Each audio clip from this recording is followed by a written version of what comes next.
Paterson, members of this municipal council, member of the administration, welcome on behalf of the municipal council. I welcome everybody to this meeting, regular meeting, September 12th, 7 p.m. Before we start the meeting, let me take this quick moment to congratulate our Paterson Police Department for the outstanding performance that they have with the Dominican Parade. We have the largest parade in the state of New Jersey. There was not one incident registered. And also I would like to congratulate the Dominican community and all the community that participate on the parade, for they behave, they have a great time, and we really enjoy it. Also, the DPW department did an outstanding job right after the parade. Park Avenue was nice and clean, it was impeccable.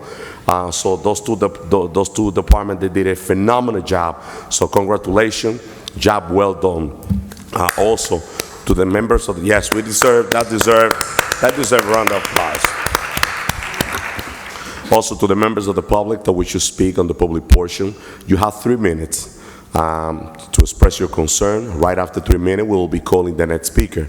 Also, let me remind everyone in the chamber to keep the decorum, no profanity. Let's respect this chamber. When we go to court, we respect the courtroom. Let's make sure that we take the same behavior on this chamber. Madam Clerk, let's call the meeting to order. Thank you, Mr. President. The meeting is now called to order. Roll call for Municipal Council regular meeting of Tuesday, September 12th, 2023 at 7 p.m. Councilman Abdulaziz. Councilwoman Cotton. Here. Councilwoman Davila. Present. Councilman Jackson. Here. Councilman Kalik. Here, Madam Clerk. Councilwoman Mims, she's absent. Councilman Udin. Here. Councilman Velez. Thank you, Madam Clerk. Present. Mr. President. Present, Madam Clerk. Mr. President, I'd just like to convey regrets on behalf of Dr. Mims. She's unavoidably absent today. She has a new arrival in her family earlier today, so she is with her daughter in Maryland.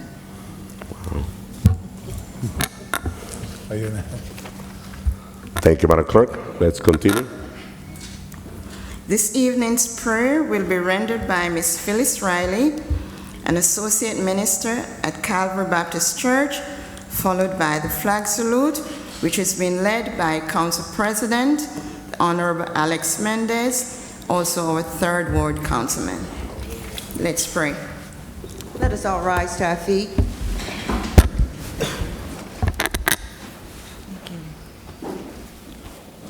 Father, in the name of Jesus, I thank you for this opportunity to declare your word over this legislative body on tonight.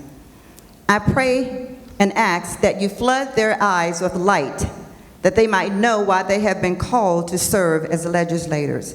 I pray that you give them comprehensive insight into your plans and purposes concerning this city, that they may know how to execute every legislation that comes before them in order that your authority is administered properly.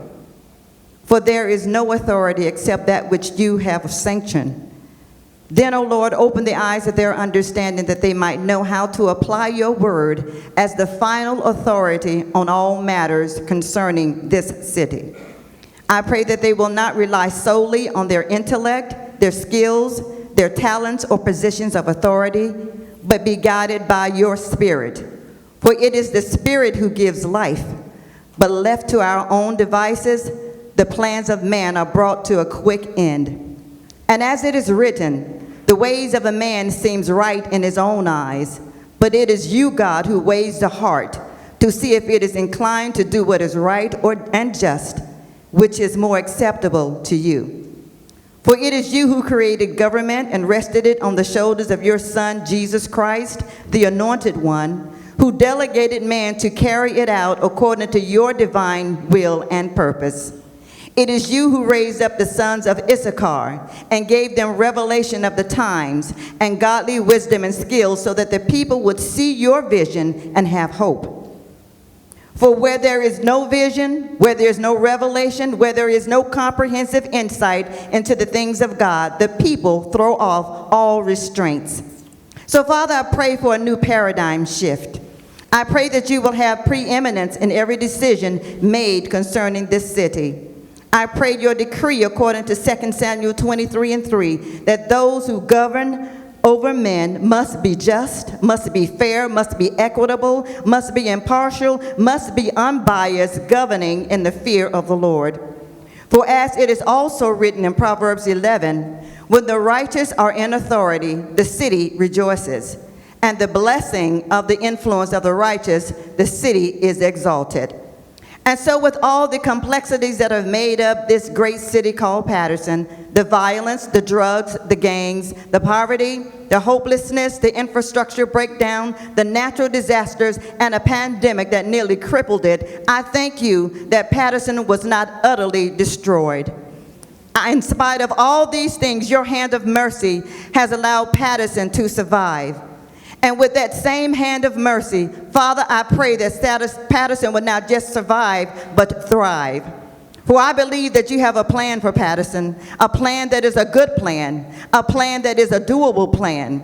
For you made a decree in Deuteronomy 28 that if my people, who are called by my name, would humble themselves, pray, seek my face, and turn from their wicked ways, I will hear them from heaven. I will forgive their sins, and I will heal their land.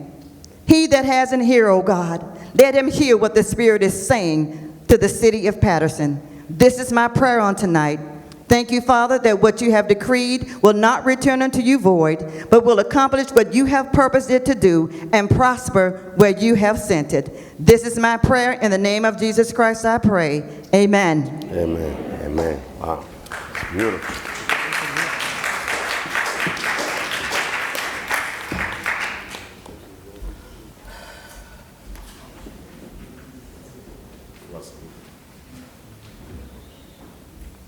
Pledge allegiance to the flag of the United States of America and to the republic for which it stands, one nation, under God, indivisible, with liberty and justice for all.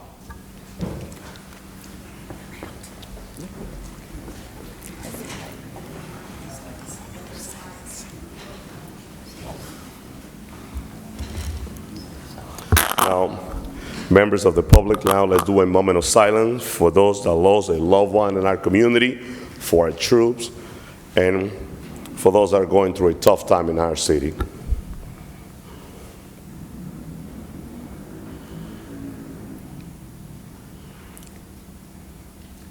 Thank you. You may be seated.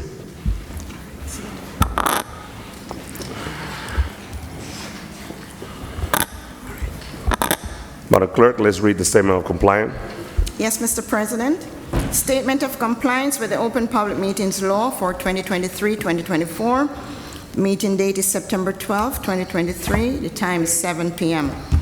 Adequate notice of this meeting was compiled and disseminated in accordance with the Open Public Meetings Law in the following manner. 1. The annual notice of regular meetings and workshop sessions of the Municipal Council was compiled for the year 2023-2024 on or about July 1, 2023. 2. A schedule of the regular meetings and workshop sessions of the Municipal Council for the year 2023-2024 was duly transmitted on or about July 1, 2023 to the North Jersey Herald News, the Record, the Arabic Voice, the Italian Voice, the Passaic Council Pulse, Dominicana News, La Quisqueya Internacional, El Especial, the Paterson Press, the City Post News, Tap into Paterson, the weekly Bangla Patrika, in addition to any other publication duly requesting such notices. 3.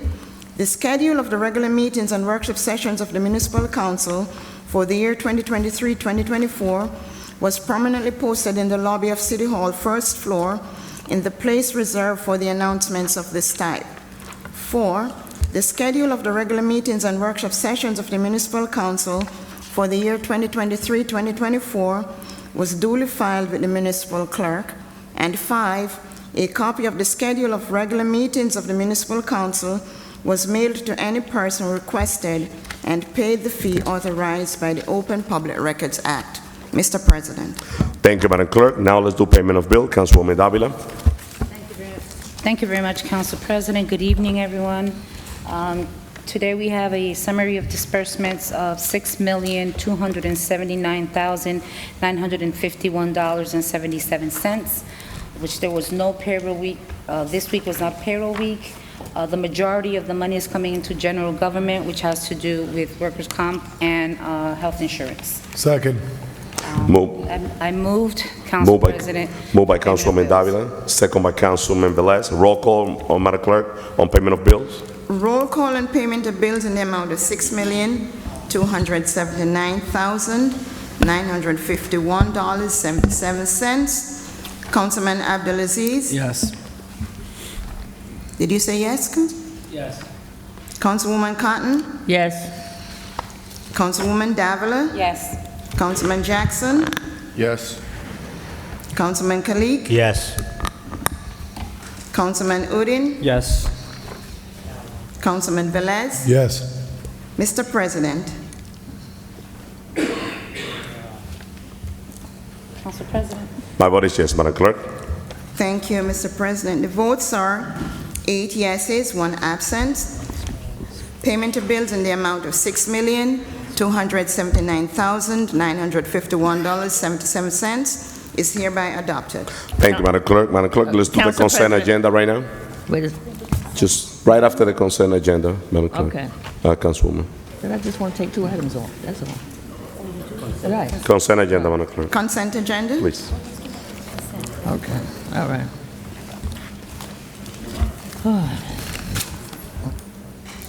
All Yes. matters listed under the consent agenda are considered to be routine by the council and will be enacted by one motion.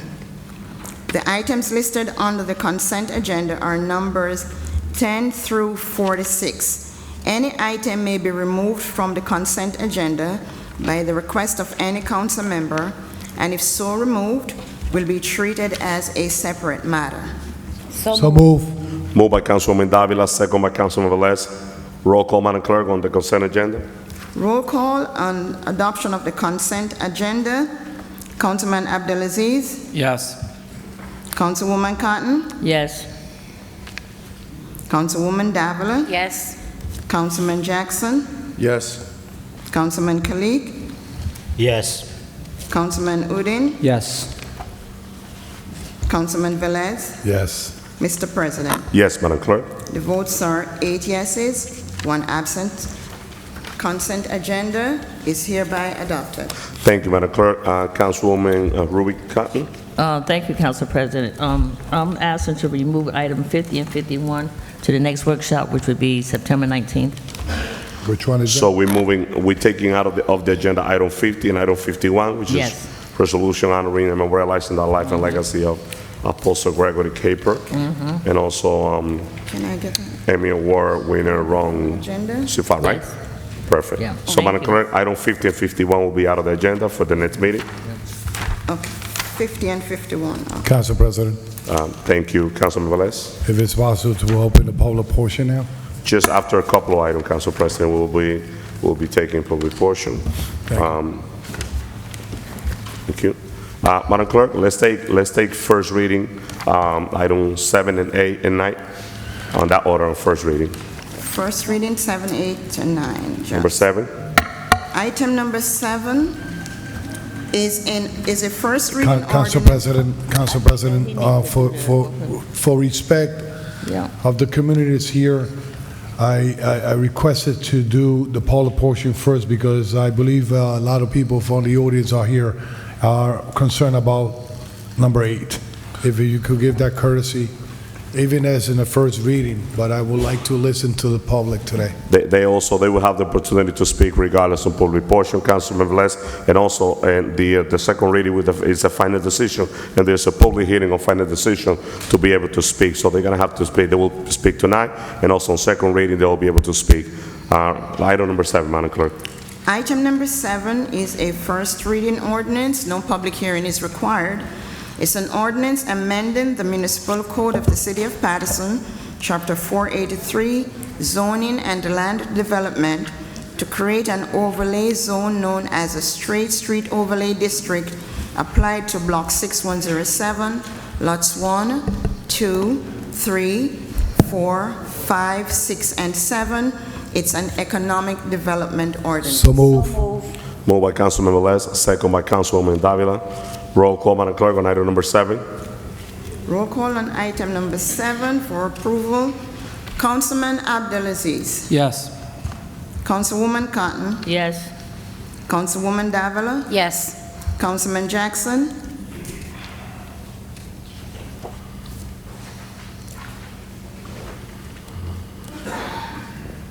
Yes. Councilman Khalid. Yes. Councilman Udine. Yes. Councilman Velez. Yes. Mr. President. Yes, Madam Clerk. The votes are 8 yeses, 1 absent. Item number 7 is hereby approved. Second reading will be on September 26, 2023, at the regular meeting. Thank you, Madam Clerk. If anybody wishes to speak on the item on public hearing, September 26th will be the time. Item number 8, Madam Clerk. Item number 8 is a first reading ordinance. No public hearing is required. It's an ordinance amending Chapter 172 of the Paterson Code entitled Cannabis Licensing and Operating with regard to number of retail and cultivation licenses, licensee locations, and license transfer procedures. It's an economic development ordinance. So move. Moved by Councilwoman Davila. May I have a second, please? Second. Second by Discussion. Councilwoman Ruby Cotton. Discussion? Discussion, Council President? Yes, council members, let me remind everyone that we've been discussing this item for a month and month. Also, the community will have the opportunity to speak on the second reading, which is a final decision. Councilman Udine, right after Councilman Udine, roll call, Madam Clerk, on item number 8. All right, thank you, Council President. Good evening, Paterson. Those who are here, thank you so very much for being here. And we would love to hear you, as Council President said, but of course, I wanted you to speak before the item number 8. But let me give you some kind of some synopsis that what happened last few weeks regarding this particular item. Just came back, failed, it came back again. So we have 6 different categories of the licenses, cannabis licenses, that you say weed or cannabis or marijuana, that's what I'm talking about. We have first category, cultivation, second, manufacturer, wholesaler, distributor, and retail and delivery. The 6 different categories. We have, this council body accepted multiple licenses in all 6 categories already. This agenda that we are talking about right now, agenda number 8, this one is talking about increasing licenses and decreasing the distance from your resident. Now, it's talking about, we already 3 retail licenses, 3 dispensaries where the customers can purchase products directly from those dispensaries. We approved 3 licenses about 2 months ago, I believe. Last month, they came up to increase these 3 licenses to 6 licenses. In the first reading, it passed. Second reading, the community members showed up. They shared their concern regarding this item. And fortunately, the council body understood the negative impact, and majority of us voted against it, so it failed. Now, it came back again, not for 6 licenses, it came back again for 10 licenses. So just understand where they got that much energy from when 6 of them failed, now how can they come up with even more? That surprised me. And also, they're going to increase the cultivator license as well.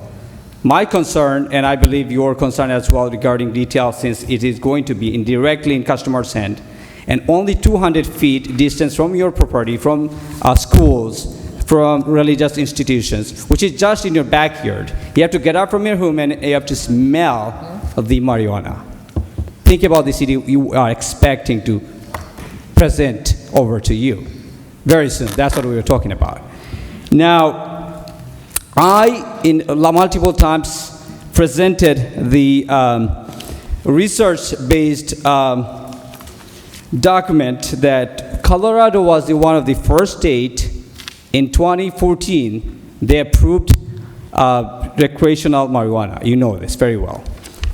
And the researchers from the University of Colorado, they published in the journal named Justice Quarterly that, I'm just reading the exact quotation, we found that the neighborhood with one or more medical or recreational dispensary saw increased crime rates that were between 26 and 1,452% higher than in neighborhoods without commercial marijuana activity.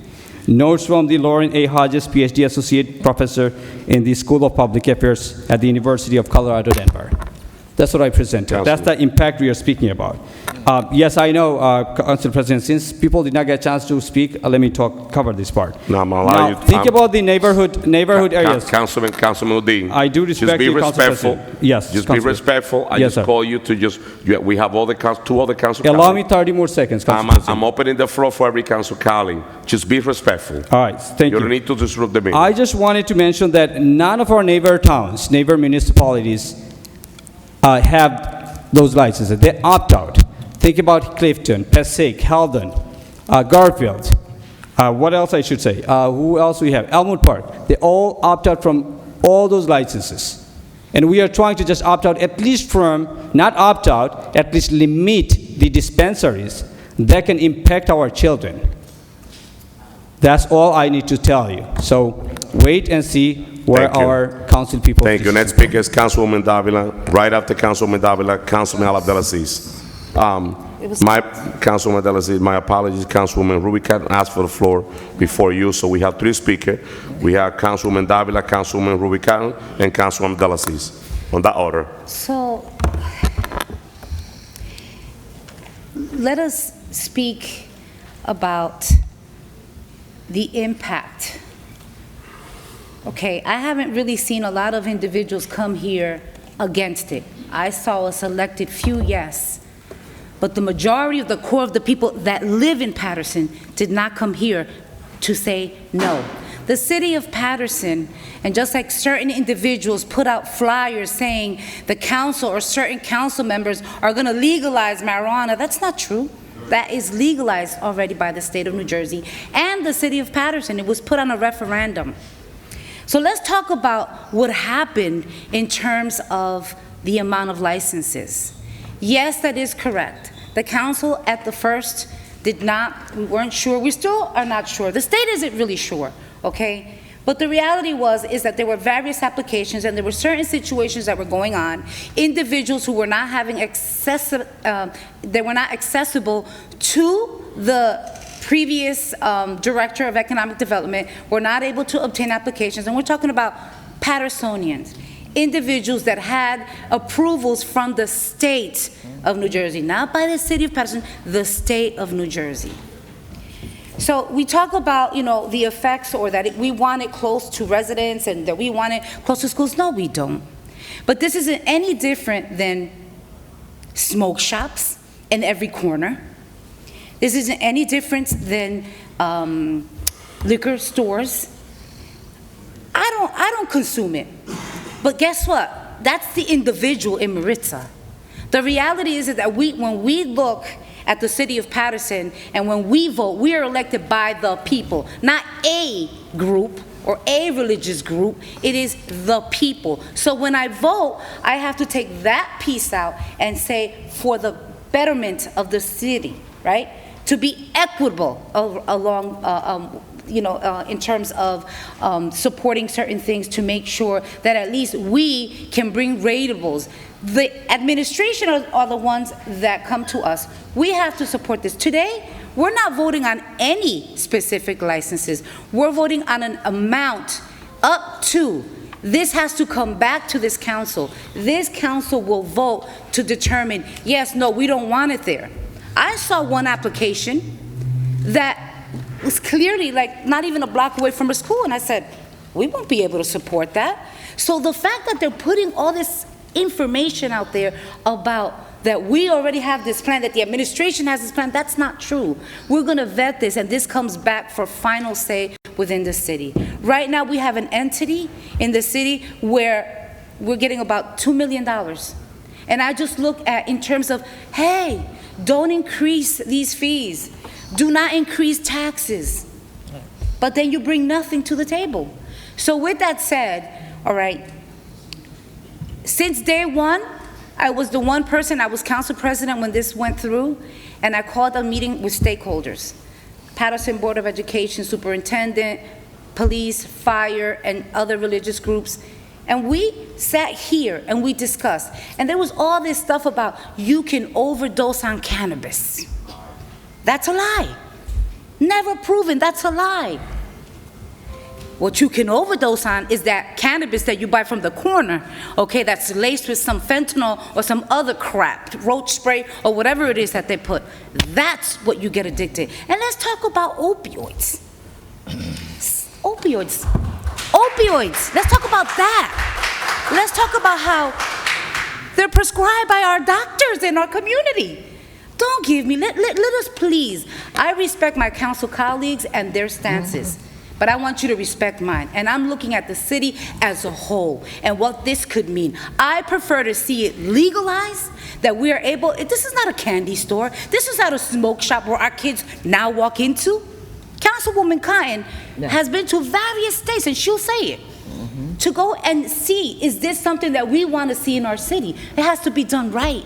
You just can't walk in there. You have to have specific identification. There's so many, you have to have armed guards outside. There's so many things that occur when someone is approved. We do not approve those licenses. Those licenses are approved at the state level, just like the liquor license. There is a fee that the city, that you pay, okay, but it's approved at the state level. So with that said, please, ladies and gentlemen, I see this as something that is going to benefit the city in terms of our budget, in terms of bringing jobs to the city, okay?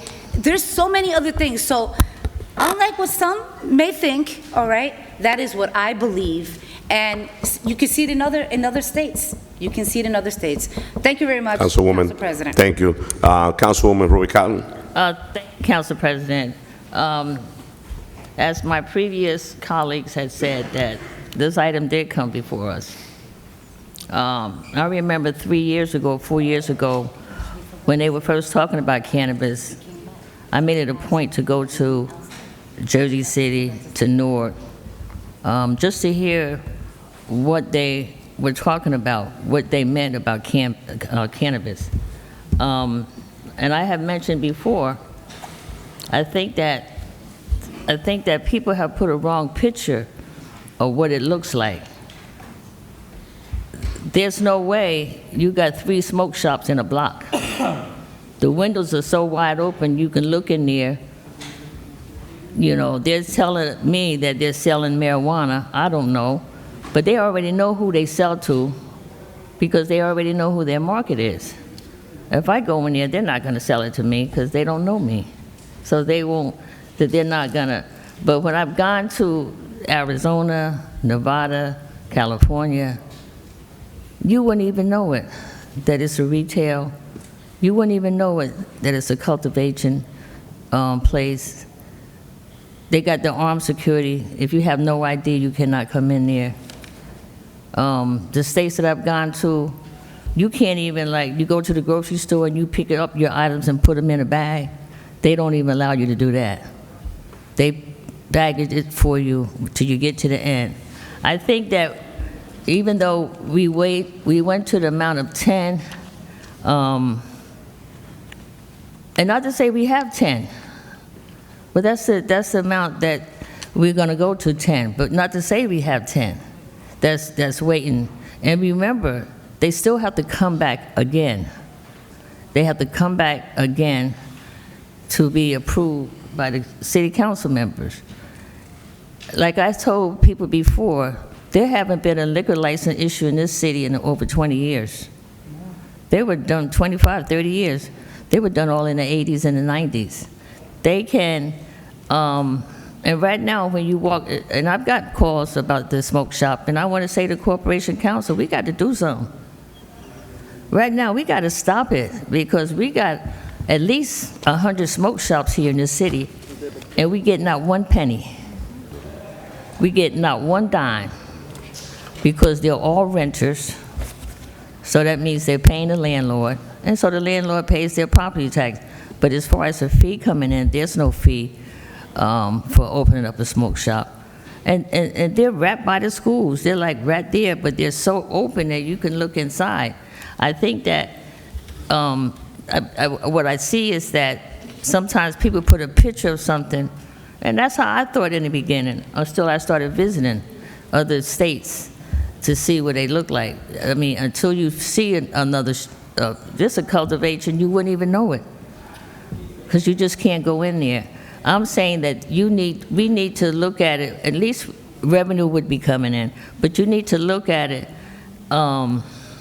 like they say, and they talk about like the liquor stores, like our city council, I'm not sure if everybody on here, but we passed a resolution where you can't buy wine and beer after 10. Do you know how much that helped the community areas? Because they're shutting down at 10 o'clock now, because they're not going to make no money selling sodas and potato chips. They needed to sell wine and beer, which they cannot sell. Now, if you go to a tavern, and you can sit in there and drink it, but you're not allowed to bring it out. So those are things that is going to come back again. This is first reading, and I know we're going to hear from everyone.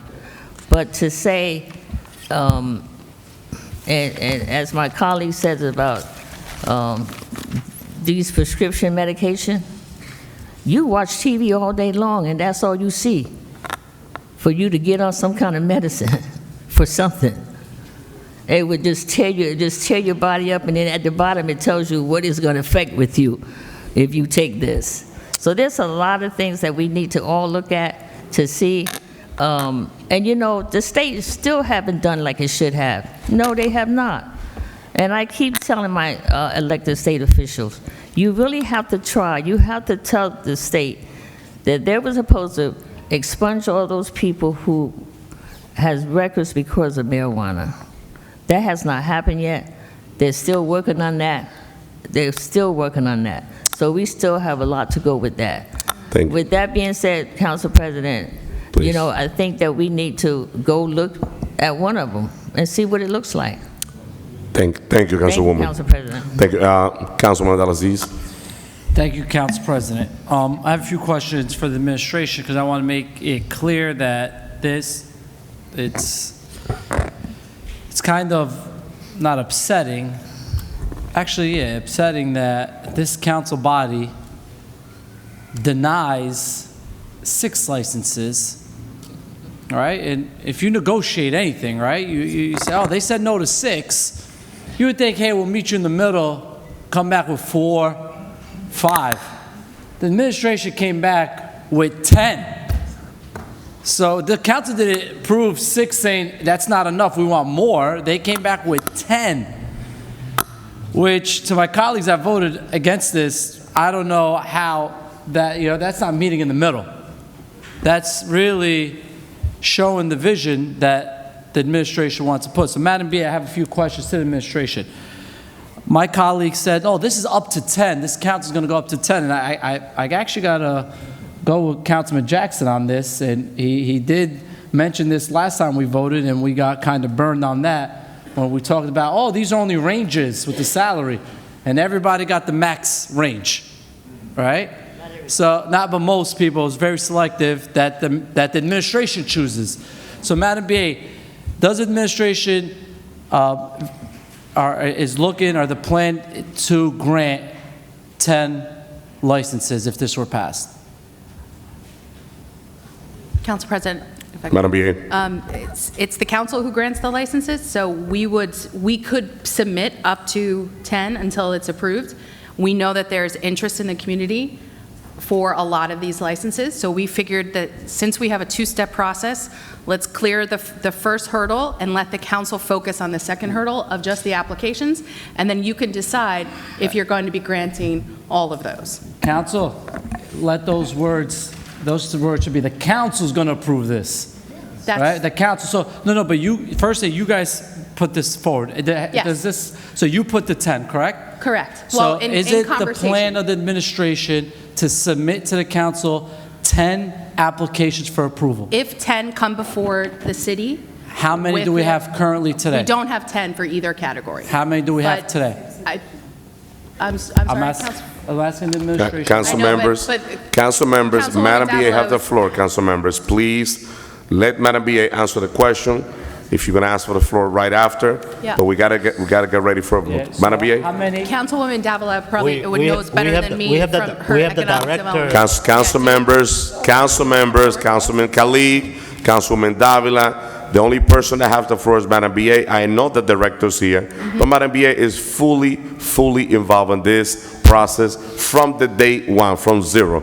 I know our director, I respect him tremendously, very professional. He just got into the position. Let Madam BA finish, please. Yes, I just don't know exactly where we stand as of yesterday, today with applications, but I know we do not have 10. You do not have 10. Correct. All right, thank But you. every time, just one point here, if we get up to 7, say we pass 6 and we get up to 7, then we would be coming back.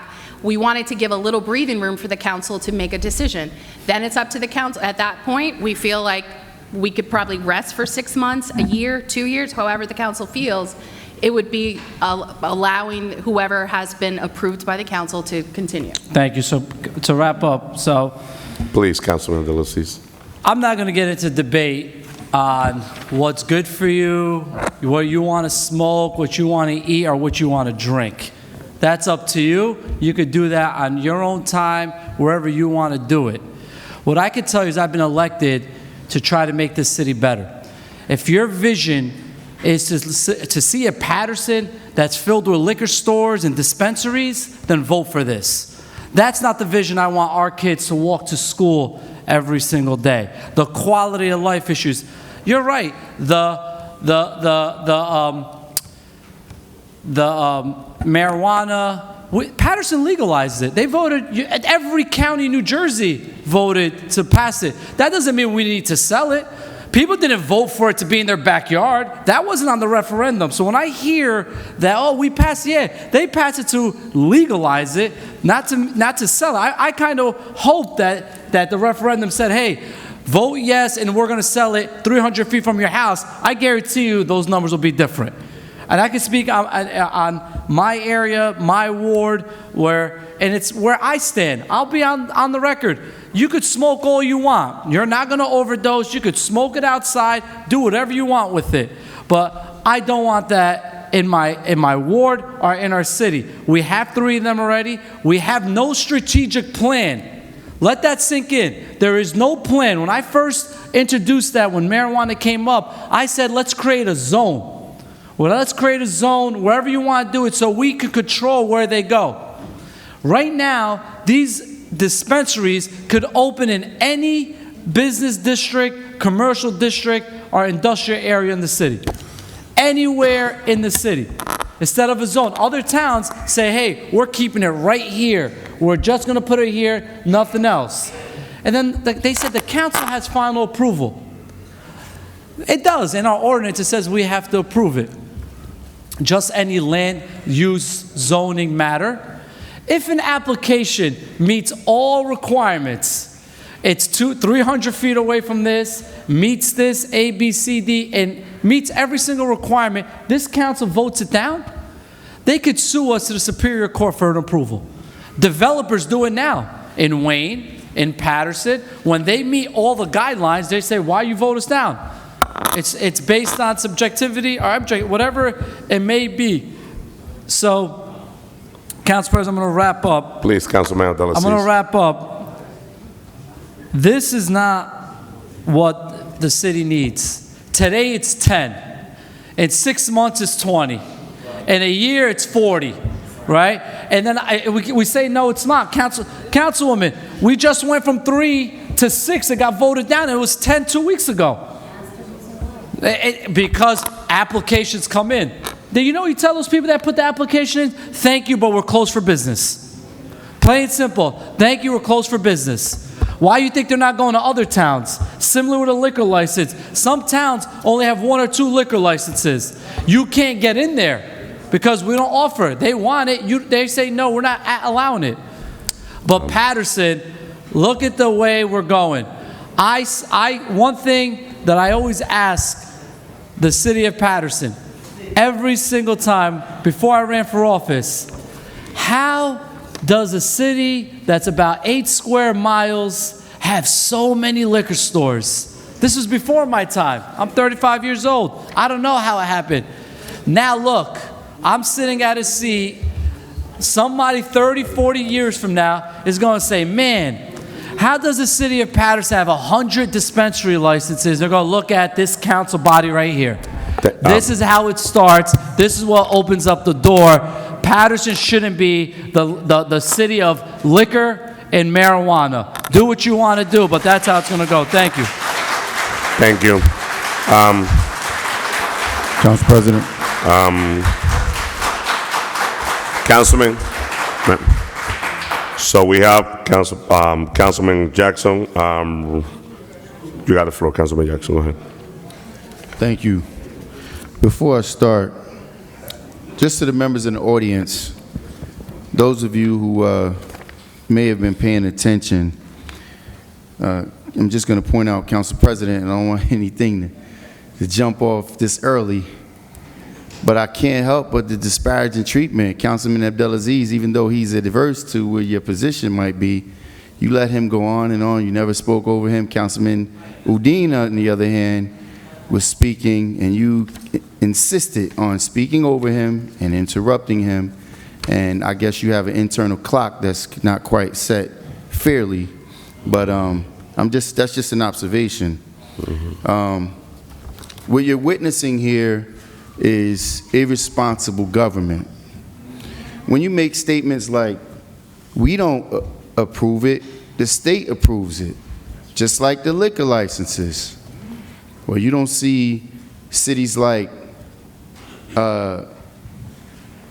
Clifton or Fairlawn with 350 liquor licenses. That's the irresponsible government that you have here. But there is a measure for opportunity, fair and equitable opportunity. So let me remind you all, because we've been here many, many times before. For the Hinchcliffe Stadium deal, they put a black individual at the podium. They talked about the Negro Leagues and the need to refurbish and the number of jobs they were going to create. It created every bit of 6 jobs for Paterson people for over $110 million. $110 million. We still haven't got the reports for how many jobs did we create. The other day, Councilman Shaheen Khalik said, the stadium is a private-owned entity. Call the developer, and you want to do a function there, call the developer and book it. I did. That was his words. So now, a stadium that the city owns, that we paid 100% of all the money to, our residents now have to turn around and rent it out from an outside developer who's making a profit that they're not willing to show a share, right? So they said we've accumulated close to $2 million thus far.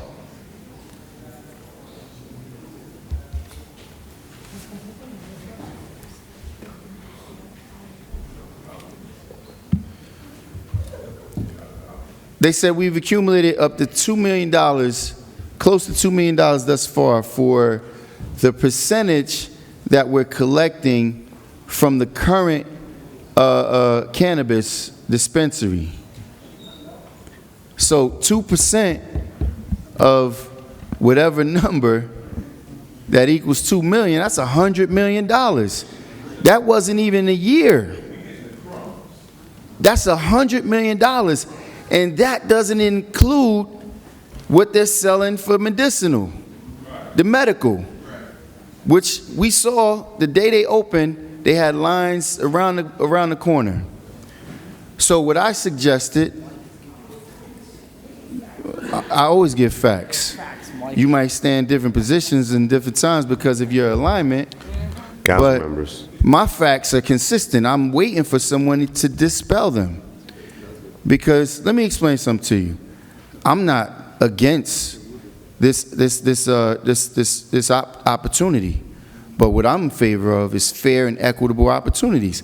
They had the former assistant. They could have used the worst. My opinion, which my opinion is pretty factual, as we just acknowledged from my young colleague over there, one of the worst employees the city's ever had that we've approved, the former economic development director, he's put us in this position now. Bailed out, but they put the assistant there to sell it to us because he was black. Well, black and brown people being incarcerated at alarming numbers. It's about time for us to have fair and equitable opportunities. I don't see one name on this application that they're asking for approval for. They're telling us, but it got to come back. They say that 1,000 times. Have we not heard this story once 1,000 times? They said the stadium has to come back. All the items that have to come back. Well, I'm not favorable of supporting anything that's not showing Paterson applicants is the reason why we're expanding it. Because what they did was they gave away the kitchen sink to everybody from outside the community. Now they're trying to play catch up and say, oh yeah, but we still want to make sure we give black and brown people opportunities. What I suggested was, listen, if you have all this millions of dollars in opportunity, you got approval from the state, you want to sell in our community, partner with a local organization or a local group, which has to be black or Hispanic. Those people that have been disdained through the years, make them partner, make them share some of that wealth. What do we guarantee? We'll guarantee that the local partner is going to sponsor a team. All they gave was the 2%. Somebody that made $100 million in the course of 6 months, only including the recreational sales, and they still haven't been willing to show us the numbers. So, relative to the smoke shops on every corner, smoke shops aren't required to have a license that need approval by the city council. Smoke shops is no different than opening a bodega. You have the opportunity to open it. You can't put any provisions, but we have tons of businesses that interact in illegal hookah smoking, and we have selective enforcement that go on. Some people are enforced differently, but I'm gonna tell you one thing. Here's another thing, and the only one thing that I cannot agree with Councilman Abdelaziz on this item, and this is rare that we even agree on anything, but the only one thing, let's create a zone, because I'm sure he'll be favorable for that zone to be in the 4th or the 1st ward. Because that's what we think about our community. Let's put these things in certain areas, but yet let's not guarantee ownership. See, what I'm pushing here is a piece of the American dream. People who have struggled, never mind, forget slavery. We paid that price already. Forget that. People on the islands, let's leave that to the side for a moment. But how about the people that have been, for the last 25, 30 years, been subjected to unfair incarcerations, criminalization from this actual item, and yet we're not going to make sure that we put a guarantee? Where's the names? Because I'm going to tell you one thing that I know, I'll put any stake in it. And I know you guys have applications. Trust me, that means nothing. One thing that I know that I can put a guaranteed bet on, you can't believe anything that comes from this administration. They're total liars. They'll tell you one thing today, and tomorrow the council say, it's not us. We don't do the hiring. It's not us. We don't. This is our moment to make the adjustments right now. Make sure it's in writing. Make sure that the applicants that we're expanding it for are before us today, that they are Paterson residents, Paterson people, if we're going to be asked to do something, because I'm going to tell you what, not one of you here fighting tonight is first on the list. You're not even second on the list. We all know Whoopi Goldberg is first on the list. Let's keep it, let's be 100 with that. We already know that. The talk has been there. We already know that.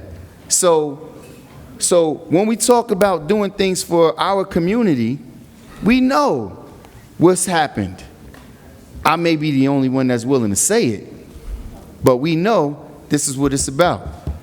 So, council members, and especially those of you that are in support, I would like to make an amendment on this. I would like to a motion for an amendment, if I can get a second, please, to make sure that this legislation currently includes the list and names of the current applications that we have, so we can make sure that these applicants are legitimate Paterson residents, that as soon as we vote to approve this, they don't turn around and negotiate and do something else, exclude you, because listen, if you didn't see my Facebook page, when 30 young ladies from, and trust me, I would love to have been a part of it, I don't care where they're from, 30 young ladies from outside of Paterson, we spent $110 million. A large portion of that is through a bond ordinance that you, the taxpayers, are still paying off. You're still going to be paying that money off. Shaking their head, yeah, it is. Over $25 million of that money that they used was from a former bond that the $6 million was done up top. Anyway, I'm not going to worry about the hecklers. This money came from us. And if it's not the case, then why have we not seen the reports to show how much contribution the developer made? We made 100% contribution, and yet our girls were excluded from the activities at the stadium. They had private organizations doing clinics for people from outside the city, while the people in our community had nothing. Nothing. Nothing in the stadium, nothing someplace else, nothing any place. I put together a softball clinic that included all the teams that do not get any support outside of the fields being given an insurance. They got to tag to raise money, while developers are walking away with 20, 30, $40 million developers fees. I just want to make sure my people are included. That's what I'm here for. Look, you can't argue about a dispensary. There's a dispensary on every corner in the city of Paterson. Yes, there is. There's a dispensary on every single corner in the city of Paterson. I would much rather it be a dispensary where there's a safe environment, trustworthy environment, that if someone is going to indulge in, which is their choice to do, and when the money that's being made is being funneled back into not 2% of $100 million. That's embarrassing. That's embarrassing. And when we wonder why we don't have certain things in this community, we let people come in here, make millions and millions of dollars, while we give our people cheap crumbs. Other communities make better decisions. Other communities don't have irresponsible government in this fashion. And I motion on the floor, if I can get a second, please, so we can vote on adding some of these applicants to the ordinance now. I don't want to hear it's going to come back later. They're going to negotiate deals. They're going to tell us, oh, they didn't have the fees. Well, if that applicant, let's say Brother White, I know he has an application. If that applicant doesn't make it, that means that number gets excluded. Council President. Instead of doing 10 and letting the administration give it out, make their deals, cut their deals behind closed doors, the council needs to lay out a plan and say, look, these applicants, they're from Paterson. They've shown an interest. Let's make sure they make it to the agenda now. That's my point. Council members, President. just give us a second. There's a motion on the floor.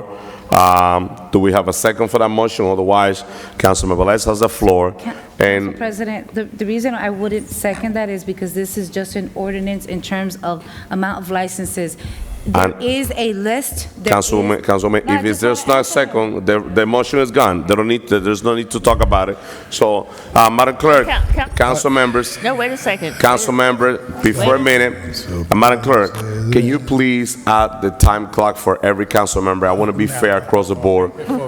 3 minutes, For me. and for voting section is 2 minutes, so let's stay on top of that. Council members, Wow. Councilman Velez has the floor. Thank you, Council President. Madam Clerk, I would like to, the courtesy that's saying they extended to the other councilman not put the timer, because I got to speak now, they want to put a timer. No, right, Councilman Velez, All right, right after so, you, we'll okay. include that. All right, so Council members, please. Councilman Velez has the floor. I have a question Please. through the chair to the administration. No, I already know. To the chair, to the administration, Madam BA, Councilman El Delacid asked you if there was 3 licenses already from retail, means that we gave 3 letters of support for retail. That's correct? 3 letters? I don't know. 3 letters of support for 3 retails, correct? No, he said people of color. I would have to defer and have the acting director come forward and confirm the details. Ma'am, but he just stated that you were No, fully that's fully not what we aware were- what. That's not what we were talking about. Okay, No. so Councilman Abdelaziz asked you if there was license compromise or whatever, right? He asked me if there were 10 of Okay, each, and I said we so did not. I asked you if there was 3 licensing, 3 letters of support given by this council for 3 individuals seeking for license. Councilman If I Velez, can can have you give me a minute? Council members, please, Councilman Velez has the floor. Let's be respectful, please, please. I cannot hear what Councilman Velez is talking because we have a discussion back here. And Councilman Velez, the director is there. You could ask any question also to the director. You got the floor. Please continue, Councilman Velez. So, through the chair, director, in the past, we gave 3 letters of support of 3 cannabis retail store, correct? Can you turn on the microphone? Go ahead, director. Speak close to the mic, please. Sure. Thanks for the question, Councilman. Through the Council President, we have 3 resolutions of support that the council has approved for retail licenses. Correct. What is the status of those 3 right now with the So state and us? So they had a conditional license, then they got a resolution of support from us, the city. Now they have to go back to the CRC to transfer, to change their conditional license from the CRC to an annual license.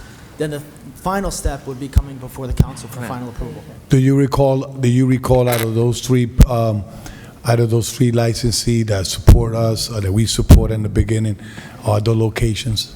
Do you recall? Offhand, I don't remember the No. locations now. Do you believe are those 3 retails are outside residential, school, or any kind of church or worship places? I'd have to check, Councilman. Okay. So the administration tell us there was no pending retail license application. There's none. And that's what she said, that there was You gotta no, start all over again. there was no pending license application. They gotta start. That's what she said to Al Aziz, that there was no license pending or approval by us. Is there a question there? Yeah. What's your question? The question is, the administration stated that she didn't have no knowledge that there was people waiting for license or application process. No, all I stated is that I was asked if we had Madam 10 BA. licenses that we would be bringing forward. Thank you, Council President. What was that? That if we had 10 licenses, and I said, no, we did not have 10 licenses. That's what I was, that was what I responded to. But if you have question about specific applications, the number of applications. So, the Director, can there's answer that. pending cannabis retail application pending, correct? Are there, yes, there are. Pending cannabis retail application. Correct. So the word pending cannabis retail application, and many of 6, correct? No, 9 total. 9 total.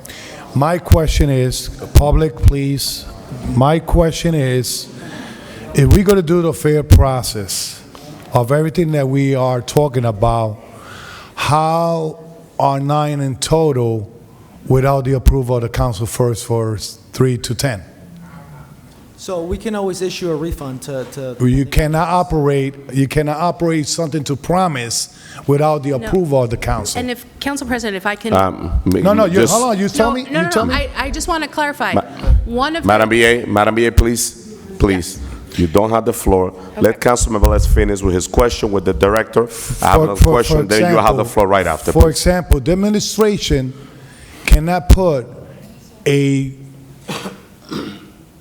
post of hiring 3 seats in an office if they're not approved by the administration to do so, right? Or DCA, to advertise any position in the city, they cannot put 3, 2, 1 if they don't get the approval first from DCA. Correct? That's on the level of work. So how you going to put out there 9 applications and get fee from those applications without the approval of the council first? Again, we have the ability to issue refunds, so. Director. No. Director. Director. Can I I'm answer? trying to, no, because now you're not going to act like a lawyer for him. No, He's no, like- no, he no. has- Council members. he has all- I would like No, to no, remind that council I members, do He have- has let's all, just, he has all there's the a, answers. You say that he had all the No, answers. if you had questions about the applications, but if no, I could answer listen, this. there's a question, council members, there's a question. Councilman Velez asked a question, a very legitimate question. And the director, if he doesn't have the answer, Madam BA, if she had the answer, she have the right to respond to Councilman Velez, because the question is a very legitimate question that he asked. So, Madam BA, just can you answer Councilman Velez's question? Yes, thank you, Council President. I would like to just refresh our memories back to when we looked at those first 3 applications. And it was made clear by the council that they did not want to see any applications that did not pay. So that you only wanted to see the ones that had paid, that were fully paid up. So that's why we've been doing the process as we've been doing. No. That allows us to give a refund. That doesn't mean that. Let me refresh the mind. Councilman Let me Velez, refresh the mind. absolutely what happened. Okay. There was 3 applications that they pay, No. that they pay, and there was somebody that paid that was not included in those 3 applicants, and somebody bumped somebody, and that's what came into place, that we had to give more license or whatever.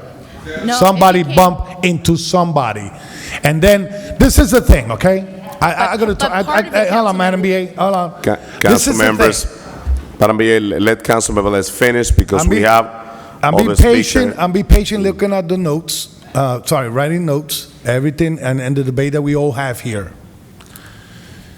You know, and that's why I went outside to get my envelope of a meeting that we have of a 6 pending retail application. How I go hire somebody to work if I don't have the position to work?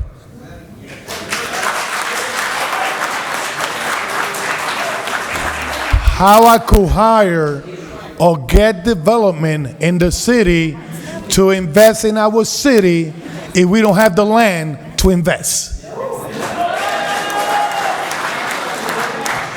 How are you going to tell me this is going to work down the road if they haven't done a zoning study? Where will we fit it or not? Fairlawn did a study in zoning. That's why they say they will do it on the outskirts of Fairlawn. They didn't say they're going to do it where 1 family house is, 2 family houses, schools at, or whatever. They did a zoning study to put this cannabis in work. Now, I'm not going to say how I'm going to vote yet. Close. I just put in the facts where the facts belongs. I feel offended. I always say this statement, and I always going to say, and I'm not going to regret it, because I'm a walking miracle. I went through 3 spine surgery. I had the best doctor in the state of New Jersey. His name is Arachi Mami. I have the best cardiologist. I had the best medical attendants.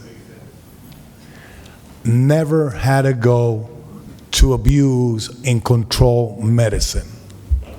They used to give it to me, And I was powerful enough in my mind to control the pain with a lot of medication. To say that doctor prescribed opium, doctor prescribed control medication. What make it opium is the abusive of people doing excessive control medication. And if we go to talk about opium, opium is talk about since 1800. Okay? So let's divide one thing with the other. If they gave me coke, marijuana, cocaine, or whatever, and they put it in my hand, if I abuse it, I could be addictive. But if I know how to control myself, probably not. If I put 10 cases of alcohol in my house and I have a good abuse, I could become an alcoholic. So, total different thing. I got you. What we are dealing here today is that we are going to give, we already gave the gun. Now we had to fill the bullets, but we don't know how it's going to work. We don't know how it's going to start, and we don't know how it's going to end. Point well taken. Last but not least, I'm going to read one of the whereas here. 1, 2, 3, 4, 5, 6, 7, 8. The 9th whereas. The municipal council finds and declare that the said amended to chapter 172 of the Paterson Code entitled Cannabis Licensing and Operating constitute reasonable regulatory modification and will promote the general welfare of the residents of the city of Paterson. And I gotta say, where? Thank you, Councilmember Les. Councilwoman Davila, you asked for the floor, but I have a question for the director, and let me just say this in the beginning. I understand that this was something new for the state, for every municipality. Even the state now, they're making changes. They don't know where to go. They constantly making changes on this. But we're starting the wrong way with this, because I definitely have to agree that the first conversation that I hear about this project was like, where's the zone? Where's those licenses are going to be? And that's where we start. But let me be fair with something about the number of licensing. Let's say that we have 3 spots, right? Any person have the right to come in and apply for it. We could have 50 applications for 3 spots. But it's depending on this governing body to choose who are those 3 players. Just to say that why we have this amount. No, we might have more. We definitely gotta have more, because there's people out there that they wanna get into that business. But it's gonna be our responsibility at the end. The director gonna have more license, more application, and yes, they have to pay the fee. If they don't get qualified, they will get the refund. They will get the money back. That's the way it works. I know what happened in the middle.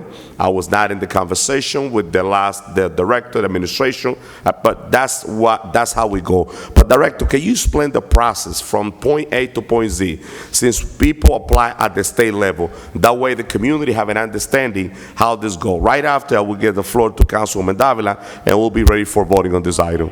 Oh, Councilwoman Ruby Cotton. Go ahead, Director. Sure, I'm happy to explain the process, Council President. So initially, a business will apply to the CRC. They'll receive a conditional license. After having received a conditional license, that's typically when they'll apply to the city. The city will then review their application, from the director level, and the Economic Development Department will review each application and present theoretically before the council members and ED committee, and then workshop, and then so on and so forth. They get their reso of support. Then the business goes back to the CRC to change their conditional license and their reso of support over to a yearly license from the CRC. After they receive their yearly license from the CRC, then they come back to the city, and the council has final approval on giving them, the thumbs up or not. Thank you. Thank you for the explanation. Councilwoman Davila, right after Councilwoman Ruby Cotton. So as you heard the director requested an Economic Development Committee meeting, and the committee met. You were away, so the council vice president, who was the acting president, joined that meeting, and in that meeting, the administration requested, and so when it came back, it was like 10, why 10, right? You know, we just, well, not we, because I did vote for up to 6. At that moment, the reasoning was that the amount of applications that they had was the 3 already approved and 6 additional, which would make it 9. And so, in the committee, we got a list that Councilman Velez has that can be shared with all the council members, and the reason it hasn't been, it's because all of those applications have not been vetted through the workshop, through the committee to come to workshop, so you can see all of them. We're talking hundreds and hundreds of pages of and different packets for 9 individuals. So at that time, we looked at, just kind of scanned, right? Because the first time we were looking at Paterson. I can tell you the entire committee was Paterson. Who's from Paterson? What are the commitments, right? Who has ownership? What's the percent? You know, we were asking these questions. There was some asks from the councilman. Said, well, no, this can't be around churches. He put in a request. There were changes, there were amendments made. And the reasoning for the 10, which I would wish that you would have stated, the reason why the number 10, it was because there were 6 additional license applications requesting a license. At that time, I can tell you that off the bat, I know that 2 of them, just by looking at them, I know that even bringing it here, it wouldn't be considered. It would not even move to a first reading, because exactly what we said, we don't want it close to school or churches. And 2 of them at least were very close. We're like, no, this council takes that action. It is not the administration. They can take 100 applications. This council is going to choose out of the 100. If it were the 10 or the 9, all right, this council would make that decision.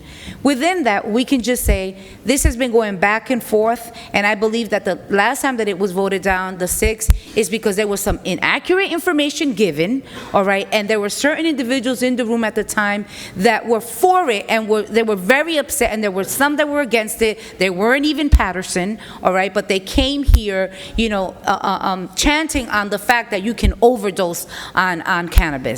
So with that said, I like to be clear. There's no me flip-flopping here. I've taken a stance from day one, and that is we had an Economic Development Committee meeting, which was requested by the director, to say, hey, can we do an amendment? I know that we said 6 and it failed, but look, just so we can look at all the application and you decide out of those, and then we don't have to come back. And I said I will be making a motion, and I spoke to Corporation Counsel about doing a resolution where we will no longer issue any more cannabis licenses at all. That would be it. You will cap it, and that would be it, if this council decided to move forward with a positive. Thank you very much. Thank you, Madam Councilwoman Davila. This is what we're going to do, council members. Very quickly, Council President. Please, The live stream, there's a problem with the televised stream. just give us a second. It's been resolved? Yeah. Okay, so council members, now every council member will have 2 minutes on the voting section. Madam Clerk, roll call on item number 8 for a vote. Yes. Oh, I am. I'm going to use my 2 minutes. I am. So I do apologize, Councilwoman. You've been waiting for the longest. After you, because I make my comment, and you have the floor. After you, we'll go for a vote, and I do apologize. Okay. Go ahead. Thank so we've you. got every council member will have 2 minutes on the voting section. Thank you, Council President. I just want to say, listen to Councilman Jackson.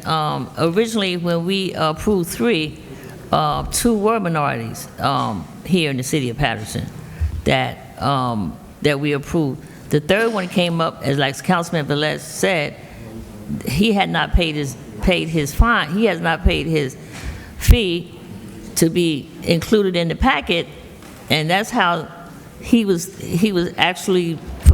taken off, and the new one was coming in. Now, Councilman Jackson just stated about minorities, people of color.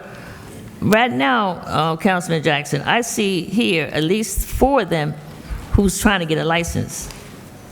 I would say 4 out of the 6 that are Paterson residents that are here now that are trying to get licensed. So that would actually give us to maybe almost 6 of people of color, if you want to say black, Latino. I'm just saying, Councilman Jackson, that, and I know you had said that, But I'm looking into the ordinance, and I know some of them are interested, and I'm not quite sure if they got their paperwork yet from the state. But what I need to understand is that we're starting all over again. Christian, we are starting all over again. So those 3 that we approve are no good. No, those are approved. Those are the 3 that we approved originally are fine. Yes, they can still go up to the, through the council president. Okay. Right, Director. Those 3. So now we just have to work, but I'm going to say to you in the audience that I know there's at least 3 or 4 of them out there now that are sitting out who's looking to get a license here in the city of Paterson that are Paterson residents. Thank you, Madam Councilwoman Ruby Cotton. Council President. Councilman Jackson. Thank you. I'll be brief. So, Councilwoman, that's incorrect. They may have been minorities. There was a person of Asian descent. He wasn't from Paterson. And in fact, Rodney was one of the only other black applicants, and he wasn't an owner. He was standing in representation of a company, and it wasn't until I said that we need to have people with partnerships that they made him a partner. We didn't even check to see how much of a partner. See, it's our job to be responsible. So one of however many, but the reality of it is none of these applicants are going to be able to cast a shadow over what RISE is doing. And I made this a point from the beginning. Make them partner with somebody local. Let's not just give them an open gateway to allow them to sell in our community. Furthermore, I'm going to just say this last point. To continuously say, we're going to be able to come back and because the administration, see, what's happening is we're giving them the keys to go out and negotiate. So they'll come back and say, no, well, that applicant didn't make it. This, just like we wrote the legislation to say, if you want to work in a certain position, you got to live in the city. We got a director before us right now who took over for the previous director who didn't live here. He don't live here either. So it's consistent abuse that this council allows for us to take. We're allowing them to abuse us by giving them the leeway to act as if they're going to do the right thing. They're not. They hired a gentleman in the zoning office who didn't have one credential. He didn't have a college degree. He didn't have a state license. He didn't have a certification. He didn't have a clue. But they hired him to be the boss. Right? And you're going to love this one, Dr. Hodges. They hired him over an African American who had worked for the city for 20 plus almost 30 years, who grew up in Alabama projects, who not only had his college degree, he was a licensed architect, a licensed engineer, a certified planner, a certified zoning officer, and they hired a Caucasian person because he was not from Paterson, he wasn't a minority, over him to be the boss with no credentials. It gets better. The state then evaluated the hire. They wrote a letter back to the city and said, no, we're sorry, sir, you lack the credentials to hold this position. They hid the letter for a year and didn't expose it, and it took 3+ years to get him out so he can get the experience on our community, mistreating our residents, and doing the same thing we're doing now. We're allowing our people to be sidelined. Don't tell me that we're gonna wait and see and we have the bill. No, write it in the legislation now. Let's see the list of applicants and let's talk about the percentages of ownership. The ones that from Paterson that have 100% ownership, they should go first. 50%, 51%, then I could support that. I can't support something that tomorrow is going to come around. You guys are going to be angry with me today, but then tomorrow you be calling me on my phone all day long telling me about what they did doing to you. I don't want to go through that. I go through that all the time. All the time. If it's not in writing, it doesn't exist. Thank you, Councilman Add it to the Jackson. legislation. Roll call, Madam Clerk, on item number 8, please. Council President, I had a question to, I had a Roll question call, to Madam the Clerk, on director. item number 8. After 2 minutes, every council member will have the opportunity to speak. Right after 2 minutes, Madam Clerk, please add the clock. Point Let's of be order. respectful with the Point of order, public. Council President. Council President, Council President. Point of order. Point of Council order. Council members, council members, No, guys. Council President. council members, council members. If we, council Point of order. members, Council President. if we're gonna add the debate, so what we can do, council members, is 8:26. Members of the public, it's 8:26. What we could do, let's open the debate for 15 more minutes. Any other council member that wishes to speak? Point of order. Council President. There's a point of order No, on the floor. Councilman There is a Udine. point of order on No, the floor. You must Councilman answer to the Udine. point of So, order. council members of the public, I open, since there's more question about this item, this Thank is what I'm you. gonna do. My intention was to open the public portion. I'm gonna do 15 more Thank minutes you, for debate. I'm gonna allow Councilman Udine to get the floor, and if any other council member wants to add any comment, please feel free. Let's do 15 more minutes. Councilman Udine, you got the director, All right. you got the Madam Clerk, the VA there. So let's open the discussion. Madam Clerk, 15 more minutes. Madam Clerk, can you Council please President. outline to the president that when Council- there's a point of order on the floor? Go ahead, Councilman it Udine. must be You got the answered floor. to? Can you Yes. please outline He's that? adhering to it now. No, 15, He's 15 not adhering minutes. to the point of 15 order. I minutes called for the the point of debate. order. Councilman Udine, you got the floor. Council President, first of all, thank you, but let me tell you something. I raised hand multiple times. I tapped on your shoulder to make sure that you give the floor. But again, I request everyone, please, I understand your concern. This is how it is, but please. So if we go for vote, I can ask question, Council President. That's why I asked for this floor. And I'm trying to get your attention, Director, that when we had only 3 licenses available, I'm talking about the retail licenses, we approved 3 licenses. After this, on the same day, 2 applicants showed up to the council chamber. They are claiming that this city made the deposit of our checks. When we heard that, we were surprised. I said, we already done these 3 applications, where you guys came from? And that was by the previous director that he made the deposit, saying that this will be approved. Let me tell you something. Do you remember our original ordinance that we started giving you these licenses? It says no refund. And these council bodies approved this refund. Otherwise, what would you do to those applicants? How would you return their money if there was nothing on the paper, if we did not amend this? Now, let me ask you a question. I'm not sure you are aware of this or not, respectfully. With the current ordinance says 300 feet distance from the residential properties. Why are you trying to decrease this 200 feet? Do you know why? I have the answer, but you go for it. Under the current ordinance that you're looking at now, it's still 300. No. With the ordinance that we are going to vote today, It's still you are trying to decrease this 300 to 200. I'm not sure you're aware of this or not. No, it's 300. Council President. Okay, so can I just read everything? Then this is what I have to do. Okay. Amendments, of course. That's what you are seeking for on this ordinance. But my question is, do you know why? No. I'm not asking to any council bodies to answer the question. Council members, Councilman Udine has the floor. Please, let's be I am not respectful. asking any council member to answer my question. Councilman Udine has the floor. Let's be respectful. My He asked the question question to to the you. director. With this ordinance said, that's what amendment you are seeking for. With ordinance number 8, that's agenda number 8. My question is, do you know why are you seeking to decrease this distance?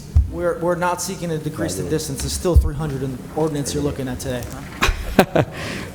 I have to, so okay, let me go to the ordinance. Do you have this paper in your hand? Yes, I do. Can you go to the paragraph number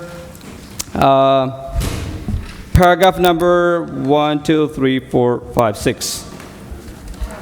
It says, whereas additionally, modifying the distance requirements which currently require each licensee to have at least 300 feet walking distance from schools, house of worship, and residence, such that requirements would not apply to distance from the residences, would facilitate the said expansion of number of licensees, and would further the state policy regulate cannabis in similar fashion to the regulation of alcohol compared to whatever number it says, stating cannabis regulation policy within NJSA 33-1-776, requiring each alcohol beverage licenses to be the at least 200 feet walking distance from school and from houses of worship, having no distance requirement from the residents. Additionally, all the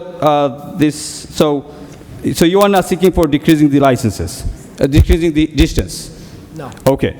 So why am I saying this? Because what we had in our workshop session that seek for the decreasing the licenses, distance, that's what I'm talking about. Now, when we are talking about the 10 licenses, and Madam Bia said that 10 licenses are not on the line. When we approved 2 applicants showed up that you guys made the deposit of their checks. Now we can see another 5 showed up there saying you made the deposit of the check. How you are going to deal with this? That's number 1. Number 2, that when we claim that state approved or state legalized it, what can we do? What can we do does not mean we have to sell in our city. Do we have to? I'm sorry, can you repeat the question, Council? State legalized the marijuana. Do we have to approve this in our city? Do we have to sell this in our city? Is there any certain things there on the paper that we have to? Council, I don't want to get into whether or not we think marijuana is a good idea here. We're talking about the licenses and the ordinance before us. All right, so I'm going to get attention from the Council President. Corporation Council. Now, one thing, so I did not get the response from you, just to say this, that state legalized it. Now, anyone older than 21 years old can have marijuana, will not be punished. That's what it says. Does not mean I'm going to sell it in front of my house. It does not say that.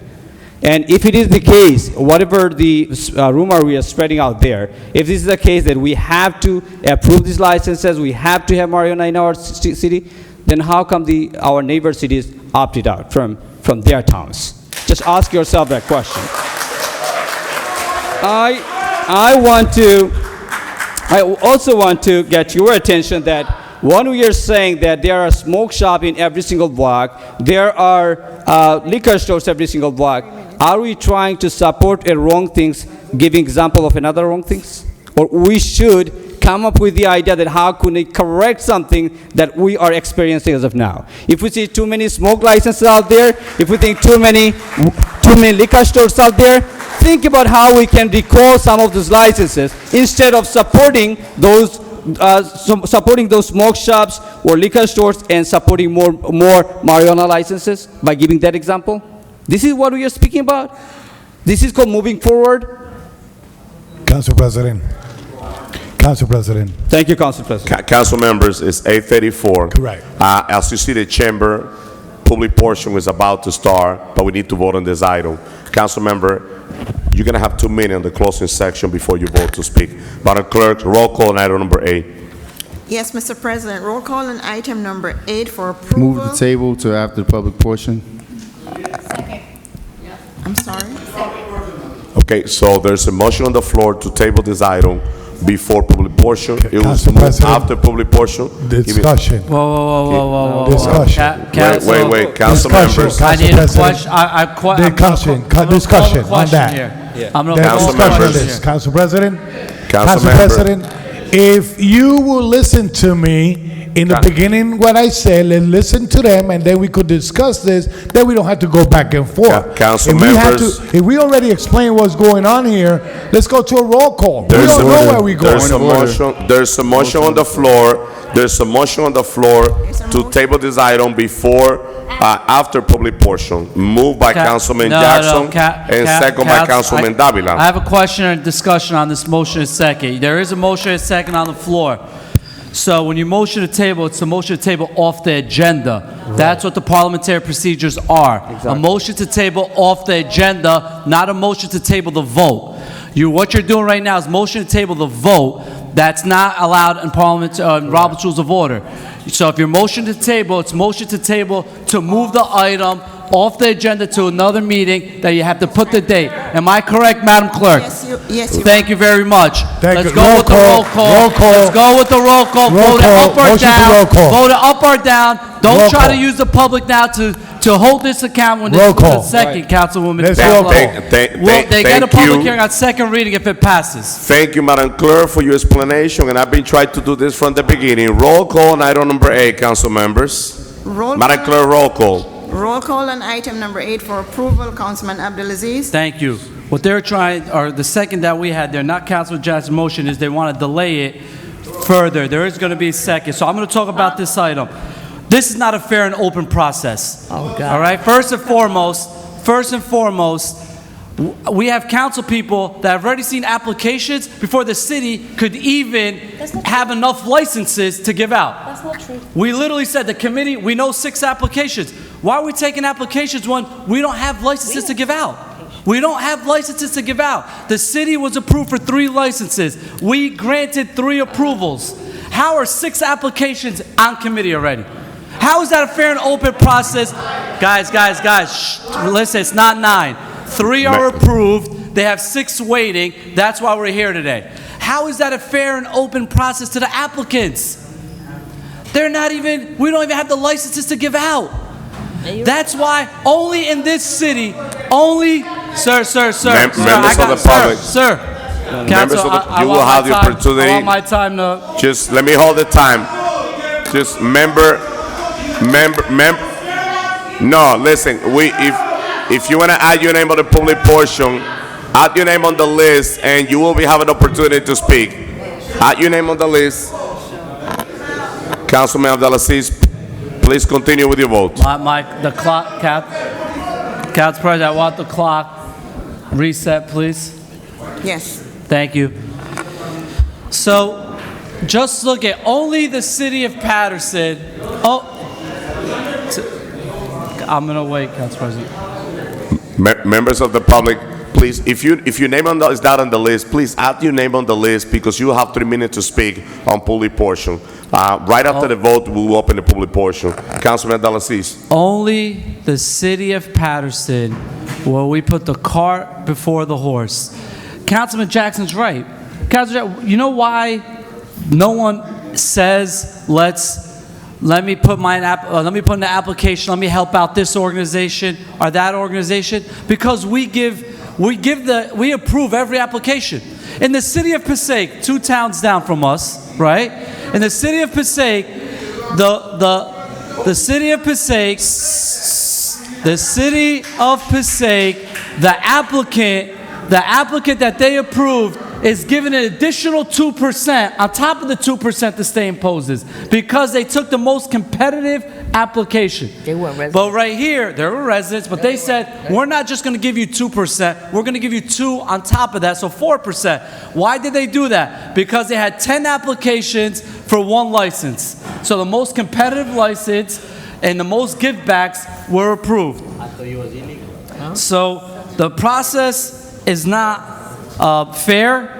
We want 7 additional licenses. Tomorrow, like I stated, this is the vision that we want for our city. Today it's 10, tomorrow it's 20, the next day it's 30, and then we're going to have 100. And when is it going to end? We just approved 3 a month ago, and now we're at 10.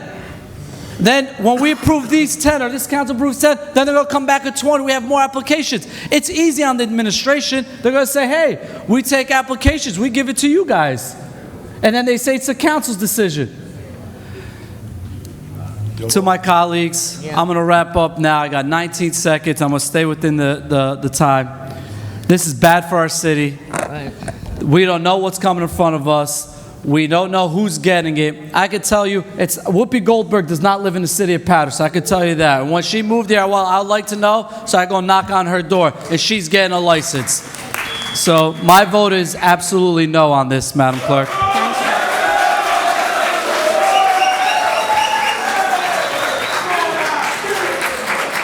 Councilwoman Cotton. Councilwoman Cotton. Thank you, Madam Clerk. let me just say, a lot of information was said tonight. I think that people have the wrong idea on really what cannabis is. I don't need you to say nothing to me. I'm just saying, have anyone? I'm just saying, what about those, and I hear what other colleagues are saying, who's waiting? I mean, we could just stick with the 3, but then nobody else will have the opportunity, or no one else who lives in the city. I believe that it was done incorrectly, that all the applications who maybe should have had a deadline, maybe should have said, if you're going to be interested, let's submit your application by. Coming back. But I'm getting a lot of texts, and it's saying our poor children are walking through stuff now. Every day. Are walking through stuff now. They're walking through the smoke shops, bodegas. Do you actually think 3 bodegas at a block is making money? What do you think they are? You don't have to be naive to not think what they are. To put money in the bank, you need a business. And they can care less if that business is making money or not. But they need a business as a front. And they're walking through this. And this is a way, and maybe not. Maybe we won't need to. We won't. But look, we got an opioid problem in this city worse than people smoking marijuana. Oh, we got a worse problem. And I'm doing everything I possibly can to see how we can get those that need help with that problem. And it's like, I hear my colleagues over here saying, yeah, those licenses was issued in the 80s and the 90s. I don't see us sitting up here issuing 100 licenses. We're not going to do all of that. Go by some places. Just go by some of them. Go visit one in Newark. Go visit one in Jersey City. Go visit. Those are bigger cities. You're comparing the cities like Fairlawn and Saddlebrook with little cities. But look at the major problem of people. Look at Straight and Narrow, who's a turn door. They go for 2 weeks, they out. They go back for 2 weeks and they out. They're not even trying to solve their problem. But the opioid, I don't care. A lot of them are from Paterson. I don't need for you to say nothing to me. Members of the public, please. We're in the voting section. You will have the opportunity to speak on public portion. People are looking at this differently, and I believe that we got some minorities that's waiting to get their license. People of color, Latino, Black are waiting to get their license. And for us not to be able to increase and ask it for us to come back again, no matter what. My thing is, what happened to the 3 that we did, and what happened to the other 3? We got 3 cultivation already, and we had 3 retail. So what happens to those people? What happens? I don't know. But I'm saying that if you take a good look at everything, you're looking at what you see with the liquor stores, what you see with the bodegas. That's what you're looking at. You're thinking that that's what it's going to look like. And it doesn't look like that at all. At all. And I hear what council members are saying. Yes, we want them to participate. Yes, if we can put in there 2%. Yes, if we can have them to sponsor some of our team, Yes, if we can have them do nifty lines and all that. Yes, because they did this in the city 20 years ago. They did this. We have businesses that did this. We don't have them. Do any of you guys out there sponsor any teams who got businesses? No. Any of you guys sponsor teams? Any of you guys donate money to kids? Well, I'm just saying, you have. You heard what I said. And with that, I said stop it. Members of the public, please. You are looking at... Please. You're looking at it wrong. You're looking at the bodegas. You're looking at the smoke shops. Listen, Councilwoman, give me a minute. Members of the public, you came here because you want to speak on public portion. Just give me a second. Let me be clear on my message. You came here because you want to speak on. No, sir. You came here because you want to speak on public portion. Right after the 2 minutes. Do we need to suspend the meeting for 5 minutes? No, we don't, right? Okay. So you will have the opportunity to speak. Councilwoman, continue. Otherwise, if we cannot conduct ourselves, we're gonna have to suspend the meeting and then conduct the meeting later on. And that's not what we want to. This item, let me tell you, sir, be clear. This item is on first reading. So if it doesn't pass, go back. Members of the public, the reason why we're taking this process is because this is not the final decision on this item. This item is on first reading. After second reading, members of the public, please.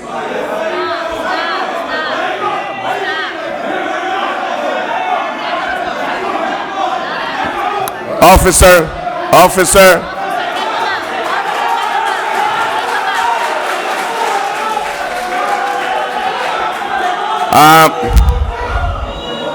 Member, we're gonna take let's take 5-minute recess.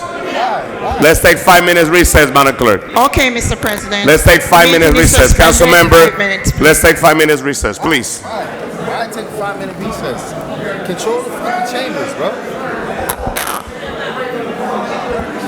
That guy needs to be put out. Can't take break in the water.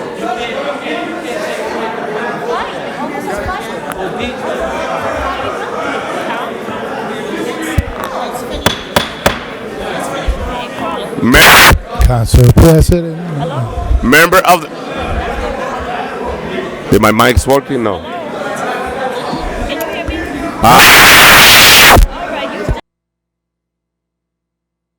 Thank you, Paterson. We're back on this regular meeting. We suspend the meeting because of the lack of the decorum on the chamber. But before I start the meeting, to the members of the public, let me just express myself and see, when you go to court, you conduct yourself in a very respectful way. You got to think about the same way when you come into this chamber. My goal is to make sure that we keep the decorum in this building and that we respect each other, also from this governing body and also from the community. It's unacceptable that you come here and yelling to the council member because of the decision. We're not going to tolerate that. Whether you conduct yourself the right way or you will be out of the chamber. Simple as that. You're not allowed to come here and yell, disrespect council member. You're not. That's not your right. The public portion is there. If you want to speak on public portion, you add your name on the list, and you will have 3 minutes to express yourself respectfully. If you don't agree on any item, that's democracy, and this is the people's house. We're not closing the door to anybody.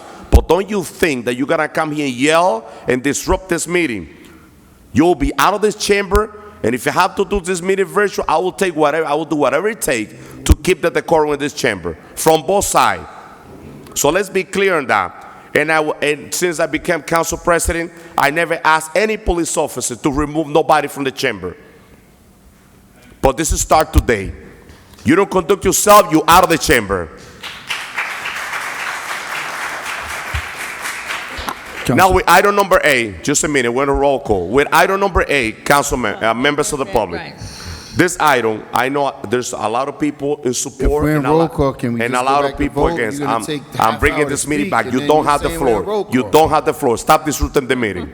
With members of we're the in public, roll call, let me can we explain to you continue before with roll we call? continue with the vote. Point of order, This Council item, President. item Council number 8, President, point of is order. going for a second Point of reading. order, Council President. Councilwoman Cotton, let's continue the roll call. You have the floor for your vote. Thank you. Please. Thank you, Council President. There's been a lot of back and forth, and I remember last week, whoever was here last week, 2 minutes. what time we left here, 2:30? Yeah. 3 o'clock in the morning. 3 o'clock in the morning. And I know that some of the cannabis people that were here really wanted to know the consensus of and nobody said nothing. Nothing. They ain't said nothing. Then you get here because it's TV time, and everybody, TV time. TV wasn't last week, except for my friend over here, Shabaskin. But nobody said nothing. And then you get here tonight, TV time, everybody got everything to say. And only thing they wanted to know was the consensus of how the members of the city council felt. You know, if you thought it was something like we should do, something that we should not do. And there are people, you know, I know, I mean, not to say I know, but I know they're waiting to see. Everybody says what they have to say. Everybody says what they have to do. But we, I mean, this is a source of revenue. And I remember saying that. And I was telling them back there, I live in a hot spot, 27th and 10th. It took us 5 or 6 years to get a liquor store shut down. 5 or 6 years it took. And that's because they have problems with the state of New Jersey. All kind of stuff was happening. I don't look at increasing the license to say we're gonna have 100. We're gonna have 100 retail. We're gonna have 100 cultivation. We're gonna have. Right now, they have deliveries. They can deliver to our city, and we don't have to issue one delivery license, and they can still deliver. So with that being said, you know, they were waiting, they were concerned, and you know, I have to go along with this because we need to increase it somewhat and then vent it more of what we need. Madam Clerk, my vote is yes. Did you say yes, Councilwoman? Councilwoman Cotton, did you say yes? Yes. Thank you. Councilwoman Davila? So, my colleague to the right, not Councilwoman Cotton, said, oh, certain members are privy to applications, right? He knows the process.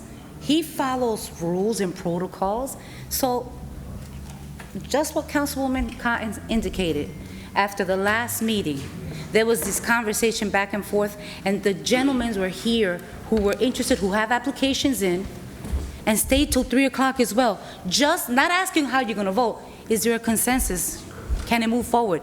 It's then the administration calls for the meeting as it's done, and they present the 10, the amendment, and shows us a list. So, no, just a list. We don't have the applications. The administration has the applications. This whole list, which I don't think I could share right now because it only becomes public once it's approved, okay? There are 3. There's a column that says if they're certified, if they have their conditional, if they're a local business owner, addresses, the entire thing is here. Transparency, right here, for the committee to decide, can you move forward? Then, once that was done, then it would come to the entire council, all of them, and the council will choose which ones, if so, any. And the reason that was done was to be equitable, was to be fair to those individuals who had a hard time trying to get to the previous director to issue their applications, showed us proof of how many times they came, showed us the application and everything that was done. And we're like, wait, and there's a gentleman here that he won't let me last. I don't want to see anything that goes through the administration, because at the time I was the chair. Ladies and gentlemen, people are lying to you. But one thing Councilman Jackson said today, he said right now, there is dispensaries in every corner, and this city is seeing nothing. You know what that means? You got drug dealers all over selling cannabis that's laced.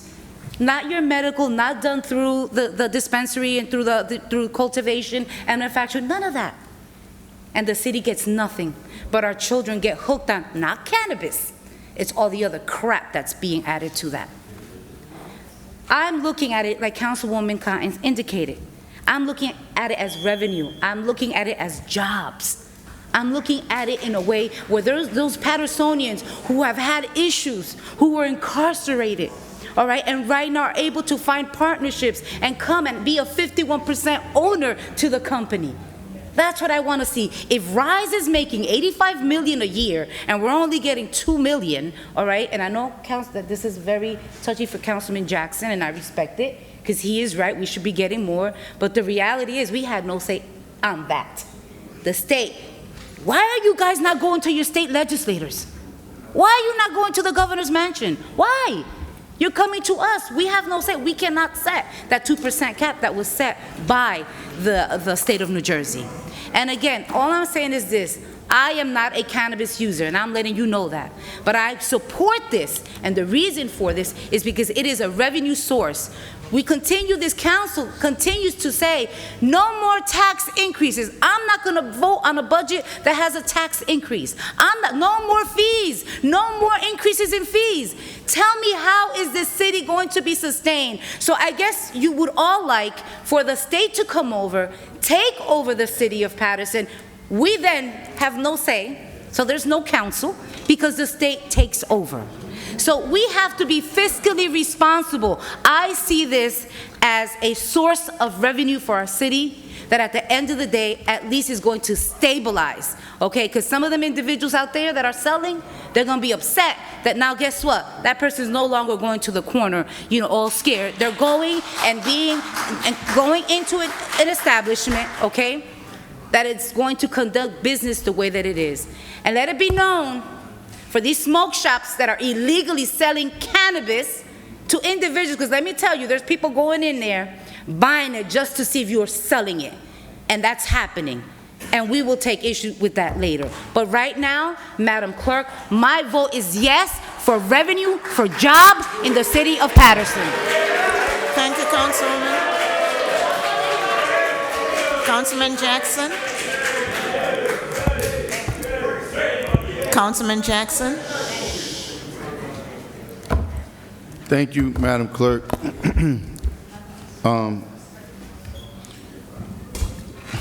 First of all, if anyone can point out one time, just once, where I lied on this chair, by mistake, I'll resign right now. There's never been a time that I've lied, never. I'm going to say 90% of the times I'm completely accurate, where later on, just like this one, because same sales pitch, we're going to create jobs. We're going to create revenue for the city. The stadium hasn't created one freaking dime for the city yet.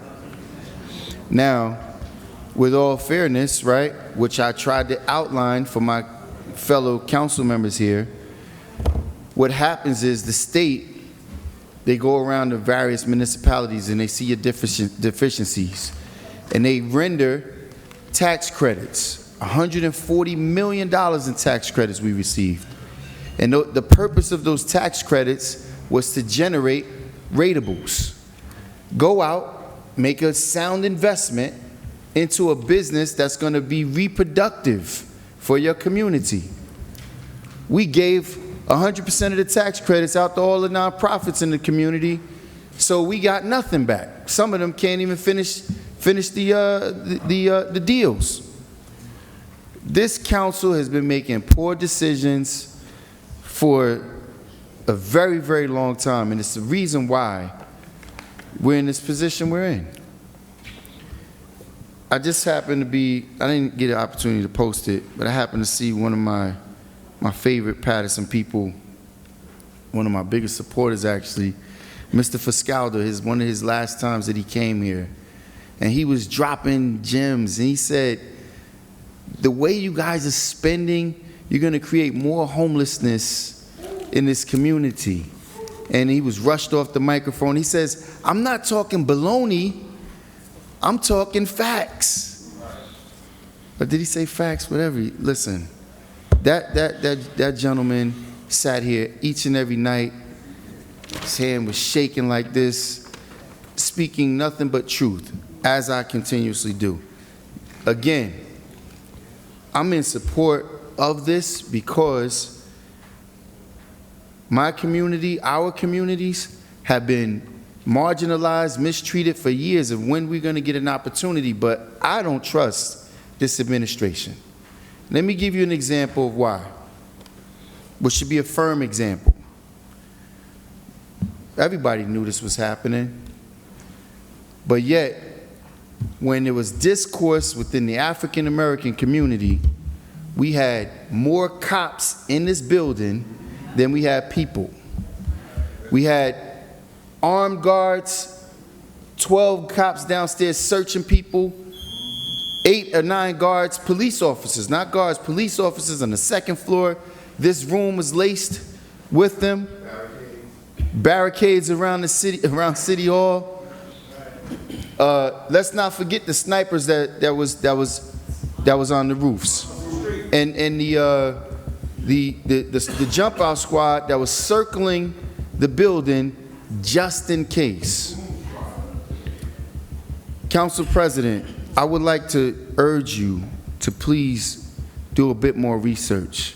Democracy enables for discourse. Democracy enables people to be able to come and express themselves. They're not margined by how you want them to respond. That's not how democracy works. If you watched democracy unfold in this country for decades, for hundreds of years, when people were sprayed with hoses and had dogs put on them because they wasn't responding the way someone demanded for them to respond, the issue is we need to have better leadership, and maybe people won't feel the way they feel. To come in here and have to raise arm and have to be upset. But I'm going to tell you this. I'm going to just close on this note. One applicant here says 51% Paterson, just one. And I do understand that there's some members of the community that may no longer reside, but I attest that those individuals are equally from here as anyone else. They understand the ills of what we go through. Their families are still connected to this community. It's the outside people that I have an issue with. Rise has no connection here, and they're making a mint. The red carpet has been rolled out for them. And what Councilwoman Davila stated is a lie. We did have an opportunity to write the guidelines of which we wanted our community to be able to render these services. The council had an opportunity. Councilman Velez was rallying for a special meeting to override the mayor's veto. The council president wasn't taking phone calls. She wasn't available.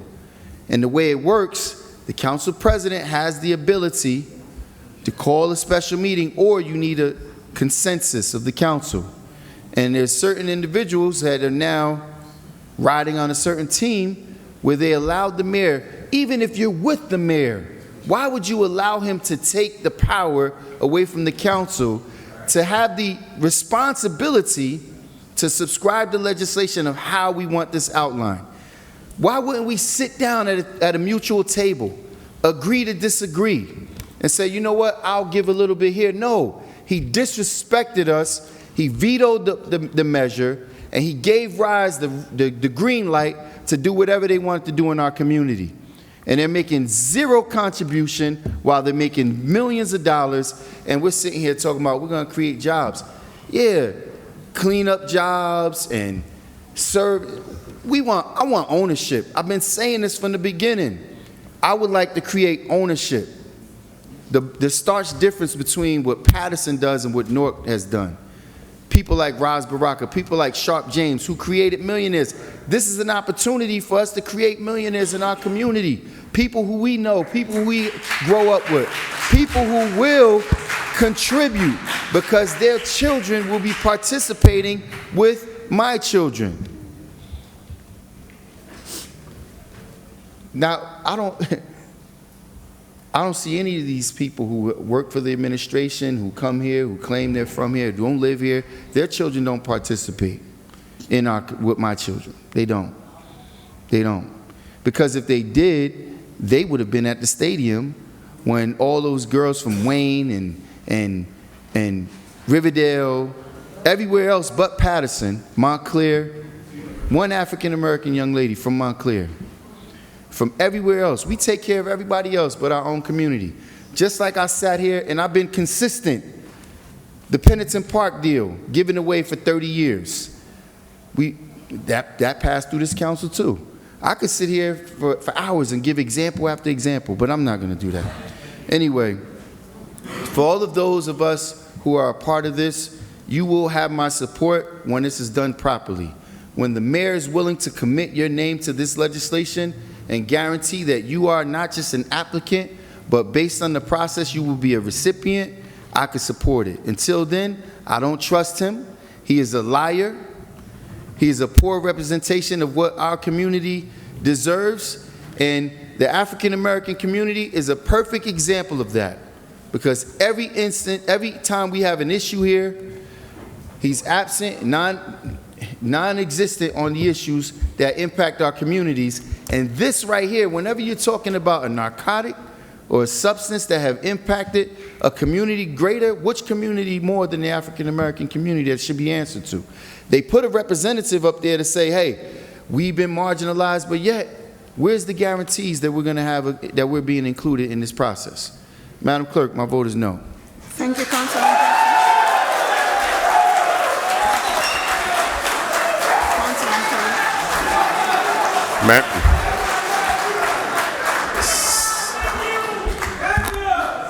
Continue, Madam Clerk. Thank you, Madam Clerk. It's great to see member of our community here. We should come more often when there's different issues in city of Paterson. There have been chatters out there in the community that this council is legalizing cannabis, which is not true. It's been legalized to a referendum, I believe, in 2021, statewide. Members of the public, please. I'll finish before 2 minutes. I haven't, believe me, I'll finish 2 minutes. I'd like to get to the point. Like I said, there's been chatters that this city council is legalizing cannabis tonight.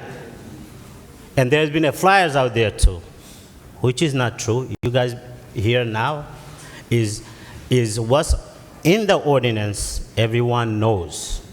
I am not support of putting 10 cannabis licenses out there. I spoke to the community, but people out there with lies in the community putting flyers out there, specifically my community. Just like there was an event at West Side Park. On Facebook, social media, I cut out the power. I sent the inspector. I did this, I did that. So those people who are doing it, you need to stop it and look at the mirror. That's all, just stop it. Stop this nonsense and lies you spend to the community. And I'm not supporting this because I think we need to try whatever the amount of license we have. Let's see how it works.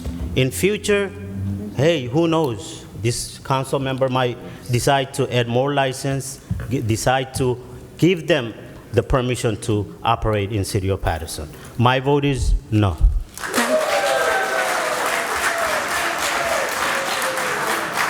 Thank you, Councilman Khalid. Councilman Udin. Thank you, Madam Clerk. Thank you, everyone, Please. those who are here. And because of your attendance, I would say that last time we were successful because of your attendance, and I believe that we're getting successful again one more time because of you. We understand that these licenses, this cannabis is going to bring revenue to our city. And believing this, we approved licenses in different categories. What we're trying to limit is the retail licenses that the administration is trying to increase.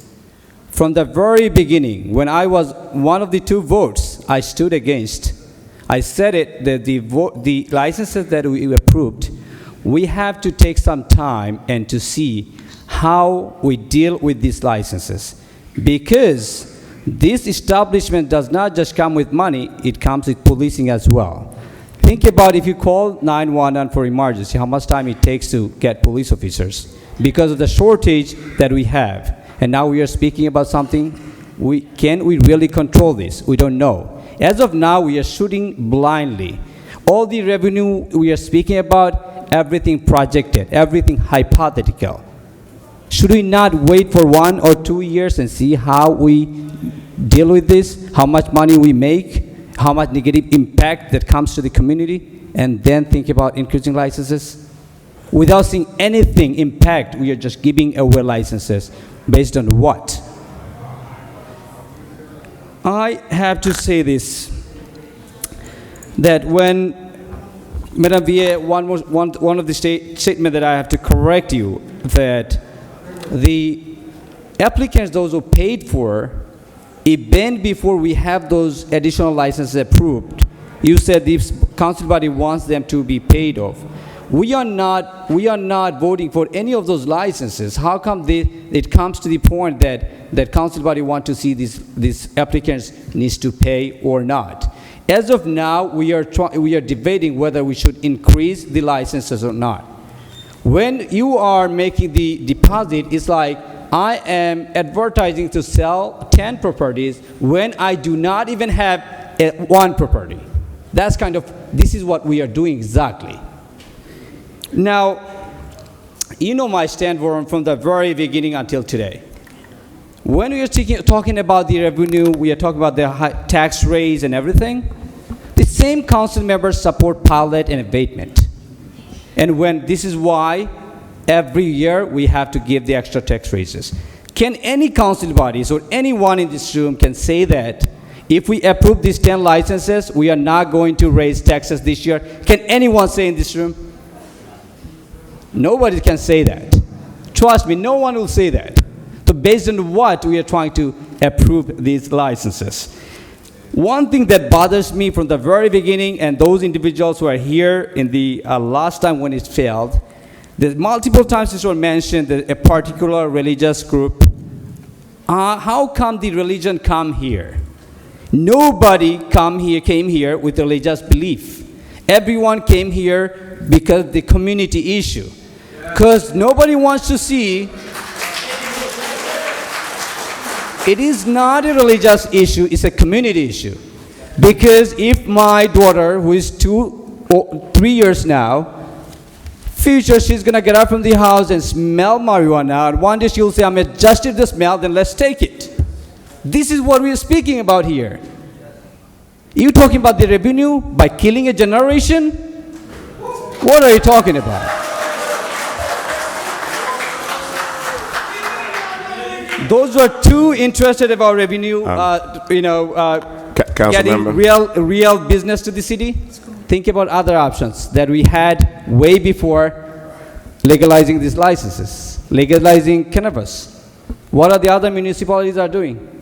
Think about our neighborhood municipality, Woodland Park, Little Falls. They declared no tax raise this year. Can we ever do this? Think about real business, not the business that can kill a generation. That we have to expect that we are living in a city where we can smell marijuana in every single step. I cannot see my generation falling apart. I'm not talking about myself or my daughter. I'm talking about the community. As an educator, I'm thinking about 30,000 children that's going to Paterson Public School. That's what we are talking about.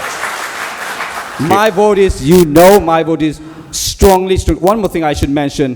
When you're talking about, Council President, I understand your timing matter, but I have to say this, Council President, with respect. Councilman, we have a 2-minute, we agree on 2-minute rules on the voting section. Council President, I have 30 more seconds. When you're talking about prioritizing Patersonians,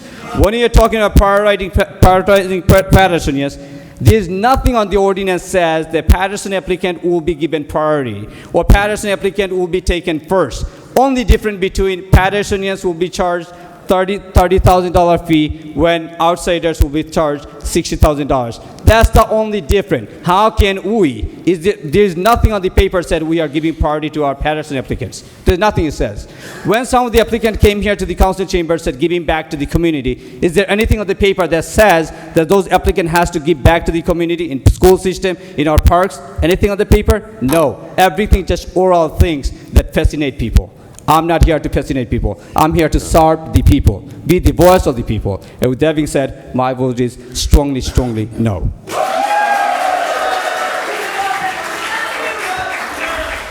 Councilman Velez.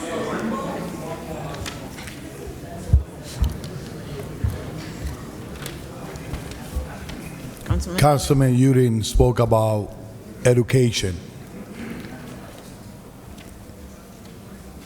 We received a letter from the Board of Education president requesting a joint meeting. And the subject that they want to talk about with us is school district budget planning, shared services, facility, next steps. 2 years on this, and we cannot even get a meeting with them yet.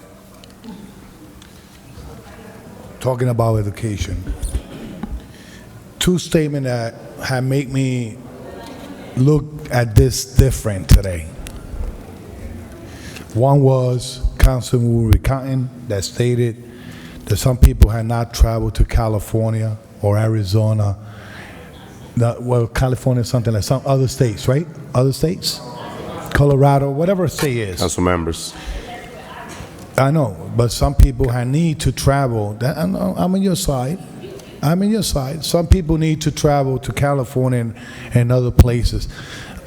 And look how the operation of cannabis is. The other colleague stated why the resident did not went to the governor's office, to the state legislator, or the CRC. That triggered me a lot. So listen to me. Why should I go to the state and to the governor's office when they put a referendum and the voters voted yes to have recreational cannabis? They're not going to listen to us. Why should I go to CRC and speak to them? Officer, please close that door. Why should I go to the Cannabis Regulation Commission to speak to them when they put the order? I went to Atlantic City to one of the classes of CRC, and it's clear it says we put the commission together, we put the rules together, the municipality had the rights and to do ordinance to regulate the cannabis in their city. Council President requesting a little bit more time, please. Please, So, be mindful of the time. so why we go, yeah, I'm gonna be mindful. So why we go to this departments and shut you down to go there when the people that elected us was you guys that elected us? You should come to us and raise your concern. I amended the ordinance of drinking in public to include do not smoking cannabis in public. I still haven't seen yet one single ticket given to anyone out there. Let the police handle whoever is selling illegal cannabis. Let the police handle that. Let the police handle the legal shop, smoke shop, or whatever they're doing. Let them do their job. People have confused control medicine with abuse of control medicine in their statement today. I gotta say this, and I said it before. We should do a study, a zoning study, where the establishment should be open if it fit in any other wards. Saying this, some people brought up religion. I am Christian. I believe in something. People believe in something. Whoever say don't believe in something, at least if you turn on the light off, you believe it, turn off and off. You believe in something. I don't profess some people's religion here, but I believe that you as a voter believe that my decision is going to be the right one for the community. I don't need to believe what you believe. I need to know that you believe that my decisions are going to be the right one. So I did my own search on this. Based on the 12 plus public schools that I have in the 5th Ward, 5 plus charter schools that I have in the 5th Ward, 25 plus churches that I have in the 5th Ward, 23,000 residents that I have in the 5th Ward, 95% of those residents do not use cannabis, so my vote is no.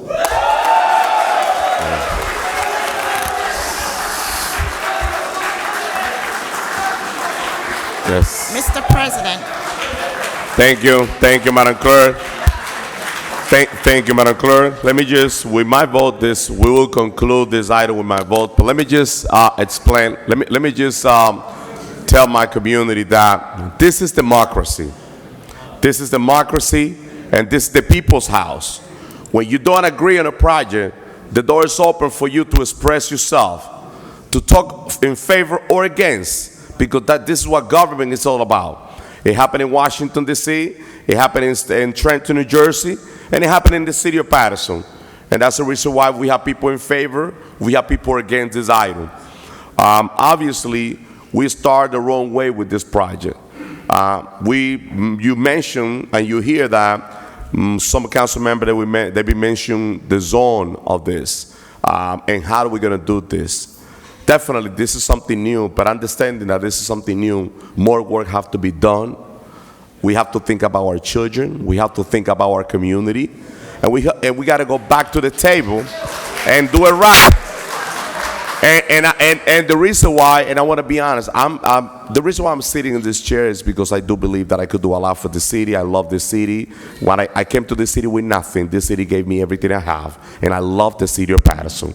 I met with the state. The state was very clear. The state is pushing for us to move this item forward because they want the city to get more resources, more revenue because of the lack of revenue that we have. But understanding that also, we have to think about our community, we have to think about our children, and we got to go back to the table and do it right. So with that being said, my vote is no, Madam Clerk. Thank you.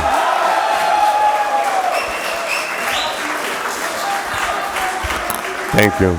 Now, please allow me to take one more item, and we will go, it's a quick item, and we will go straight into public portion. Now, Mr. before, President, will you allow me to announce the votes, sir? Yes, please, Madam Clerk. So the votes are 6 yeses, 2 noes, 1 absent. Item number 8.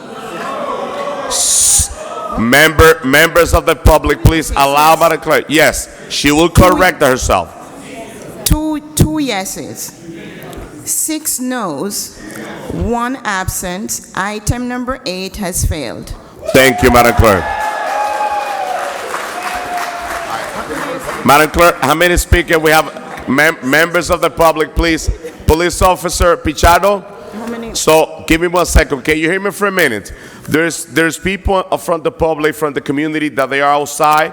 So what we're gonna do, we're gonna call your name. And if you're outside, please get into the chamber and you will have 3 minutes to speak. Be mindful that right after the 3 minutes, we will call the next speaker. We will not extend it more time because we have a lot of speakers on the list. Madam Clerk, let's take care of the public portion now. Let's go. Can we do number 9? So the first speaker, Mr. Ernest Rocker. Make a copy of that. All right, excuse me. Members of the public. Excuse me. Madam President, Mr. President, I've been called. I would like to speak. Yes, members of the community, if you live in the room, please, let's not have a conversation in the chamber. We're going to start the public portion. First speaker, Madam Clerk. First speaker is Mr. Ernest Rucker. Please Let's give it a minute to the community to leave the chamber.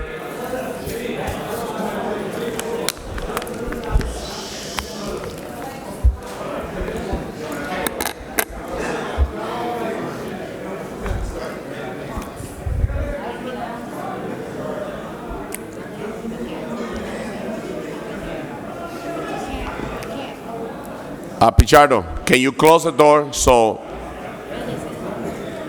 No, they want to stay out now. Council President, am I allowed to speak yet? Yes, now first speaking, Madam Clerk. And I'm going to make it clear before I start speaking.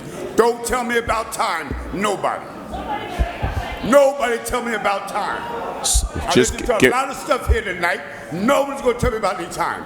Can we start this now, please? Can we raise the speaker's microphone a tad bit, please? Give me 1 second, Mr. Roque. Rafael, the mic on the public portion. We have Ryan back there.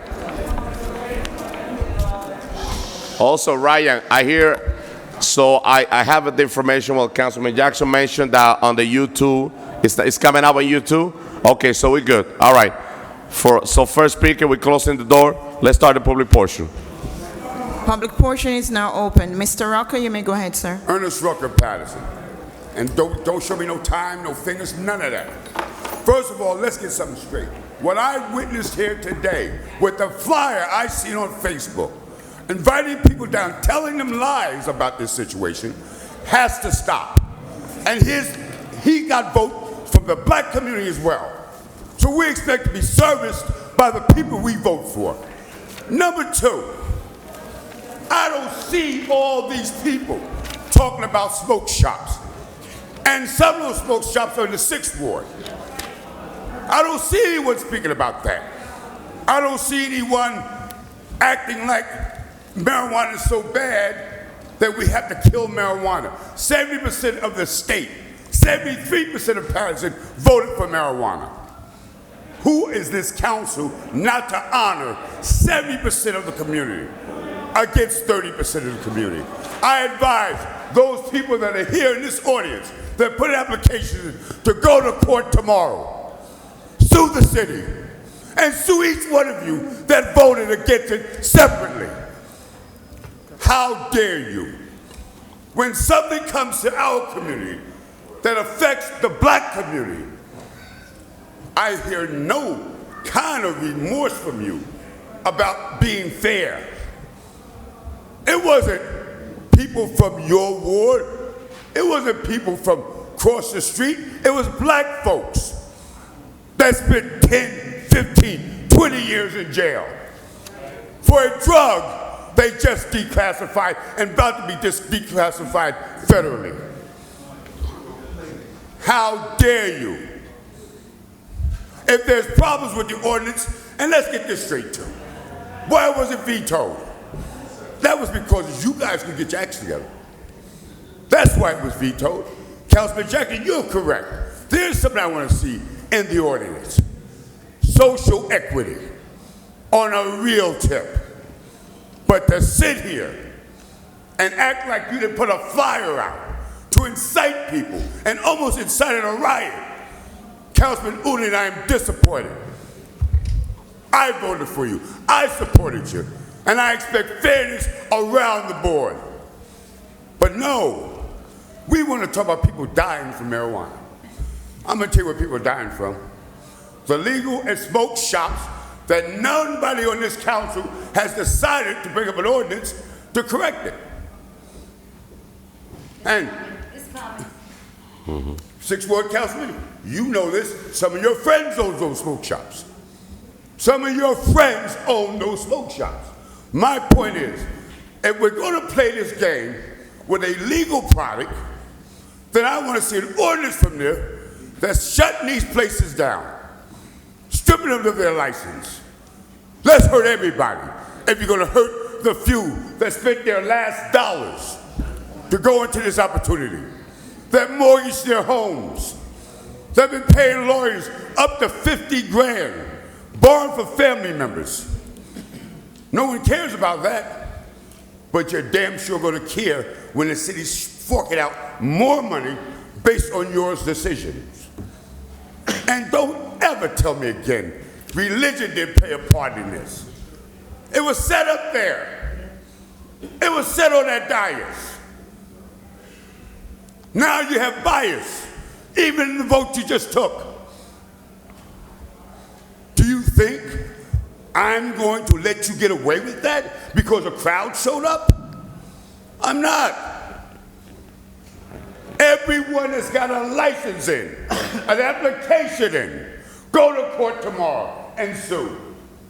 This affects our community. I see people from Clifton. What the hell is Clifton doing here in the chambers of Paterson, dictating to us what the hell we should be doing? I'm tired of bullshit. You asked for decorum, I don't have none tonight. I watched the game being played. And Al, that one pony trick shit that you do when you want somebody to change their votes or change their minds, I'm getting sick of that too. It is time that you took your responsibility seriously, not voting on a crowd. Follow the legislation that's in front of you. You've already violated it. Talking about residents. Residents. You got liquor stores with residents upstairs. You have marijuana being sold in those bodegas, those smoke shops, laced with fentanyl. And instead of you worrying about the public safety of this community, you want to shut down something that has been made legal. Legal. How dare you? And then you want to come back again and play the same circus, being led by one or two people because they put flyers out and bring a bunch of people that has not come here like I come here weekly, fighting for issues. Tired. How dare you? When the lawsuits come, then you want information on them. You don't give a damn when you made these decisions. So don't care when the lawsuit comes. And I advise them to go to court tomorrow. Tomorrow. You're right, Dave. You can beat City Hall. I'm going to leave you with this. I'm disgusted. I'm glad you came back, Councilman. You ran a flyer on Facebook to bring a crowd that you couldn't even control, and then you lied during your speeches about how bad marijuana and people are going to die. You named one death from marijuana. I named you a lot of deaths from these illegal smoke shops that nobody's saying nothing about. Nobody's saying nothing about. I'm more pissed than I've ever been to see what I've seen tonight. You changed your minds because you've seen a crowd. So if that's what it takes for you to change your mind, I'm going to make sure that you got to get 20 cops for the next meeting. If it's about outnumbering the other group, then that's what we'll do. But you can't tell people no that got leases or buying property, that are spending money on build-out, spending money on lawyers, consultants, that they were going to have a fair chance in the city of Paterson, and you played political games. Was the process done wrong or right? That's up for y'all to figure out and correct. That's not for these applicants that gave you their money, that spent their money. It is up to you to figure that out. And I'm not here to help you get the administration or nobody else. I'm here to make sure people are treated fairly. Because you lied, Councilman Odin. You lied. And you see they're grinning. See, when you do run a game, you don't need one community. You need several communities. I need you to understand that. You need several communities. Now you done pissed me off. And I might be part of those communities going against you because you sat there and lied. You dramatized. You built it up. People are dying for marijuana. What kind of shit are you on?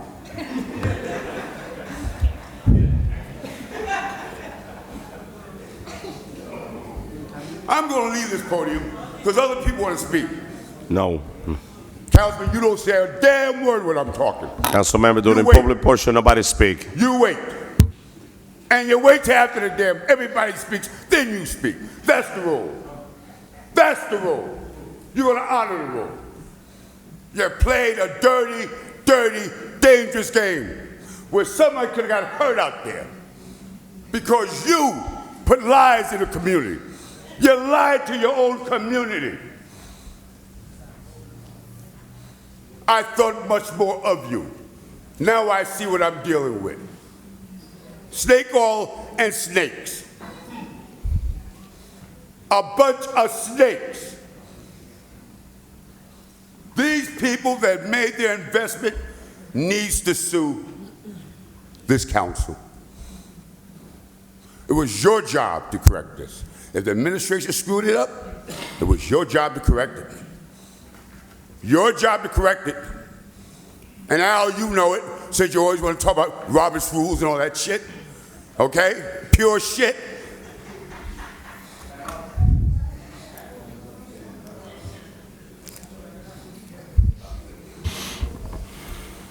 Ladies and gentlemen, this would not be our last visit. I'm woke now. Old age ain't bothering me, back ain't bothering me. I'm coming at you. You promised to do the right thing.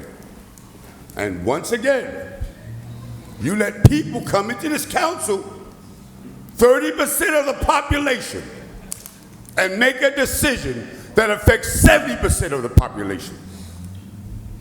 Do I need to repeat that? 30 versus 70. The state of New Jersey, 70 versus 30. You didn't even read the ordinance. You didn't read the legislation. Residency is nowhere in it. You can't dictate 500 feet or 200 feet from a resident. That's not within your jurisdiction, ladies and gentlemen. I'm disappointed, but I know the snakes I deal with. I've been dealing with it for 45 years. I'll deal with you for another 45 years. Have a good damn day.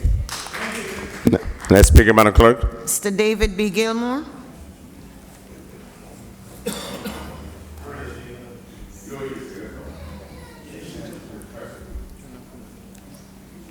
Good evening, Dave Gilmore, Paterson. Good evening, that Dave. 12 minutes that he just got, I don't want to hear that shit either. Now, members of the public, Mr. Dave, before you start, 12 minutes. I understand that. I understand this is a very special occasion. Continue. We're in public portion. There's no need to scream. Continue, Mr. Dave.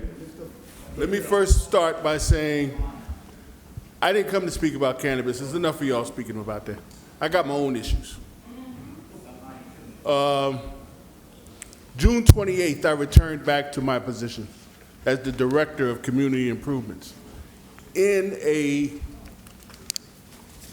diminished role and capacity that was exercised before I was even fired 18 months prior, where they took my supervisory role of the construction office away illegally.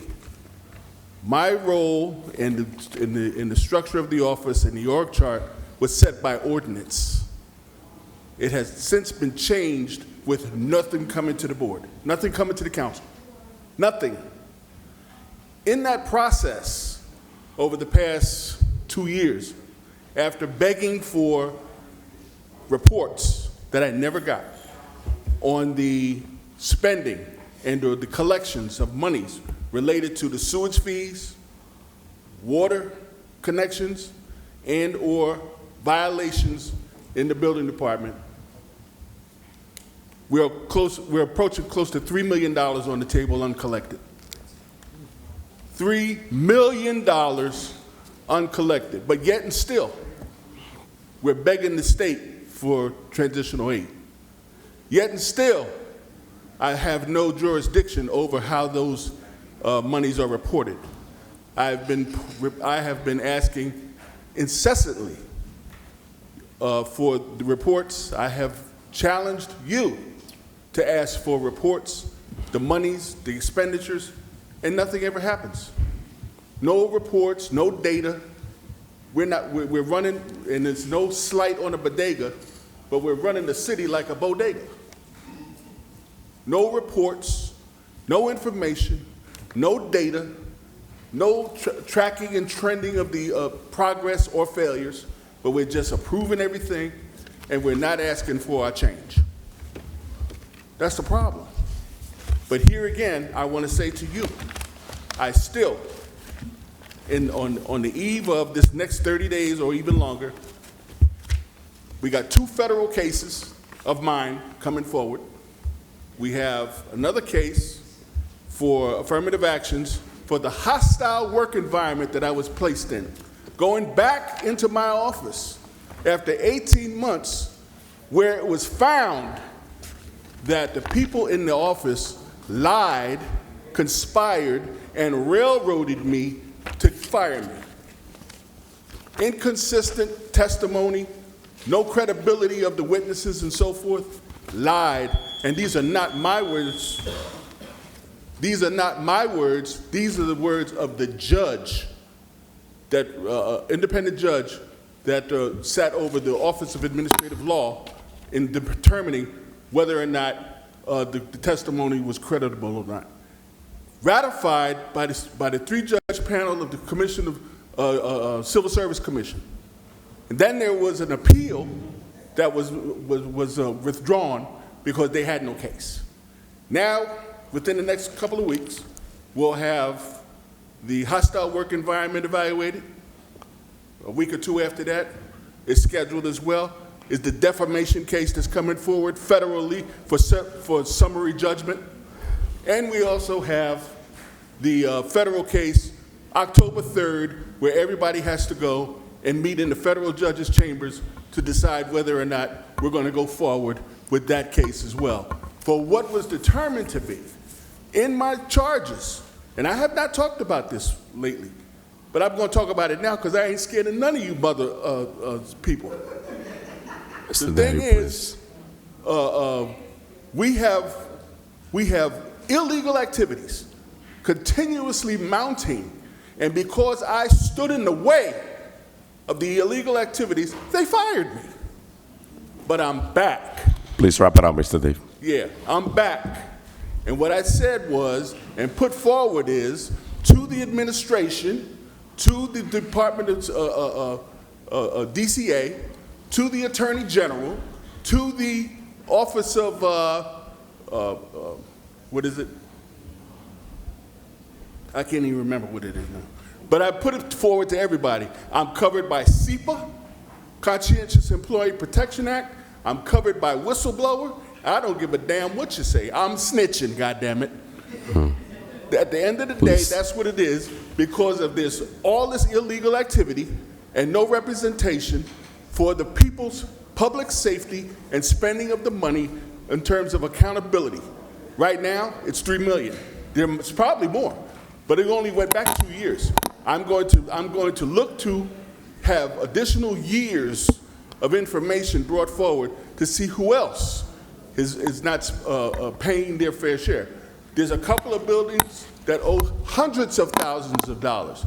I'm not here to call anybody's name. I'm not here to lambaste or point anybody out, but there's several buildings that owe hundreds of thousands of dollars, new construction around the city, and we're not collecting the money, and that's the damn shame. Thank you, Mr. Dave. That's a damn shame. So you're going to hear more from me in terms of that, because if you don't like it, fire me again. Fire me again. Thank you, Dave.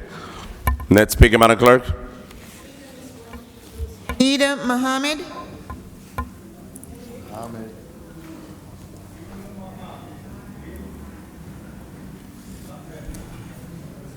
God's name. In God's name, good evening. I guess we're still in the evening before the morning. I want this question answered, and I'm going to not leave this podium until I get this answer. Whose idea is it to close all these streets and make them one-ways, and nobody know about it? How is that possible? To just continue to make street one-ways and nobody knows until we almost have an accident. What the heck is happening over here? What is that, 100 Hamilton Plaza? I mean, that's crazy. I want to know whose idea and why. The new thing that's going on in the community improvement, I think that's, Dave, that's your office? Okay. Are things that's not going on. The big reveal that came out of all this money that we have not collected under the disguise of a new person that took over when Dave was illegally fired. Now, what are we doing about that? When Jeff Jones, you all wanted him on the carpet, you brought a committee of the whole and raked that brother through the fire. Now, why is it that we're not calling for a committee of the whole to get that cleared up? Because you're talking about millions of dollars. Now, this whole new bulk idea about the bulk, what is garbage thing that we are now talking about? Right. I want to know, where is that contract? And what are those people that now going to be responsible are getting their pay raises along with their new responsibilities? I want to know that. The other thing I want to know is just my observation here tonight. When we had the murder of our brother Najee Seabrooks, none of these people were here. I'm so angry to see so many people coming out about cannabis. No, I don't know what it is, don't care, but I'm telling you, the brother's life was taken, and we had nobody. From those woods, Al-Aziz done ran out of here because he could care less. But the thing about it is, we pick and choose what it is that we're going to come and protest about. That's sad. That tells us about this so-called one Paterson. And my last thing is this whole BS about this cannabis. I remember the same BS we were given about that stadium, how we were going to have jobs, people was going to have careers, we were going to have money. And that stadium sat over there now, and we can't even go in it unless we pay somebody. Our children can't even go in there unless they pay somebody. And nothing is said. Nothing. We sit there like I got two heads looking at me like I'm speaking a foreign language. Sad. But now before I leave here, I want to know whose idea about these doggone one-ways and why we know nothing until we almost run into somebody. Council President? Yes, Ms. Wahida. Right out when we finish the public portion. No, because you know what? The last time you said that to me, I never got an answer to nothing. You definitely. Told me that every single time. Please stay in the chamber, and we'll make sure you get your answer. No, Council President. I want to know about these streets closing right now. Listen, the rules is that right after finish public portion, we all taking note. You see me down taking note. Ms. Wahida, you see me down taking note. There's more speaking on the line, please. You keep right on saying that every time. I know, but that's They say, I agree. Your little boy over here jumps up and say, I move. With the changing of the street, over here say, I second. I agree with you 1,000% with the changing of the street. We're gonna have that discussion because there's so many complaints about that, the changing, that And you don't know nothing about it all over the sun, but we're gonna address that. I guarantee you. Please, just give us a minute. Let's speak, Madam Clerk. Council President, with all due respect, Ms. Wahida Muhammad is a long-established, well-respected member of our community. That is the reason why we need more. We need additional time. Through all of the speakers. As soon as we finish, Councilman Jackson. We make certain provisions for certain people. Here we are being selective again. If it's somebody else, Ms. Wahida, I have no problem giving you the explanation because that conversation took place at the DPW committee. We have Councilman Velez here. Can I want explain to it speak fast, just quick? I want to speak on that also as well, but we have to make a change on that, Ms. Wahida. Councilman Velez, really quick. Out of respect for Ms. Wahida. With all respect to the question, of course, I'm anxious to answer it. That was approved in 2008. The state approved it. That changed there. DPW Superintendent of Traffic with the Director of DPW find it in the books, and they demanded, members of the public, please. The state demanded to change it immediately. So that was way, way before us. And regarding the other streets, one way, I established a method that before a street is turning one way is be vetted by police, fire, and then the committee if they approve it, and then we vote on it. All the streets that was changed in our tenure have gone through that process. So that's Thank you, Councilman Velez. But Ms. Wahida, let me just say this. Even to the state mandate to change Church Street, we have our legislator. I'm going to reach out to our legislator because that's creating a whole chaos in the downtown area. I was about to get into an accident because we're not used to having a such an important street as a one-way. I've been trying for the third time. I've been trying to get into, and when you see the stop sign, it's too late because you're in the middle right there. So we're going to reach out to our legislator, and we have to bring church back into two-way. It got to happen. I'm getting calls, and like myself, I was about to get into 3 accidents on that. So, but we appreciate. Next speaker, Madam Clerk. We'll follow up with you. Speaker is Mr. David Sue. Madam Clerk, what happened with the clock is it has 92 minutes on. Can we reset the clock? Yeah, that has to be I reset. don't get 92 minutes? No, you get 3 minutes, Mrs. Sue. You get 3. David Sue, 34 Van Houten Street, Paterson. I'm going to talk about what I'm going to call a Paterson problem. So, a Paterson problem is what I've described as the privatization of public money. So between the municipal budget and the school district and the grants and the programs, easily more than $1 billion flows through the government in this city. 0.1% of $1 billion is $1 million. So the issues we see, for example, Mr. Gilmore and Mr. Castro, they've revealed even more problems that people who would commonly pay for some reason or not. And this is a common process. Like I go to the supermarket, I buy food, I have to pay before I go out with my food. It's as simple as that.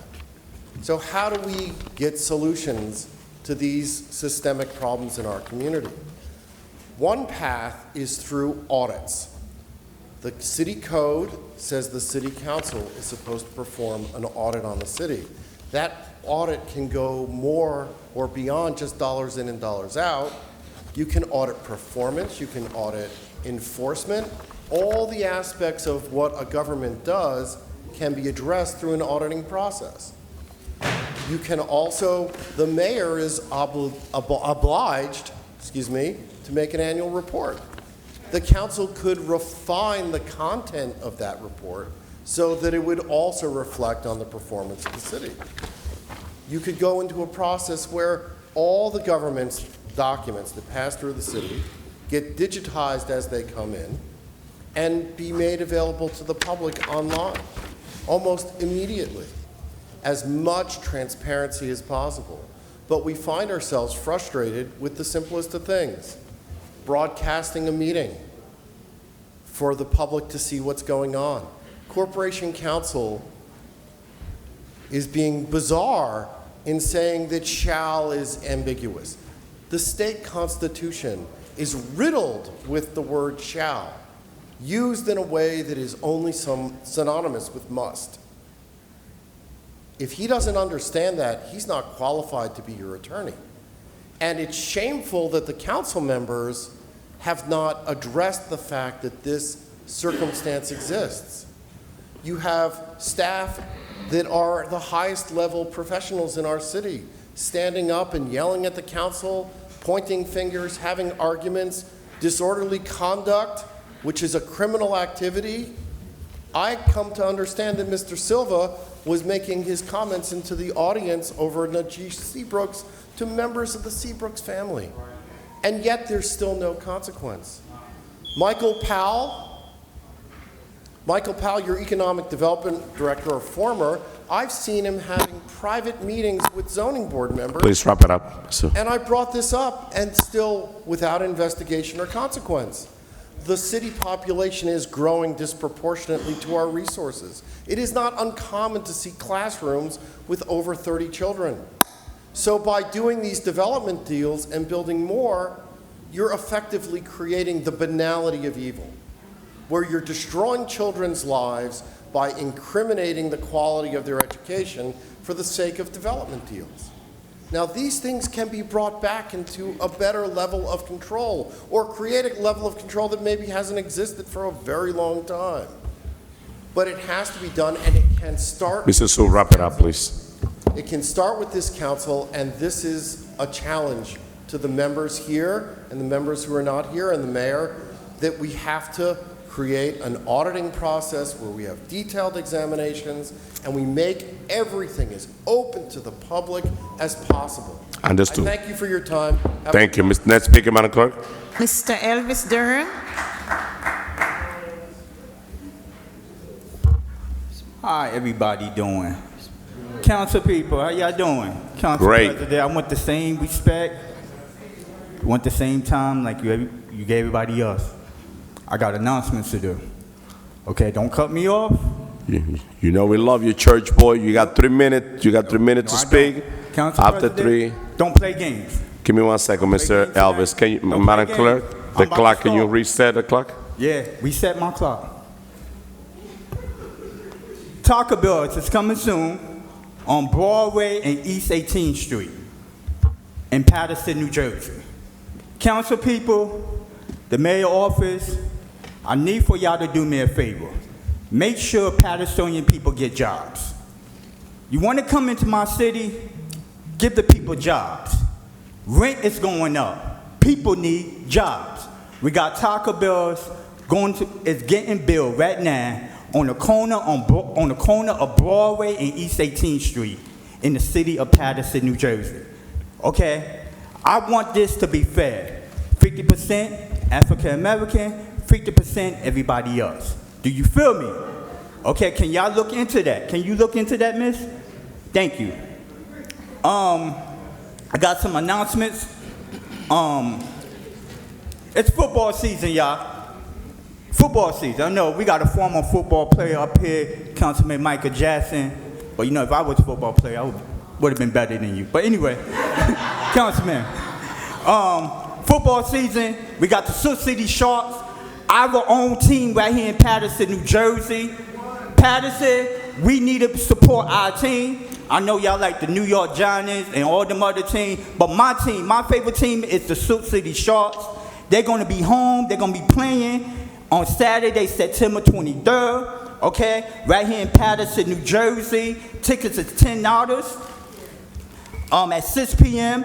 at 9808 K Street, Paterson, New Jersey.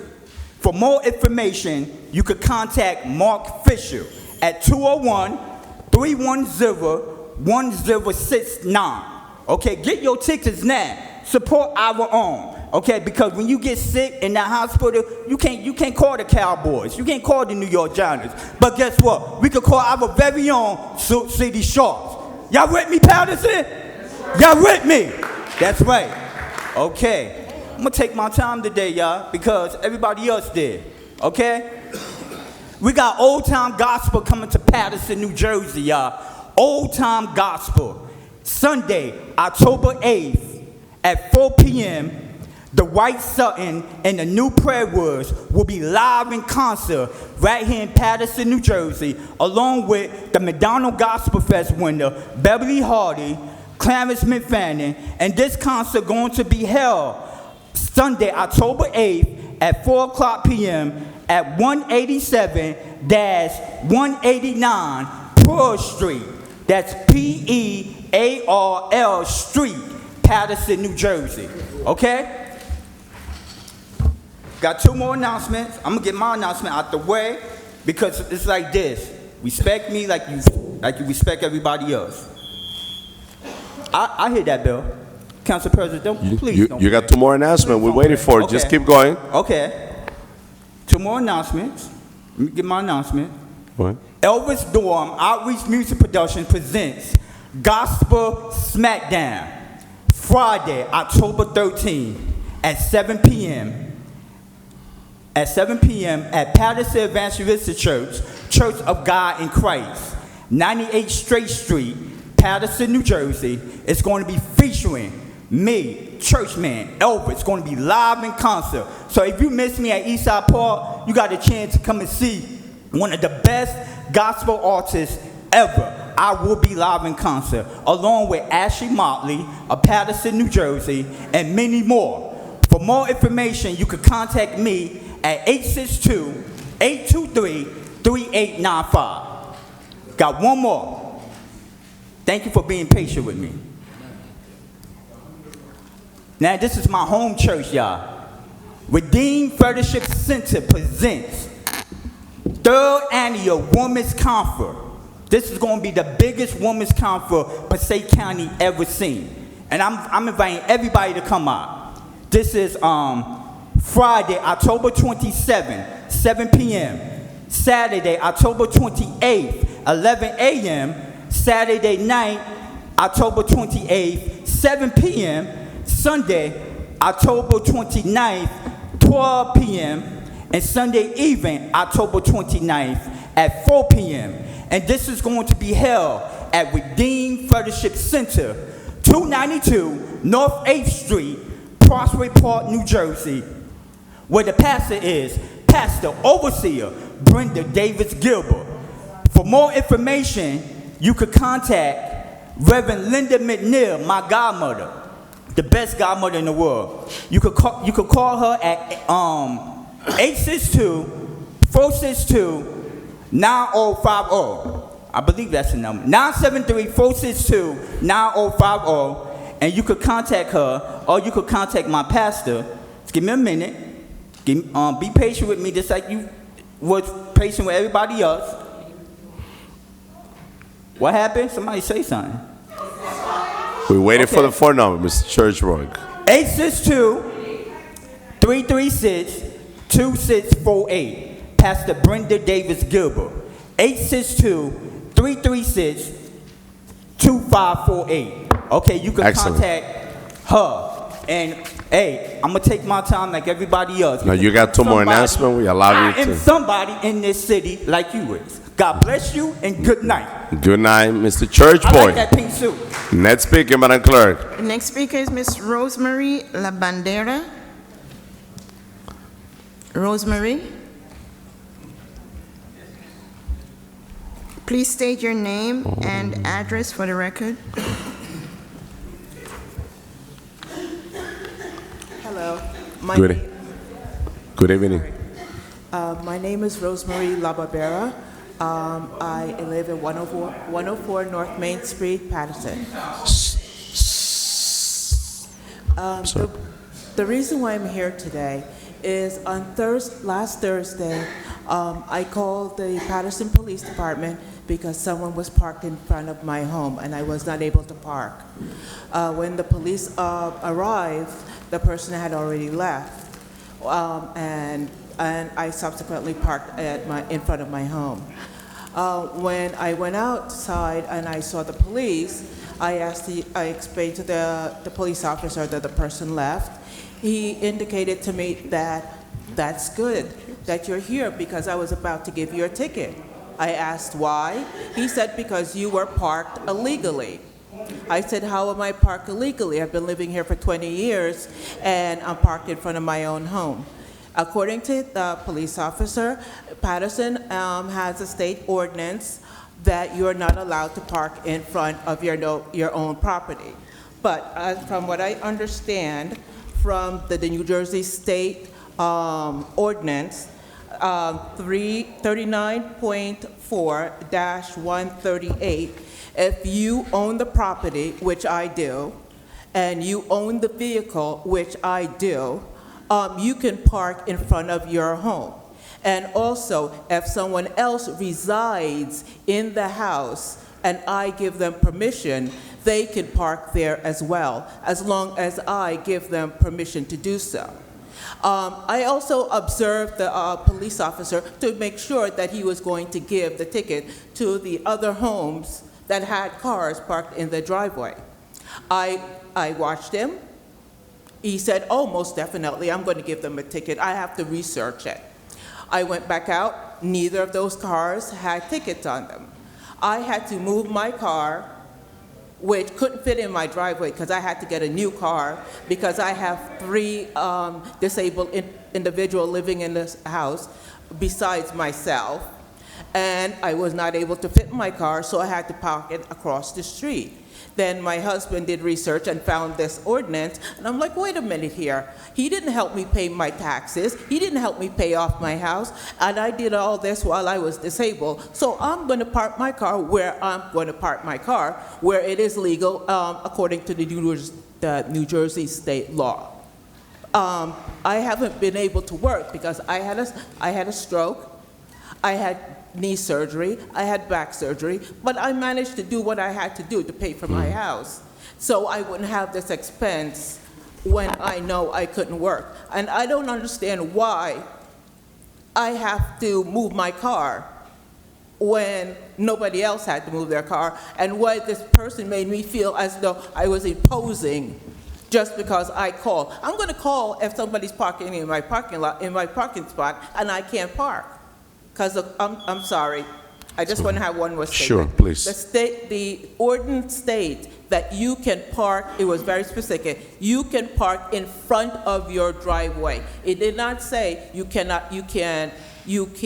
only park in your driveway. It says you can park in front of your driveway. Correct. So I just want to find out if this is if the city ordinance supersede the state ordinance.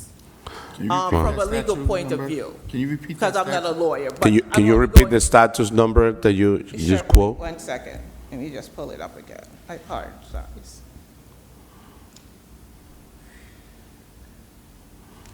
The ordinance is 39.4-38, pardon me, 39-4, I'm so sorry. 39.4-138. Okay.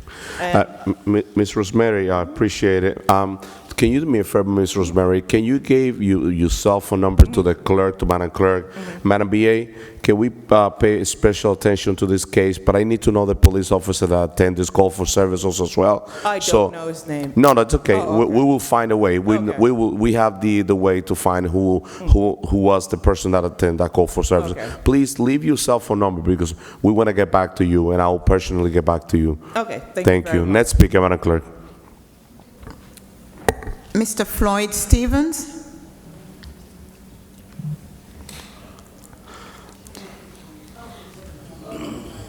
Thank you very much. I'm honored to actually Good evening. participate in council meeting. To be a Just speak a little bit closer to the mic, brother. I'm honored to participate in council meeting, to be a witness, to listen. I've been living in Paterson all my life. I don't know how some other people feel, but I remember there was a time in Paterson where every year, PBA, FMBA, All Wags, Junior State Coast, Bragg's Sons, Inca's Sons, B'nai B'rith, St. John's, all these teams. And as we were children, every time there was a season, we had the tryouts, and if you made the team, then, you were given the uniforms and you played the season, everything was okay. We did that for many years. Today, I see the children having to tag. We never had to do that. Never.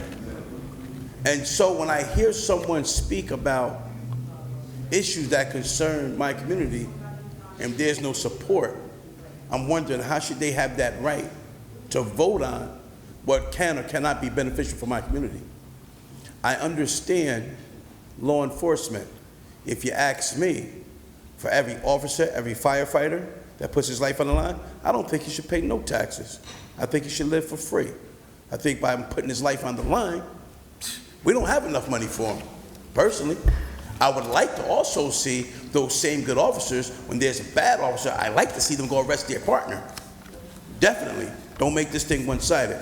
So when there's an opportunity for myself included, who has been under the law of being convicted, and I have an opportunity to not only participate in making my community better, but to employ others.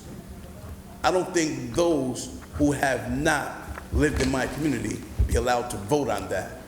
I don't think people should be able to call down their friends and make a bunch of fluff for a spectacle to say they have support to vote on my community. And then for them to sit up and say how it affects their children. Your children don't go to my schools. Because if your children went to my schools, then why was the state able to take over my schools? Your children are not being policed in my community because they was. Why was the state able to take over my police department? We have people making decisions that have absolutely no connection.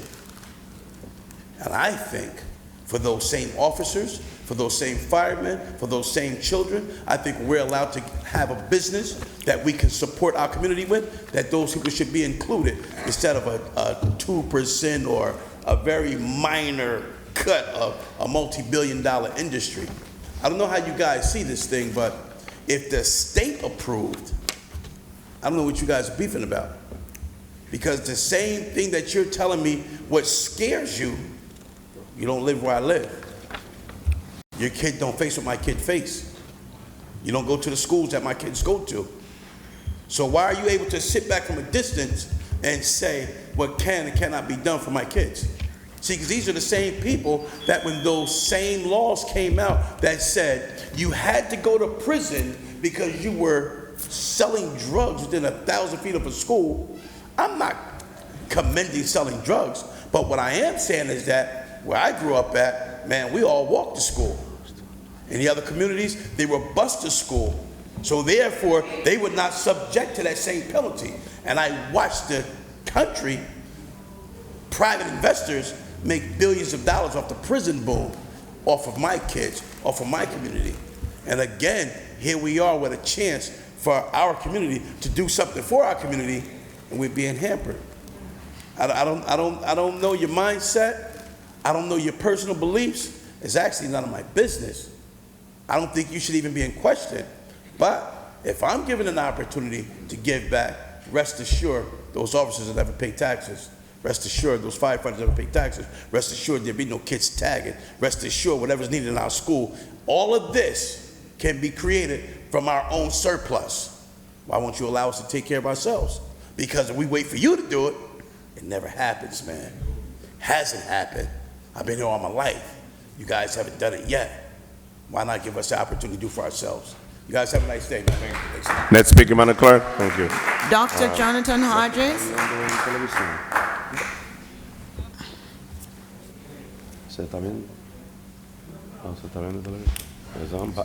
Good evening. Now it's on TV. I'm Dr. Jonathan Hodges. Good evening, Commissioner. I'm sorry. I'm sorry, Mr. Hodges, before you continue. So are we back? Rafael, I have a question. We good, right? Because it went off for a minute on TV. So that's the reason why I received the call. But you guys are back on. Commissioner, good evening. Good evening. I'm Dr. Jonathan Hodges. I'm a member of the Paterson Board of Education and a candidate for re-election. I come tonight to talk about my candidacy, but after witnessing this meeting, there are other more urgent issues that I really think we have to discuss. One of the things I wanted to talk about was the 17 schools that we have that are over 100 years old. 100 years old, one of which the ceiling collapsed inside the building. Now, fortunately, there were no children inside that building. But you can imagine the danger that exists in the other 16 schools that we have to worry about. And that discussion is ongoing, and it involves not just the Board of Education, but it involves parents, council people, the administration, because if they come to take those buildings down, they're coming for property from your city. And somebody has to tell us where that property is going to come from and what you're going to do for the ratables. That is one of the discussions that we all need to have. Because we can either leave the schools up until they fall on somebody's head, or we can go fight for new ones, which is what I intend to do. But there has to be a conversation in this city about managing the property that's here so that those schools can be put in proper places that are of best educational value to our children and at the same time does not ruin the budget for the city. We need that discussion. You have concerns about our raising taxes, as well you should. We have concerns. But I want to tell you, we have watched you, and I was on the Board of Adjustment. I've watched you call us up as a Board of Adjustment members to please give consideration to these developers who bring in projects and don't give a dime toward education. They build apartment buildings, building bedrooms for children, and don't give a dime to the educational system. But if they go to Clifton, if they go to Wayne, they do it there. They do it. And you let it happen. You do. And those are some of the things that we need to talk about. You're giving away abatements in the planning board, which means, if I may, Mr. President. Please. Which means that the tax money you may get, but it's not. But it's also taken off. The money does not spare the taxpayers. They get charged, and you may not know that, but you get charged when the planning board gives out an abatement. That's a problem. When you have those developers who are giving money to the other cities and better projects that they wouldn't dare take to them, they offer us here. Without parking, with mass units that are so crowded that you can't live there, and we allow it to happen. These are some of the things that we should talk about, because that's money that's coming out of your budget and interfering with how this city is run. So, Mr. President, we're still waiting for dates on how the board can meet so that we have this discussion. These are some of the things that we can be talking about. Managing these ordinances, and this one tonight, which I'm very concerned about, not only as a board member, but as a physician and as an individual who lives here. We really need to have a citywide conversation. I don't like what I saw here. I don't like the confusion that went on here. We should be doing this. If you're going to do that kind of dramatic step, build your process. First, make sure that nobody can change it, and that you know where you're going and how it's going to operate. Then take the applications. That way nobody can come in here and undermine what your intentions are. That's what should happen if you're going to take that dangerous step of allowing people to sell more drugs to our community and our kids. So please consider that date, and when I come again, I'll be campaigning. Now I'm just talking. We appreciate it. Number 6 on the school board line, Dr. Jonathan Hodges. Please give me consideration. Thank you very much. I'm waiting for those dates. Thank you. Yes, Commissioner, thank you. There's an email. Tomorrow you have the day already. We have a conversation about the joint meeting, and I already have a conversation with the superintendent as well. So the day will be, you'll have the information tomorrow. Madam Clerk, next speaker. Mr. Joseph Hart.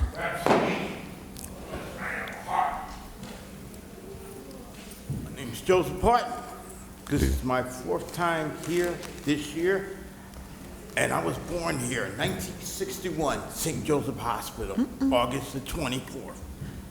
I never been here. I didn't know I was going to really come here, but I'm not here to talk about the cannabis and cocaine and all that other crap. What I'm pissed off about, and I know some of you seen me and some of you know me, people don't respect, they don't respect us people that's disabled or handicapped when it comes to parking, and that pisses me off.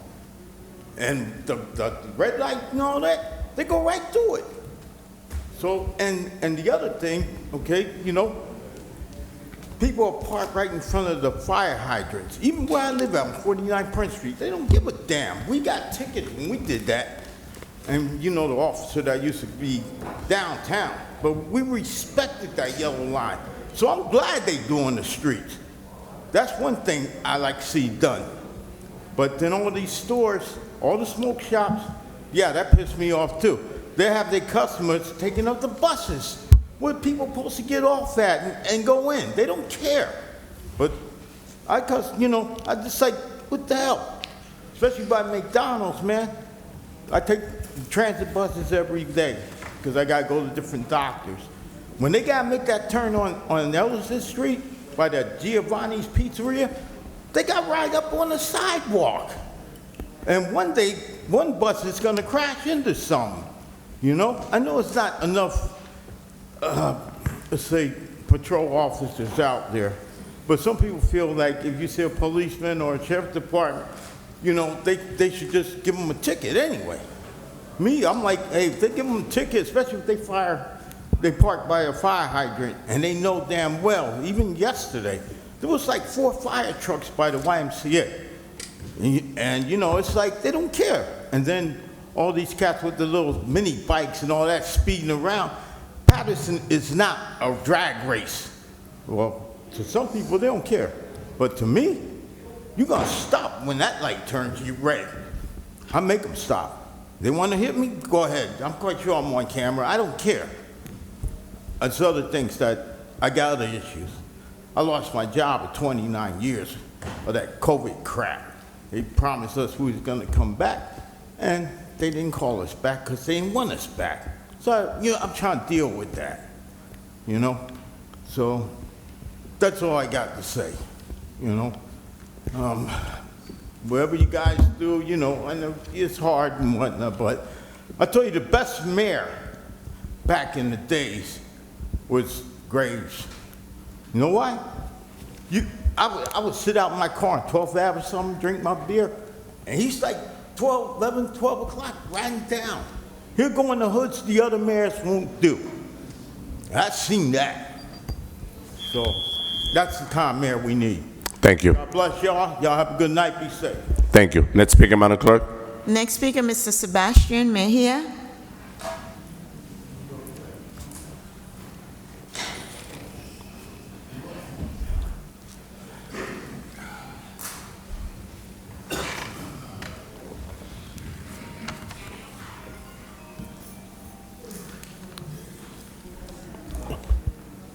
Good evening, Paterson. My name is Sebastian Mejia.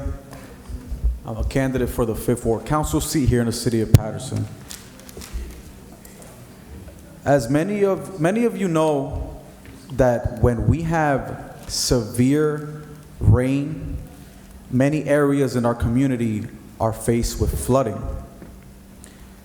Our sewer system is, for lack of a better term, ancient, and it's also what's known as a combined sewer.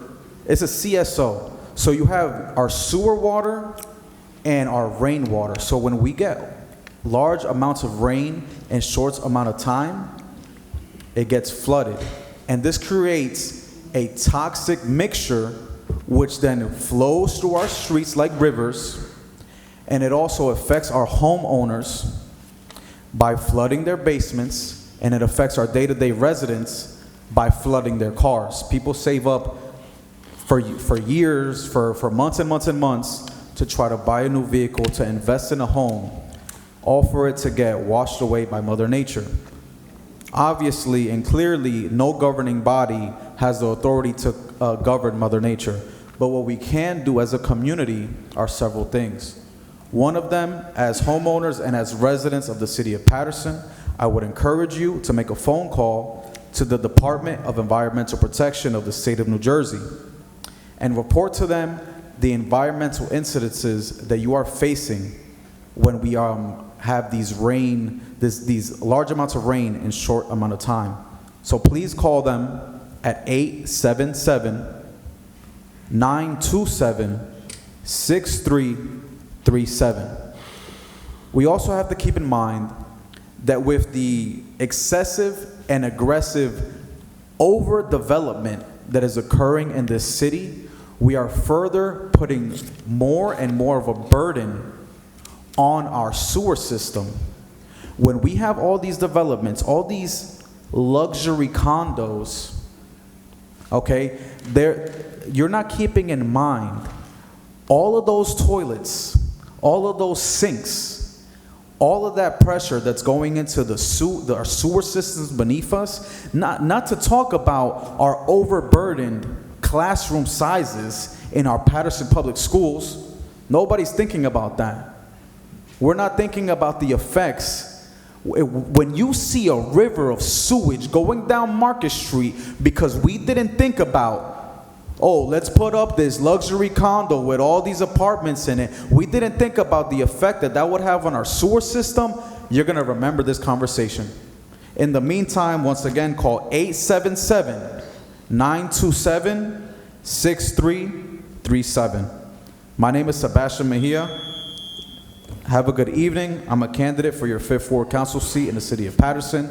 In the upcoming election day is May 14th, 2024. Thank you for your time. Thank you. Next speaker, Madam Clerk. Ms. Ari F. Chardy. Mark Shaland. Next speaker. Mark Shaland. Next speaker, Madam Clerk. Virginia Bonvis.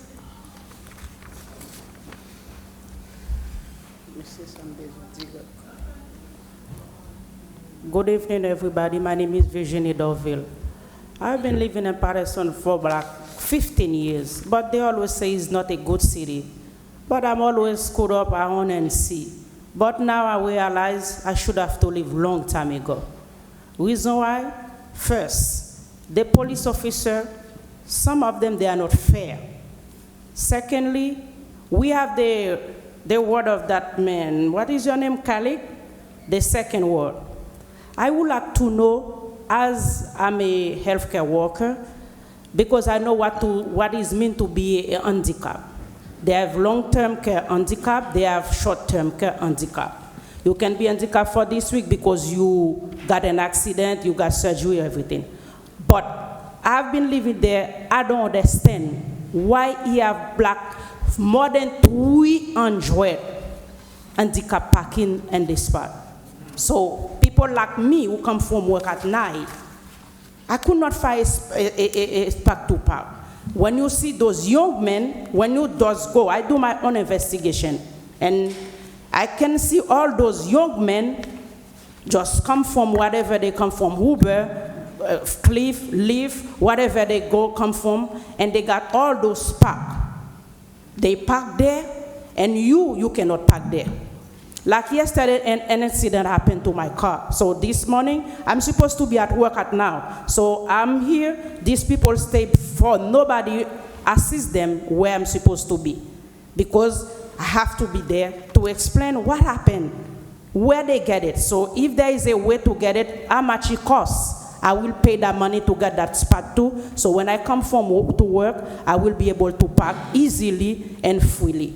And look at what happened to my daughter's car. So there is nobody think about it. You have been 1 month, going to 2 months. Every day we get up, they broke to a car. Glass. They don't took no money, nothing taken from the car. But only one thing you see, everywhere on the floor, glass on the floor, glass on the floor. When you stand up for a minute, somebody say, "What was that too?" And you say, "Yes." He have been, and my daughter go to that shop where she went. They told her it had been 2 months since the same area, every single day. People come with broken glass and everything. I would like to know, since I'm coming here in front of you, you are the responsibility in the city, how much it can cost, how much it gonna cost for got a handicap parking, since I see people walk to their feet, 2 feet, young men. Some of the houses, they don't even have old people. If there is old people, I will understand that. Young person got those handicaps. So let me know how much it costs. I will work to pay that handicap. So when I come from to work, like, I don't have to spend all this time out and waiting to find a spot to park. Thank you. Before the next speaker, Madam Clerk, I understand your frustration, and I gotta tell you, it's illegal to pay for handicap. And if you see somebody that is not utilizing the handicap properly, please give us the information. We will send an inspector tomorrow morning. But we will give you, we will go in detail at the end of the public portion. Next speaker, Madam Clerk. Next Council speaker, President. Dr. John D. Givens. Mr. Giving. Council President, as Dr. Givens is coming to the microphone, I cannot help, and I don't mean to continue to target you, but you would take time to answer the young lady, which I think she's very well deserving of an answer, as everyone else. And you were going to sit there and deny Ms. Muhammad the same privilege. I mean, you really have Listen, to reevaluate you could the continue way in targeting me. You could continue targeting me all you want. Ms. Wahida's being situation truthful. is a special situation that deserves more attention. That is the reason why I told Ms. Wahida that at the end of the public portion, we will take care of that. It's been multiple complaints. We're talking about the changing of one of the main street into one way that is causing so many problems in our community. That is the reason why. It was a simple explanation to the lady that is illegal to pay for a handicap parking space. At the end of the public portion, I understand. And I understand. At the end of the public portion, please stay to get an answer at the end of. I have a comment on what you need to hear at the end of the public portion. Next speaker, Madam Clerk. Mr. Givens, good evening. How are you? How are you doing? Dr. John D. Givens, 384 East 37th Street, City of Paterson. I want to share and bring to you, Mr. President, and to the council with regards to the cannabis situation. I was able to serve on the governor's transition team, and I was able to serve on the governor's team to rehabilitate the juvenile justice system in the state of New Jersey, which gave me what gave me the opportunity to be able to advocate. We were advocating before cannabis came on the ballot. And I look around tonight, and I was the only one. City Council, those who were here tonight, no one was there but I, advocating about the situation of cannabis in the city of Paterson. Try to talk fast before my 3 minutes go. The position I took and defend there in Trenton, He's just given the number. that now the 6% who control all the money in America is now ready to use the cannabis plant.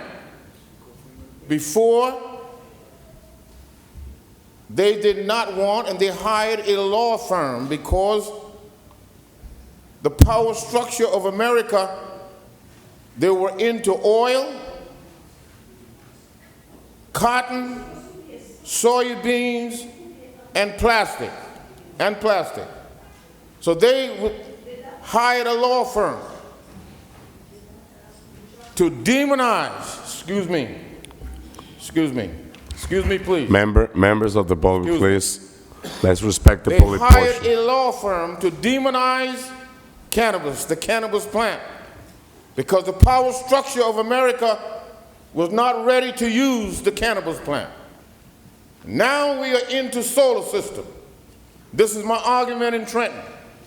We are into solar system. We left coal in the ground. We left oil in the ground. We will be leaving oil in the ground because now we are going to solar system and the power structure is ready to use the cannabis plant. $300 trillion industry. So now you're going to treat it the same way you treat the numbers in the city of Paterson. My statement there, arguing in Trenton, that no one book, no cities, please, if I may. Please. Book more numbers than Newark, Paterson, Jersey City, and Inglewood.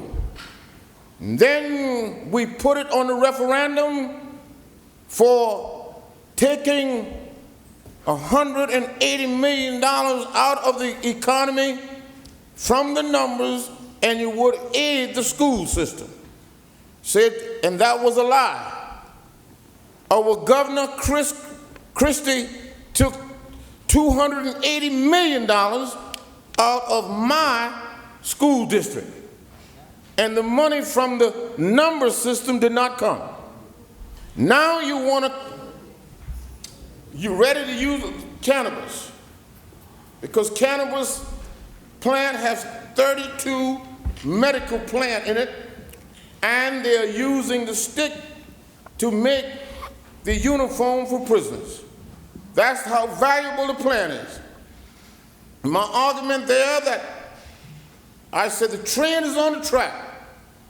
The state of New Jersey gonna approve it because you did the poll, and the poll showed that New Jersey would approve it.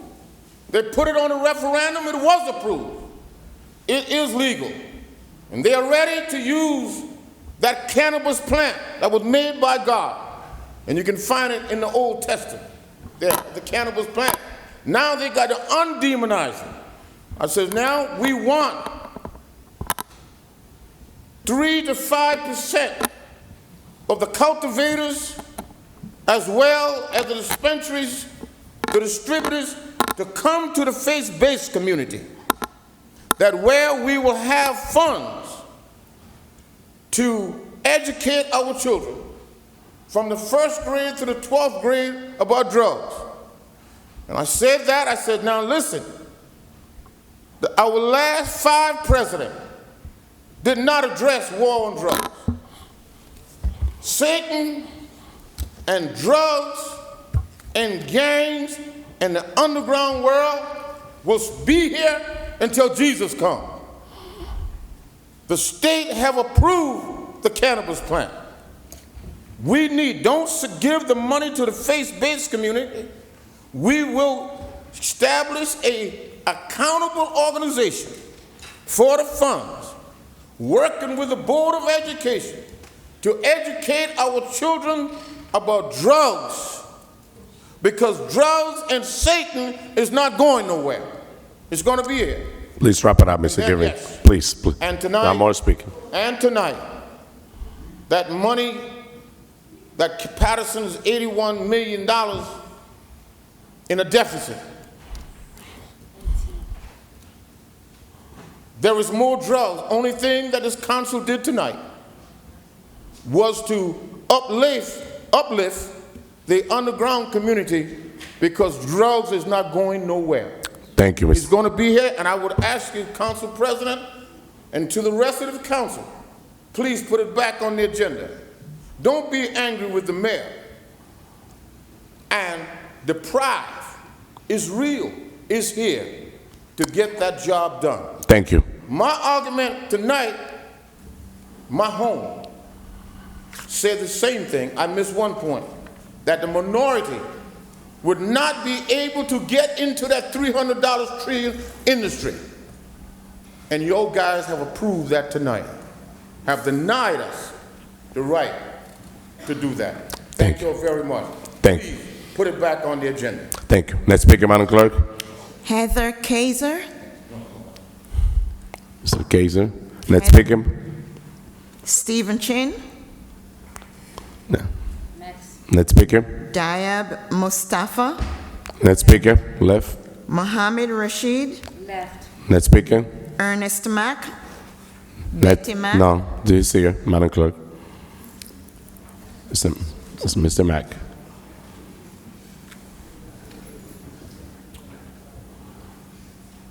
Good evening to the council Good evening. and to everybody that stayed late tonight. I had a lot to say, but I know the hour is late, so I'm going to break it down. I'm going to try to keep it at the 3-minute mark so I can leave. Please, But we appreciate it. first, I want to commend my friend, my family friend, Michael Jackson, for his endeavor for the communities, how he serves the community, how he has a heart for the city of Paterson. I say to you, brother, you keep on. There's a scripture that covers you, and it says, "Be not weary in well-doing, for in due season you shall reap if you faint not." You keep putting the people first. You keep fighting for the people, because there is a good end to that. I want to say to my council president and my community leader, I thank you for keeping your word. We talked a while. I had issues in my community with the tree that was in front of my home. And I For several years, I tried to get that tree removed. Part of it fell on my house, broke off part of my house. You became President Ward, the leader in the ward, 3rd Ward. And you had that tree removed for me. I appreciate you for keeping your word. Thank you. Then we have an issue with the speeding from Veerland Ave going straight down to 20. And a car came down and crashed and creamed out in the street and hit my house. I explained it to you, and we're gonna get that 4-way stop sign. So I thank you from my heart for how you have stuck with your word. And you have me also as a friend. Thank you. There are others that's here that I wanted to thank. They're not here because they didn't give me the respect to listen to what I had to say when I listened to them all day. So I won't even call their names. But you two brothers, you need to stick together. You guys are strong. You need to fight together and not divide from each other. The final thing I want to say is this. We talk about the quality of life in Paterson. And then we argue about cannabis dispensers going up in this town. Our city is unique with its problems. We don't have the problems or the lack of problems that other communities have. We have a lot of bad problems. And to put other problems on top of the problem, to say that's going to solve the problem, is foolish. I don't have anything against cannabis and the communities that want to smoke cannabis, but we have schools now where our kids, our grandkids come home and say, "Pops, guess what was in the class today?" I say, "What?" "A rat." "What was in the lunchroom?" "Roaches." And we're talking about giving cannabis contracts to people. What about our children? What about investing in their future? I was kind of, if I can just have a few more seconds, I was kind of taken aback to listen to the time that we use to actually fight over bringing more drugs into our city and say it's going to bring jobs. No, it's not. We've heard that plenty of times. It's going to bring revenue. It's going to bring jobs. No, it's going to be mom and pop shops, family owned. It's not going to bring any jobs to the community. So we can stop that. But we have a generation now that's suffering, that has school books that are Xeroxed, and they bring them home. The page is Xerox, not even hard copy books. No computers in the schools. Wayne does. Fairlawn does, Totowa does, our Prospect Park does. Our kids are scrapping on the back end of everything, and we need to put them first. I'm not here to condemn anybody. I'm here to lift you guys up, to encourage you guys, because whether we like you or not, we got to work with you. You got to work with us. We're the community. We put you there. We trust it. And we voted for you.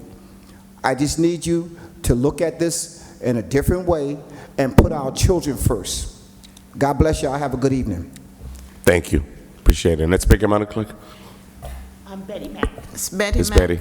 Oh, yes, good evening. I Just have a couple of things to say. One of them are, speak a little closer to the mic, Miss Betty, please. one of them is that the last time I was in Hitchcliff Stadium was in 1976. I didn't put any money in it this go around. My question is, are the taxpayers going to have to pay for it? You got so many seniors that are suffering now. That should not be added on our list. So I just wanted to know, are you going to raise taxes for all this stuff that's going on in the city of Paterson that the seniors are going to have to end up suffering behind? I mean, I worked my 30 years, my husband did his 30 years. We should be able to live comfortably without worrying about taxes. That's right. That's my... Amen. That's what I heard today. So are we, is that what's on the agenda? It is. Is that fine? 3%? It's not on the agenda today. It definitely will be on the following meeting, on the following workshop. So we'll make sure that the community come in and express themselves, but it will be. So it would be on next week. No, so there's going to be a special meeting that is going to be advertised. We don't have the date, but it's October 17. And October 17 is going to be on the agenda. Okay. Mr. President, I think what she's saying is it already etched in stone, and the meeting is just going to be an informing of the people that... It's going to be a special meeting. It's going to be televised, and definitely, and a public hearing also for the budget is going to be... It's going to be open to the public. You're going to be able to comment on that before we actually vote on. Okay. On the 17th. Okay. Thank you. Next speaker, Madam Clerk. Mrs. Akia Mack? To answer your question, the proposed budget does have a tax increase.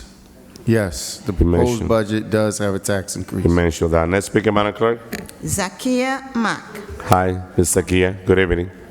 Hi, good evening, everyone. Good evening. I sat here today and we listened for a good 2 hours about this cannabis situation.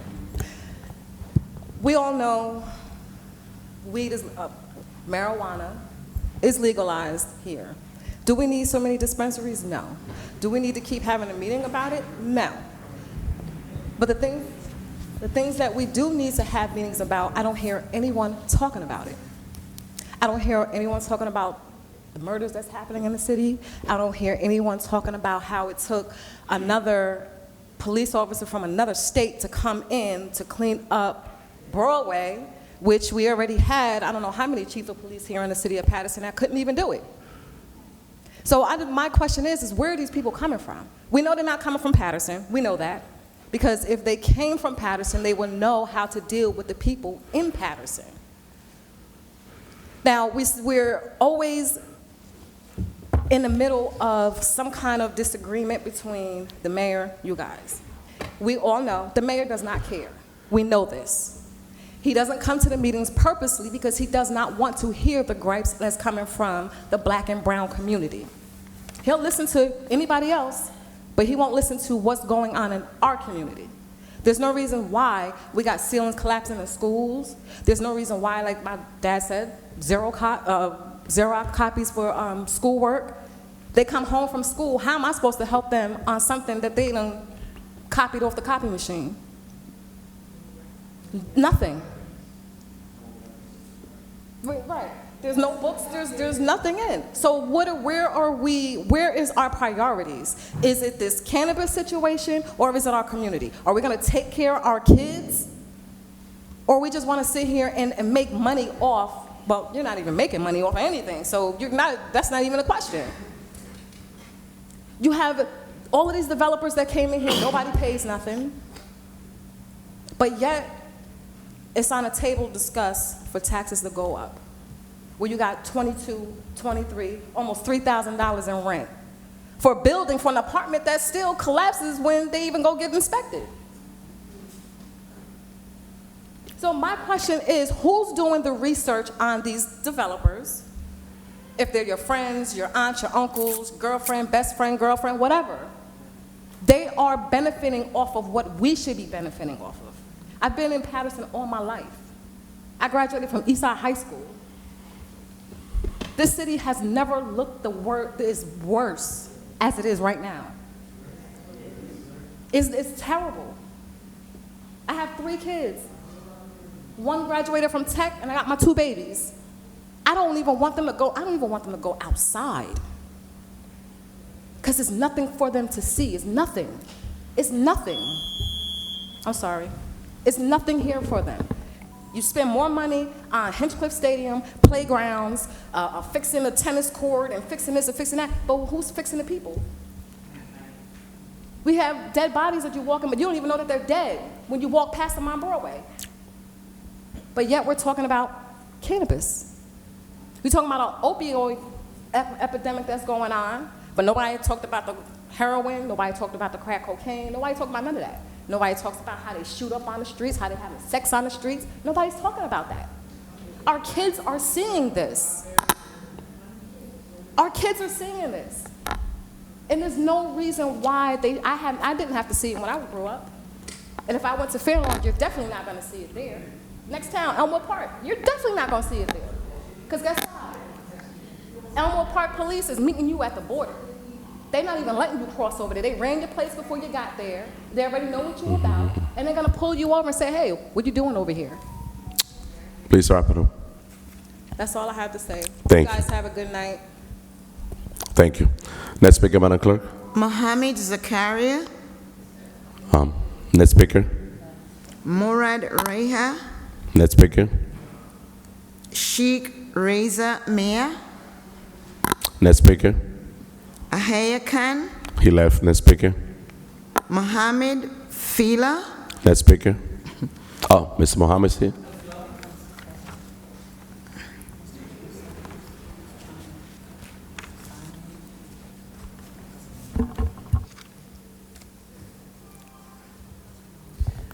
Mohammed Al Filali, 152 Durham Ave. Good evening. Good evening. He has not spoken? No, go ahead. You got the floor. I think he's before me. No, that's fine. That's fine. Sure. Just, They called your name and you weren't. No. It's you got you. The floor is you got you 3 minutes. I would not take that long. No. Good evening, everyone. It's a delight to be here. It's also when we hear the young lady that just spoke about taking care of the people in Paterson, and to join my voice to the voice of Councilman Jackson. Alejandro Alicia, he is someone that needs to pay the full payment as everybody else. It's someone that has paid his dues here in Paterson, and we should allow him the opportunity as everybody else is paid top money. Why should we not take care of the people in Paterson? Everybody's up in arms about Paterson, one of our own. Why should we not pay him? And for the kids that I've seen and the criminalization of cannabis use, I've seen it with my own eyes as I was the chaplain in Passaic County Jail for the last 20-some-odd years.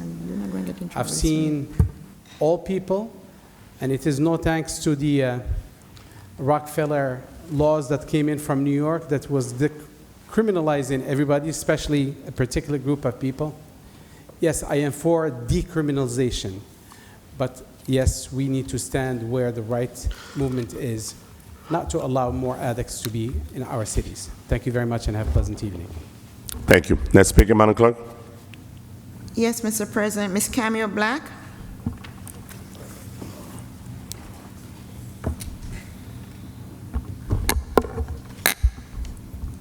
Camille Black. Good evening. I came here for two reasons. One, Kathleen Long, I want to thank you from the bottom of my heart. Councilman Velez, I want to thank you from the bottom of my heart. And I also want to thank the mayor from the bottom of my heart. I can't say much, but I would like to really, really thank y'all for sending the message not to hire me this year for recreation. I appreciate y'all. I really do. Thank you a lot. Don't worry about it. It'll be handled. Don't worry. Also, I want to say, Velez, don't come and say, I'm picking on you. I'm just sick of it.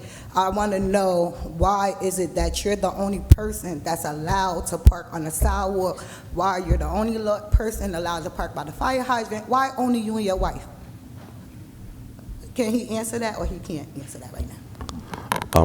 What we're going to do is, right after public portion, you're almost one of the last speaker, Camille. I also want to know, why is it only him? And I don't know if the rest of you council people have it, but why is it him and his wife also is the only two that have the police decal in their window with the same numbers? She's not a police official. Why is it so much allowed and everybody turn their heads? It's certain people y'all pick and choose. Mike Jackson, y'all come for him all the time. Earlier I walked past, 5 people standing there trying to figure out how the hell they gonna get him out the chair. They don't want Corey Teague and they don't want Cameo Black. What was said to me, I didn't get hired because I come down here, I talk too much, who got in my ear? For the record, nobody got in my ear. I speak my mind, I stand on my own 2 feet, and a lot of people that talk, I'm the one behind it. Nobody can put a battery in my back, nobody can put nothing in my ear. I stand 10 toes down, and if I stand by myself, I'm still gonna get the job done. And I'm gonna ask you for the last time, stop playing with me, stop having the landlord harass me, stop having the police harass me, because the harassment is out of control. Now I'm to the point I have to sign up for mental health counseling. It's starting to take a fucking toll on me, because I'm sick of you and your harassment. You got the police department, everywhere I go, people is fucking with me.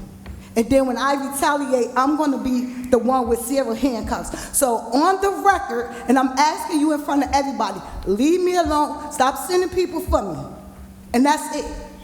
I can't sleep at night or nothing. You can shake your head, but Les, I got everything in this phone. The next meeting when it's televised, I couldn't get it done today, but I'm gonna have pictures. Each one of you council people, y'all gonna get a copy of everything that I'm stating. Cause he's sneaky, he a fucking liar, and he a fucking devil, and he a demon. The fucking mayor is too, this bitch and everybody else. And I don't care if y'all never want me to come back to the council meeting, and that's why they mad, because I come here, I speak my piece, and I'm gonna continue to speak. Because if I don't say it, who else gonna say it?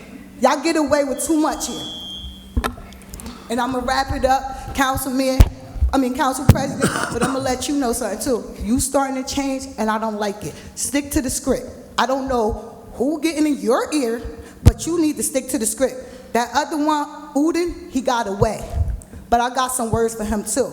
I'm not gonna keep playing with y'all. I know my rights, and y'all violated all of them. But I thank y'all. Like I said, I thank y'all. Because it's going to cost way more than what y'all deprived me of this summer to work for recreation. Y'all could all shake y'all head, but the proof is in the pudding, and I'll see all of y'all. Next speaker, Madam Clerk. Mr. Corey Teague.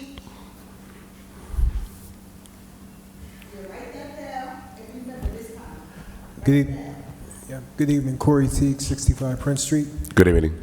Good evening, residents of the city of Paterson.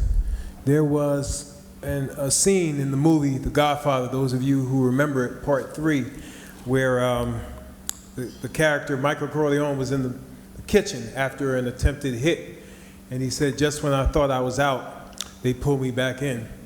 Well, you know, I'm running again for the school board. They pulled me back in. The parents, listen, when I was on the school board, and I can challenge any one of those board members, I was the strongest advocate for special education on that board. And I will challenge any one of them any day of the week, any time of day. I got the record, and I have the paperwork to prove it. I am not satisfied with what's going on in special education.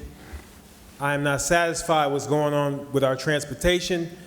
When you give a contract to a bus company, it's because that bus company insured you that they can handle the routes. That's why you give them the contract. But if it turns out that they're unable to do what they've received the contract to do, it is the responsibility of the board to say, look, if you don't get it together, we're gonna have to pull that contract.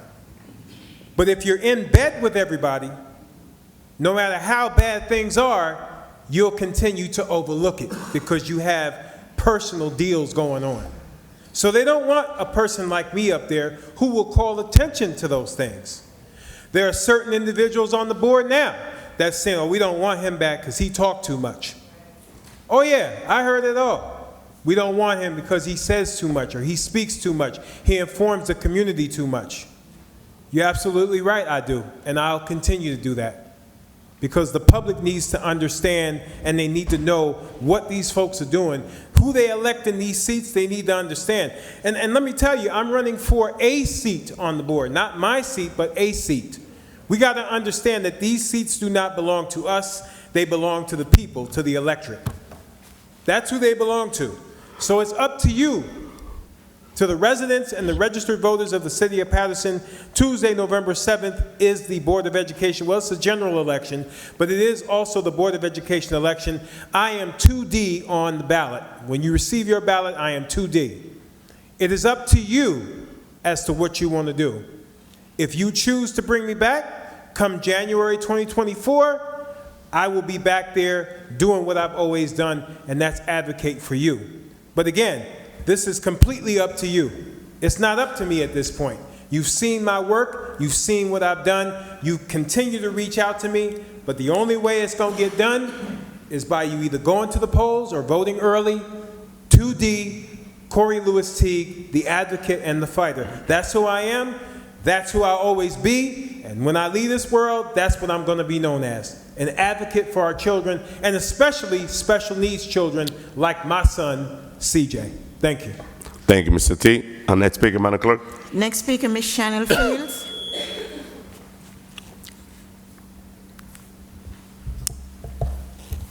Good evening. First, I want to shed light on Glenview Academy of Fairfield, New Jersey, and its biased, unethical practices towards Black people.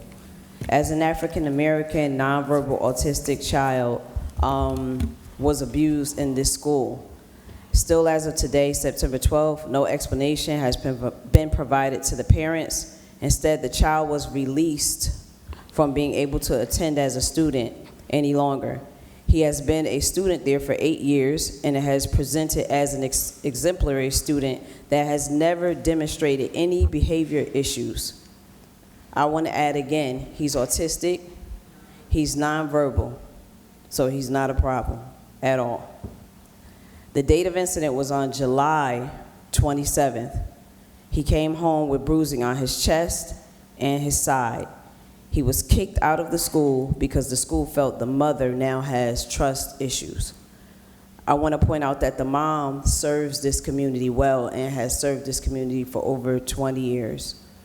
The mother was simply being a good parent and a concerned parent. I need the Board of Education to tell me why are no cameras present in the classrooms of autistic, verbal, and nonverbal students.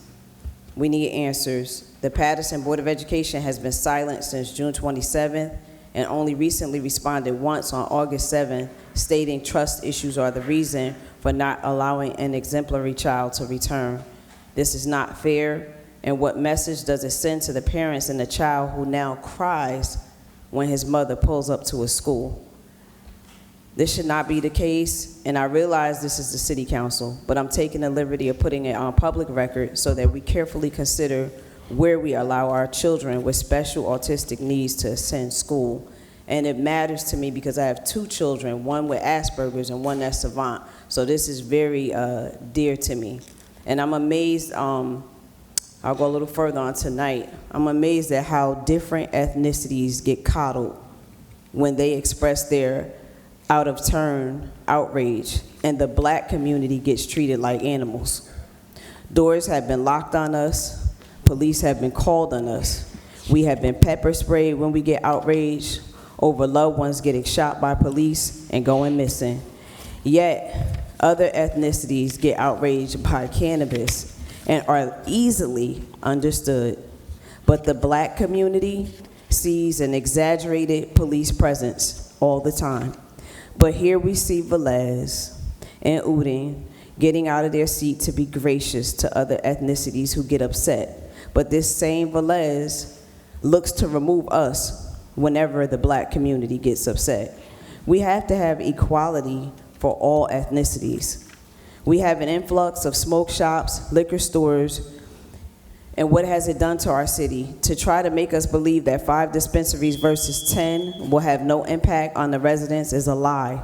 The uprising of smoke shop has only increased the desire to incite our children to try, buy, and experiment. Trust and believe these markets fully understand just who their targeted audiences are. And let's stop the nonsense about how many jobs it will create, because we saw how few jobs were created from the newly built Hinchcliffe Stadium. Of that $110 million, I dare to believe that the jobs that it created didn't even cost them $100,000 to cover the payroll yearly for that of 6 part-time hire and seasonal hire employees. It's truly sad. I want to take this time right now to publicly request the financial records for the last 6 years, Kathleen Long. I'd like you to help me with that. I, along with the public, would like to see all of the money that was allocated by the city and where the money has went. Where's my change? Where's my change? Spoken from Dave Gilmore. The fact is, that's being said, there's a new upcoming tax increase being proposed to offset $19 million of debt deficit. It's outrageous because this year alone, Paterson has already seen 4 tax increases. When is enough enough? I'm calling for physical representation. financial demonstration, and visible authentication. We want to see the receipts. We want to know what money has been spent, hidden, or where it has been misused incorrectly. I'm reminded of how the world began to transition into electronic signature and how now, unless requested, required, or demanded, no proof of documented services is listed, no proof of policy given, no proof of rights shown. But you know what is provided? The fact that you will still owe and pay for services that people trump up and say are rendered without being made accountable to show for proof. But you know what? Time's up with giving us partial information as the public, and we're no longer accepting that. I refuse to be content with you stealing from our city and profiting off the backs of those who work hard in our community. I stand in the gap as representation of those at home that can never be here because of work, children, or disability or inability set forth. But last week it was said that we come before this public portion to come and grandstand. I ask you, how dare you call it grandstanding when the obvious is that you don't want to do your job? How dare you call it grandstanding because you have repeatedly been asked to show spreadsheets financially of where money is actually going, but have looked for every escape route to not only mislead the public, but to keep the public blind and not visually show the public administration's real spending habits. Explain that. How dare you call it grandstanding when we're not even allowed to use a stadium that we spent $110 million on, but do not allow the locals to be privy to use, but we bring out-of-towners to use our stadium for their private benefit? How dare you call it grandstanding when you yourself take minutes and minutes and minutes of the public's time wasted every single week showing off and pretending, often lying and gaslighting the public to save face? Please wrap it up. How dare you call it grandstanding when you place more emphasis on social media and posing for cameras and pictures? Please. Anything that deals with something celebratory, we know we can count on all of you to be there. But when there's a real need, this council often gives nothing but silence. I want to see the financial spreadsheets by the next televised council meeting, and I will not stop until the public receives it. And to the public, let's continue to hold this administration accountable. Thank you and good night. Next speaker, Madam Clerk. Yeah, Doug Golden. Next speaker. Doug Golden. Charles Ferrer. Mr. Charles. Joe, okay. No, Mr. Charles Ferrer. Yeah. Yeah. So, Charles Ferrer, I'm sitting here, I'm listening, this cannabis stuff, so I'm thinking, because I saw Whoopi at Hinchcliffe Stadium, that's when the word got out that she had put in an application. So she must be around 6 or 7 in the list. So that's why they're trying to extend it to get her in.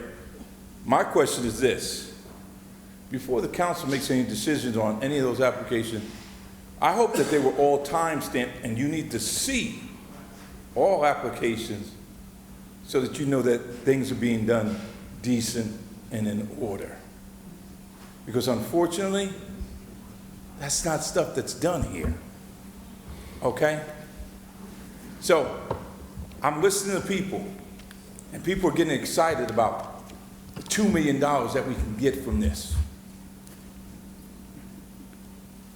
But look at how many millions of dollars we let go by when we gave all those tax abatements, when we let people come in here and build projects and they're only paying $75,000 in lieu of taxes of what they really should be paying. We didn't get excited about that because every time we tax abate, the children in this district lose out because no money's going into the school system for them. And you get upset with the board when they say we have to raise taxes, and I understand from the people here that have been carrying this weight while all these developers walk out of Paterson with these pockets that are so heavy with the money that they're making that we see none of. So is the benefit for the taxpayer from the $2 million that you get that they get a $2 rebate on their taxes if you break it down per household? Mike said, I said 40 million. If they give them 2 million here, they're making 40. Mike says 100 million. And we're getting less than crumbs. and we're excited. Over what? Over what? I'm not understanding it. Frank Graves said it best when we first talked about building that big hotel and all that stuff. We don't call it Paterson, we call it Patsy Town. Okay? We're the biggest suckers going. Nobody else wants it in their community. Whoopi, you want one? Don't you live in Montclair? Okay? Anything goes in this town. When's it going to stop? When's it going to stop? What we need to do is have the business administrator give everybody, so every resident here can see, a printout comparison of every development that has gone up.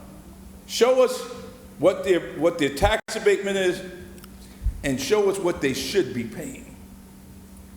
And let's then add up the money and see how much we're losing out for this community. The other thing I want to say in closing, because Dr. Hodges talked about it, we have 17 school buildings over 100 years old. School 2 probably makes 18 because they were 100 last year, they're 101 this year. If we were paying our fair share, maybe we're paying 60, 70 million into the school district, I don't even know because I haven't looked at the number, but we should be paying over 100 million. We should be in the same area as Newark and Jersey. So let's say we were supposed to be paying 100 million and we're only paying 70. So that's 30 million, let's say over the last 5 years, 150 million. Wouldn't it be easy to go to the state and say, we have a surplus of 150 million towards schools, will you match us? But all the time when we go to the state, we go with empty pockets looking for it all. We have 17 schools that we need to replace. Like the roofer said, I can repair School 3's roof, but I can't guarantee that it won't fall on somebody and kill them. That's what we want. While the developers that you've allowed to come in here are getting filthy, stinking rich and haven't offered one dime, haven't offered half of their developer's fee to go to the school district for these children. And we're arguing over $2 million of cannabis money. You know what we're gonna all do one day, since it's all legal? We're gonna sit up here and pass it. Is that what we're all about here?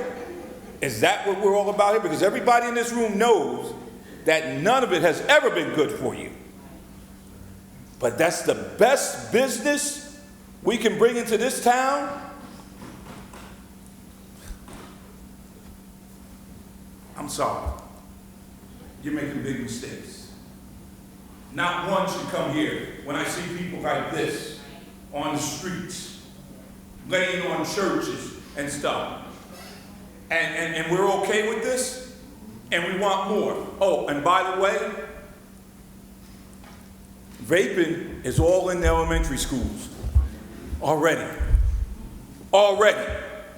Not 8th grade, 3rd, 4th. Let's bring in some more cannabis. You don't think they'll get it? You're kidding yourselves. Okay. Next speaker, Madam Clerk. Mr. Joel Keys, Jr.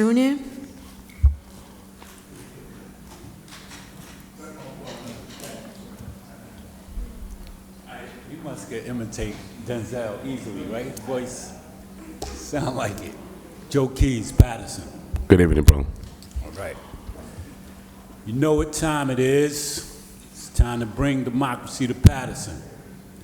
I mentioned on 2 previous occasions that this movement is not exclusive to African Americans.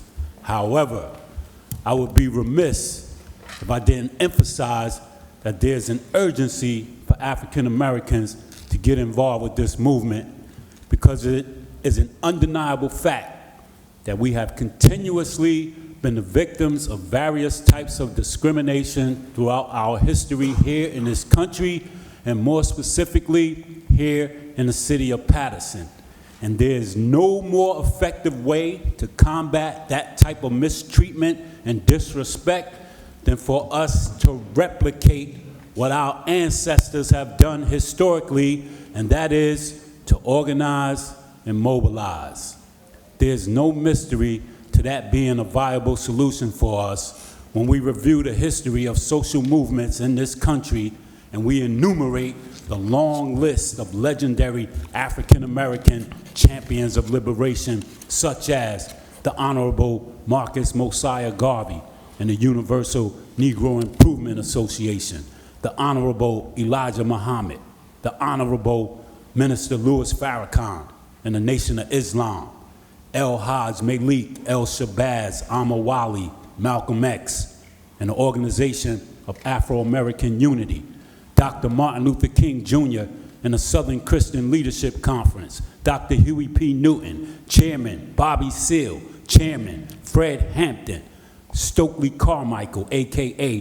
Dr. Kwame Ture, H. Rap Brown, a.k.a. Jamil Abdullah Alameen, Mumia Abu Jamal, Soledad Brother George Jackson, and the rest of the Black Panther Party for self-defense. Also, the female champions, Harriet Moses Tubman, Sojourner Truth, Ida B. Wells, Fannie Lou Hamer, Angela Davis, Assata Shakur, Elaine Brown, Kathleen Cleaver, and Erica Huggins, just to name a few. The thought of African Americans organizing and mobilizing together is scary enough, but as history has shown us, an even scarier thought is African Americans uniting together and then uniting with others outside of our ethnic group. H. Rap Brown presents evidence of this in the following observation he made in 1968. He avers, quote, "Black people are in the vanguard position of the struggle because we've been the most dispossessed. However, there are other oppressed people in this country, Mexican American, the Spanish American community, the Puerto Ricans, American Indian, Japanese Americans, and even poor whites. But I don't believe racism will allow for poor whites to form alliances with revolutionary groups in this country," unquote. Journalist Earl Caldwell shows us why H. Rap Brown's prediction was so realistic when he claims, quote, "One of the reasons the government came down on the Panthers so hard was because they were effective in influencing young white people. They call a rally and get 10,000 people, and 9,500 of them would be white," unquote. Recall, the government labeled the Black Panther Party for self-defense the #1 threat to the national security of the United States. And now you know the real reason why. Thank you. Thank you. Next speaker, Madam Clerk. Zakaria Next speaker. Shalil Shaykh Hussein, Next speaker. Dr. Rihanna Robb, and Dr. M. Akel, Next speaker. Israel Ari, Next speaker. Hanan Hussein, Next speaker. Babul Ahmed, Next speaker. Next speaker. Mohammed Aburwaki, Next speaker. Abraham Odom, Next speaker. Shifta Ahmad, Next speaker. Xavier Harris, It's, left. Yep. Next speaker. John De Los Santos,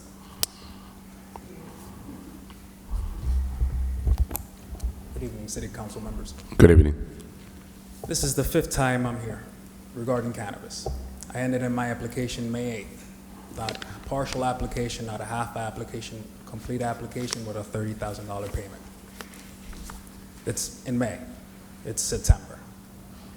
During this time, I've been promised to be reviewed. I've had to send legal letters. I've had to do all these different things to try to get the municipal members of the town where I live in to hear me out, despite having 2 articles written on how I had to forego my first career as an EMT in order to pursue this, the type of debt that I've taken because of this, but the city council doesn't care about that, right? I do call the city council to audit and to review the applications they approved on the 18th, because that is public knowledge and the addresses are public, We're not dumb. We know they're not following the current ordinance. The current ordinance hasn't been changed. Everything is still 300 feet from residents, churches, everything. Why not give the applicants that meet these standards the opportunity to move on? I am licensed 42, not in Paterson, in the state of New Jersey. That means I am one of the first applications to go in through the application process of March 2022. I would also like the city council members to look at the CREMA Act, Chapter 16, page 91, subchapter B. It clearly outlines what the applicant that has been aggrieved by their municipality process, the steps they can take. It is not cut and dry as you seem. It is a lot of words in that big law that they passed, but it is pretty cut and dry, the next steps we can take. And I don't know, unless the council members want to end up at the Superior Court of Passaic debating cannabis applications, when it's pretty cut and dry, you have applicants that are from your hometown that meet your current ordinance, meet every single aspect of the application plus more, have been even able to pledge in their application their willingness to do community support. I'm a resident of this community. I have 2 daughters. I would love to have my daughter play softball on one of Councilman Jackson's teams, or any type of thing for this city.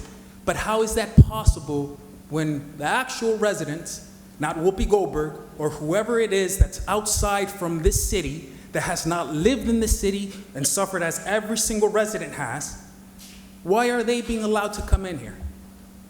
I just want answers, because we know the next steps. We see the council is reluctant, and that's not for all the council members. I know there's council members sitting up there that do support us and want us to move forward, but there's other agendas up there that are taking away from the people that deserve this. This was passed for the social equity, for the minority owned. This was passed for the people that have been incarcerated on cannabis. It wasn't passed for a multimillionaire that can develop any type of business anywhere in the country, let alone New Jersey, let alone Paterson. It was built for those people that are sitting at home trying to make a difference not only in their lives, generationally, and the people around them. Yet, we've come basically to a filibuster situation where the council members are reluctant to either right their wrong and go back and revisit what they did on the 18th and proceed forward in a proper manner, or come to a consensus where you add the appropriate amount of license, where you're not sending a detrimental factor into the community. This outrageous what happened here today. It has nothing to do with race, religion, creed. It has nothing to do with that. It's just inability to get together and concisely speak on topics. That's it. I'm pretty sure if everyone were to be able to get on the same point, this would have not gotten to this situation. Thank you for your time. Thank you. Motion to close public portion, Madam Clerk? We have one more speaker. Oh, one more speaker? Okay. It's Norma Feliciano. To apologize. I thought he was the last speaker. Good evening.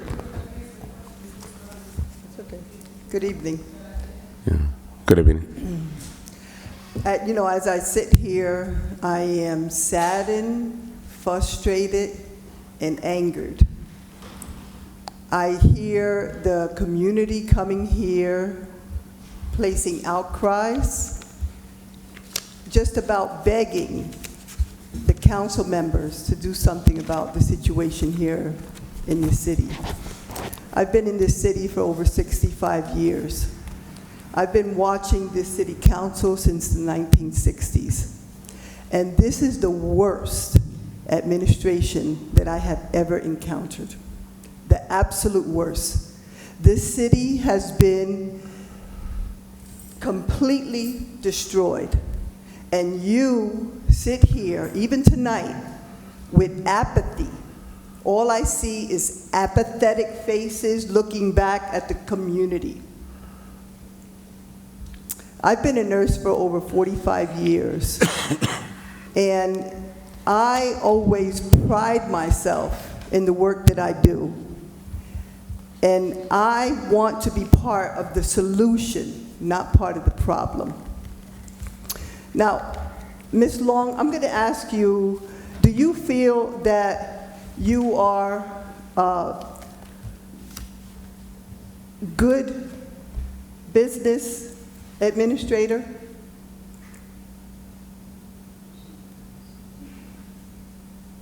I'm going to ask you a question. Can you answer that? Oh, she can't answer? You're the last speaker. We will start with the VA. Okay, because as a nurse, if I were to care for your children and do an absolute horrible job in the care for them, I wonder how you would feel if my skills destroyed your children. Because that's the way we feel here. We feel that this administration has created an atmosphere that we can no longer live in, that is not conducive to human life in this city. And if week by week, people come here and beg you to make changes, to do things that are better for the community, and you sit here with apathetic faces. Really, some of you sit here with smugs on your face, like if no one is supposed to say anything. I initially came here because I need to educate an individual here.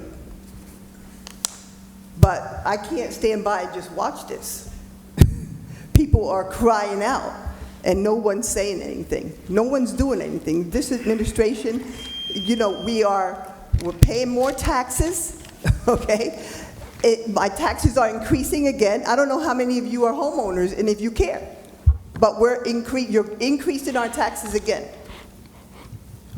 Now, I came here specifically to speak to you, Mr. Velez, because you are not only disrespectful, you're ignorant, and you're illiterate, okay? I was appalled by your speech at the flag raising, at the Puerto Rican flag raising. Because we, the Puerto Rican women, are not dogs or cows.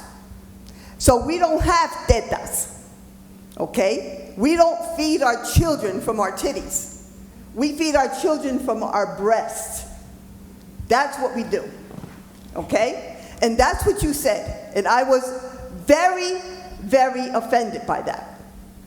I was also offended by the fact that you don't know the difference between nationalism and communism. You need to study that, okay? Because that black flag represents the oppression of our people. You're the only full-blooded Puerto Rican here, like I am, okay? And you don't understand that.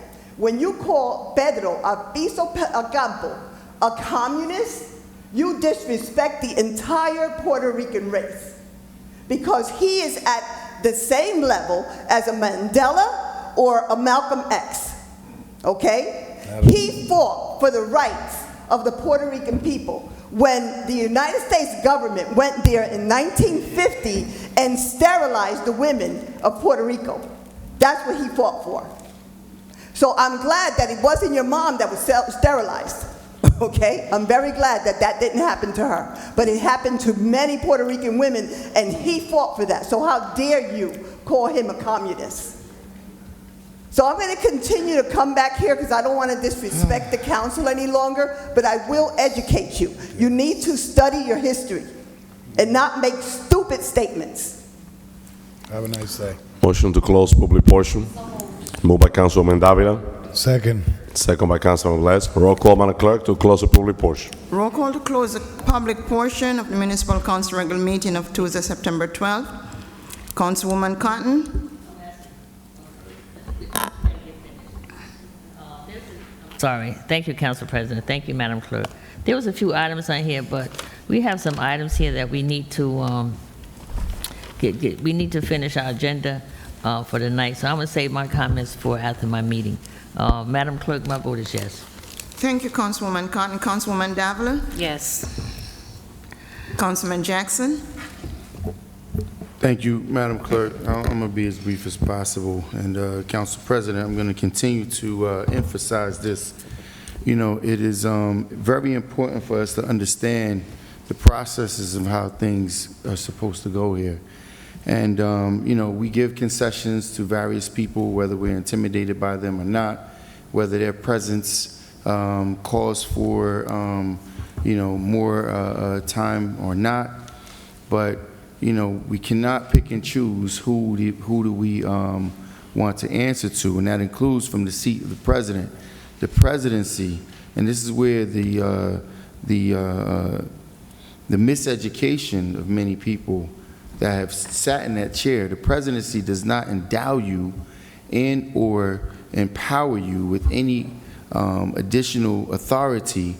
We are all equally duly elected by the public, and we sit here to represent the public. So when the members of the public come here and expecting answers, you know, it's unfortunate that Ms. Muhammad, who you know, has been a decorated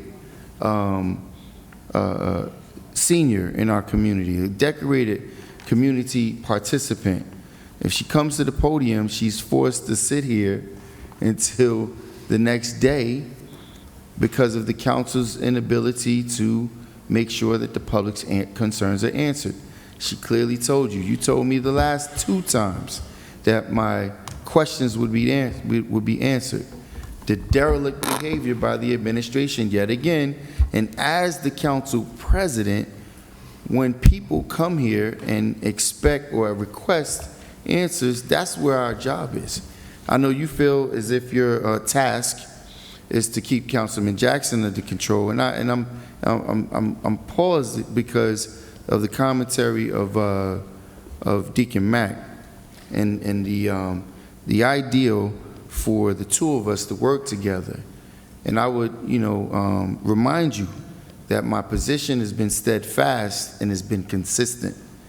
I believe I've been one of the most, if not the most consistent here. So I have not changed, I have not swiveled, and I will continue. I don't care who's there, who's sitting there, to point out these issues when members of the community, whoever it is mistreated. To have her, no, we'll brush that to the side, and then someone else, because you see fit that their concerns, their question is more of more importance. That's not how this thing is supposed to work. We should measure things by the people's tenure, possibly, or even the fact that they are community members. So just pointing that out.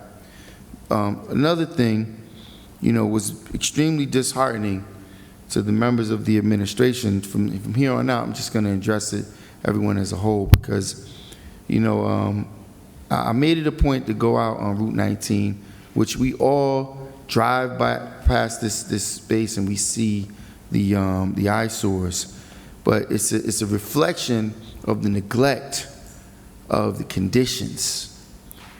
But what I did not expect was that there would be a clean sweep without remedy. So, Ms. Muhammad, you'll be happy to understand that through the words of Mr. Fiscaldo, of how the derelict behavior of the council in not watching for these tax increases will make people homeless. So the homeless population that was out there in Route 19, they went out there and confiscated their tents and gave them 211 referrals. They didn't make sure that these people had a place to stay. They didn't make sure that these people had accommodations. They went out there and confiscated their tents possibly because I did a video that was out there showing the neglect of the people that's there. And, you know, again, as many have pointed out, I'm consistent, I don't lie, and in fact, if the administration chooses to prove me wrong, prove otherwise, maybe they could provide the list of people that they went out there and evicted, provide the list of services and the locations in which they were dropped off, so that these same people aren't just sleeping somewhere under a bridge, because you can find it anywhere. It's not just there, it's all over the community. But the neglect to allow people, as Mr. Farrar has graciously pointed out, to make filthy rich, to become filthy rich, to make an outlandish amount of money, and yet not have them pour back into the community to make sure that these conditions don't happen. We just will go out there and callously rip the tents from underneath them, and without any concern of what happens to them. That wasn't the intent. But the intent of pointing out the fact that these are the conditions, this is the development that's going on in our community. How many homeowners have we seen through this administration? How many new homeowners? You know already, I mean, I've seen Ras Baraka go in front of people's houses, cutting ribbons, congratulating, handing over keys. Have we witnessed any keys being turned over for new homes? We've boasted billions of dollars in development, correct? No first-time home ownership programs. You know, there was someone that had to point out the fact that these programs have been existing but non-functioning for this long period of time. We don't care about our people. We don't care because those people aren't reflective of what they see in their households, and that's what's disheartening. And I'm gonna just point this last thing out, because for me, it's not about making a fuss because it's black people. It's about people that's being disenfranchised. So it's predominantly people of color all the time, right? But I've supported across the board. When Councilman Shaheen and I had a decent relationship, I gave him my word. Against some of the people from my own community, I supported what I felt was best when it came to the Adon. I can't count on him for his support for things that are being done so callously to my community. So I'm just saying this to the members of the public. As people continue to create these narratives, and watch how the gang busting goes on to silence Councilman Jackson, which it would never happen. Never. No one here is capable of silencing me, controlling me. No one. I dare you to try. I dare you. I challenge you to it. And no, it's not a threat. I don't have to do that. I don't have to stand up and threaten anyone. No. Especially not someone that would have a difficult time dealing with my daughter. I don't have to do that. I don't have to. I don't have to push a woman. I could definitely get her hands off of me. I don't have to be uncomfortable in close-knit spaces, but I will never sit here and allow people to disrespect you. That's no one, Ms. Muhammad, from the CFO to the council president, to the BA, to the corporate. I don't care who it is. I will never sit here and do that. How many times have you witnessed me have to do that? Dozens. I have to come to the aid of someone who's being disrespected. And what's very challenging is the fact that there's a possibility that people don't even know they're disrespecting you. And at that point, to my mother's point, you should give up the seat. When you don't understand its responsibilities, relinquish your position because you're undeserving. Go back, study, and then come back again. But anyway, Madam Clerk, my vote is yes. Thank you. Thank you, Councilman Jackson. Councilman Kalik. Thank you, Madam Clerk. Madam BA, you heard the public. If you have answered to many of the questions they asked, I would like to hear it after the closing of the public portion. And also, as usual, read and answer before the next meeting. My vote is yes to close the public portion, Madam Clerk. Thank you, Councilman Kalik. Councilman Velez.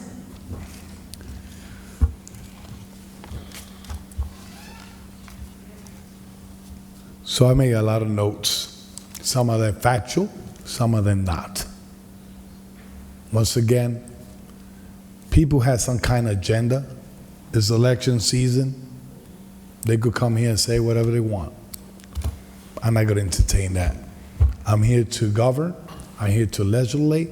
If you don't feel comfortable the way I am, there's a court. If you don't like me because I'm tall, that's not my fault.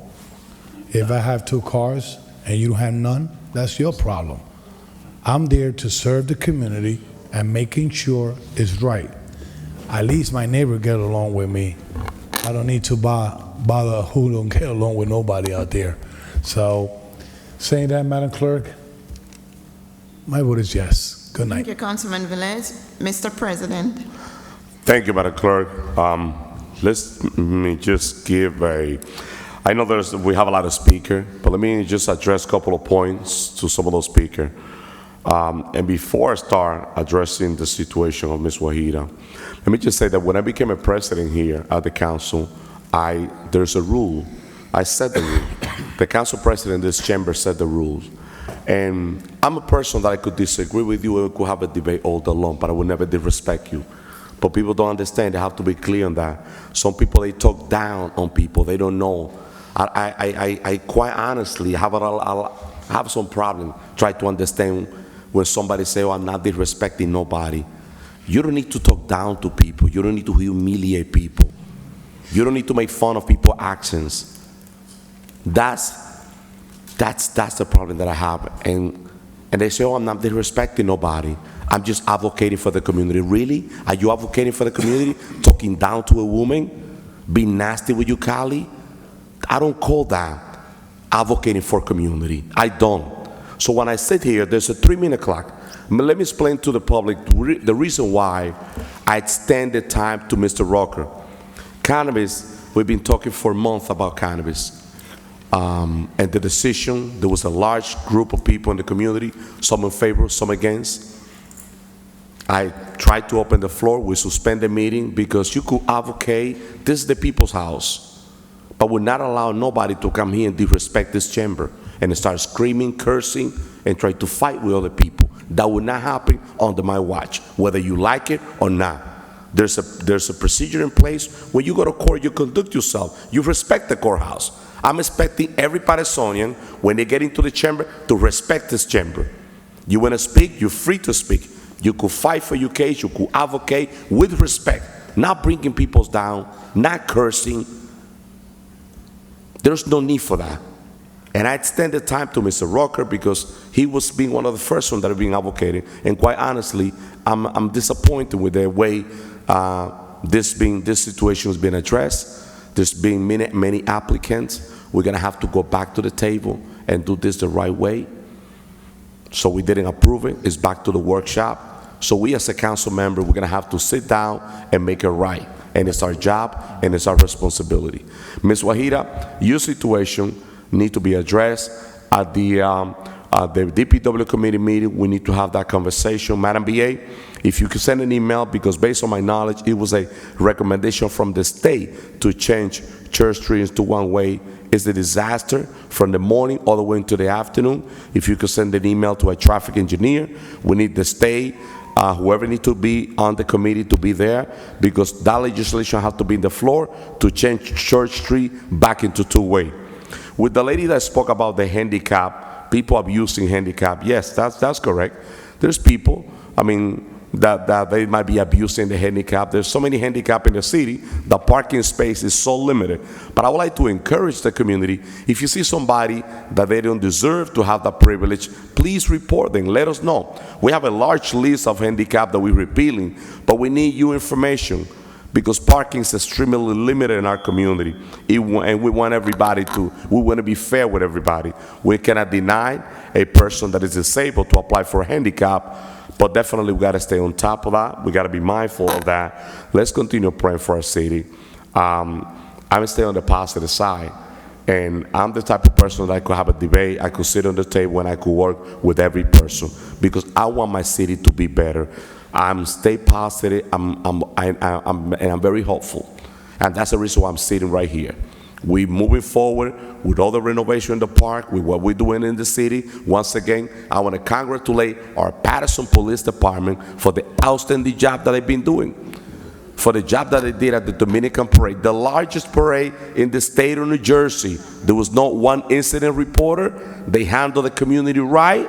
Our DPW department, right after the parade, they cleaned Park Avenue. It looked impeccable. I'm going to keep talking about those great things that our employees, our police department, our DPW are doing. Now, the other problem, I'm ready to go back to any committee and sit down with the administration and fight for. Now, everybody know I love the city and I'm gonna keep running, but I don't use this position to play politics, to grandstanding and all of that. The campaign trail will come next May. I'm running for councilman of the 3rd Ward, but I will do my job in the street. Right here, it's time for me to do city business.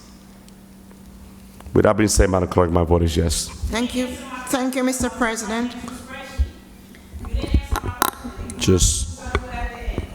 Madam Clerk, announce the votes first. The votes are 6 yeses, 3 absences. Public portion is hereby closed. Thank you, Madam Clerk. Before we take the second reading item, Madam Bia, there's a multiple question on the floor for you. One of the questions is about the spreadsheet that the constituent has been asking, and there's other question that I'm very sure that you have note on. Can you elaborate that? And if you're not satisfied with the answer, make sure you provide the VA with your email, phone number. That way she could follow up with you on the next meeting. That's what we're gonna do. And I'm gonna say this again. That 3-minute rules is gonna be enforced. When you come here, you have 3 minutes to speak, and that's starting on the next meeting. Madam Clerk? Council President. From BA. Yes. Yes, thank you. A couple of the items I wanted to address, I know both Mr. Hodges and Mr. Farrar were talking a lot about some of the development and abatements, and just as a reminder, a lot of those abatements are the automatic abatements for the Garden State Growth Zone. He mentioned, other towns aren't doing that, aren't giving them out automatically. It's because it is particularly legislated for Paterson and some other cities in New Jersey, and so a lot of those are not ones that the city has any control over. The city does have control over the pilot agreements, which is separate from the automatic abatements. I know the Mack family had some questions, including about the raising taxes. So we did have this. This is not anything related to Hinchliffe Stadium. As we talked about it at the special meeting regarding the budget introduction, as we've noted all year, there were 3 main drivers for the budget gap this year. That was increases to our health insurance for our employees, increases to our pension contributions, and an increase in our projections for solid waste trash pickup. So we had to find the solution for that. The biggest piece of that puzzle out of the $18.5 million was an extra $10 million from the state of New Jersey that was provided so that we could keep, in part, the tax increase. We have a 2% that's mandated as part of our MOU, so it was a less than 1% additional tax increase.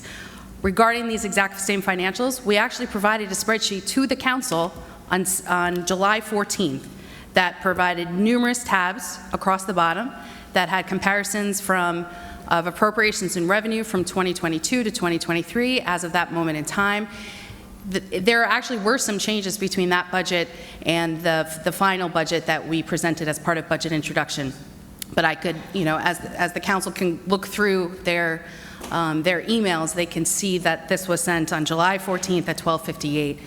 That provided an updated look at the budget as it stands. The same thing, we were very transparent about our presentation last week.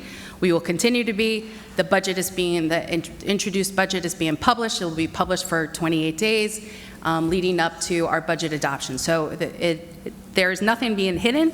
And one final piece I want to talk a little bit about.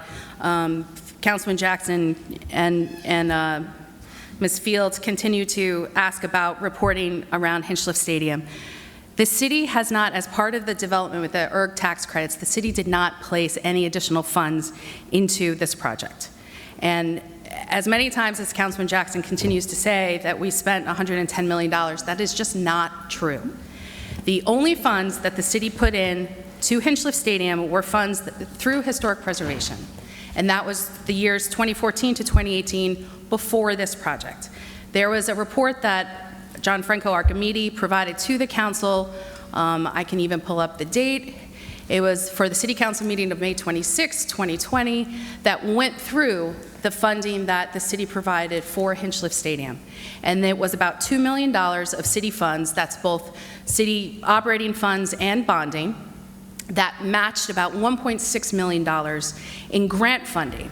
So we were able to supercharge the money that the residents of Paterson paid, and we almost doubled it. And that included grants from the New Jersey Historic Trust for $500,000, American Express for $300,000, the 1772 Foundation, the Passaic County Open Space for $200,000, and the National Park Service African American Civil Rights for another $500,000. So I want to continue to use facts, because Councilman Jackson says that he has them, but he never, ever uses it properly, because there really was no city funds, and I don't want city taxpayers to feel like their budget that is being passed this year has anything to do with Hinchcliffe Stadium, because it does not.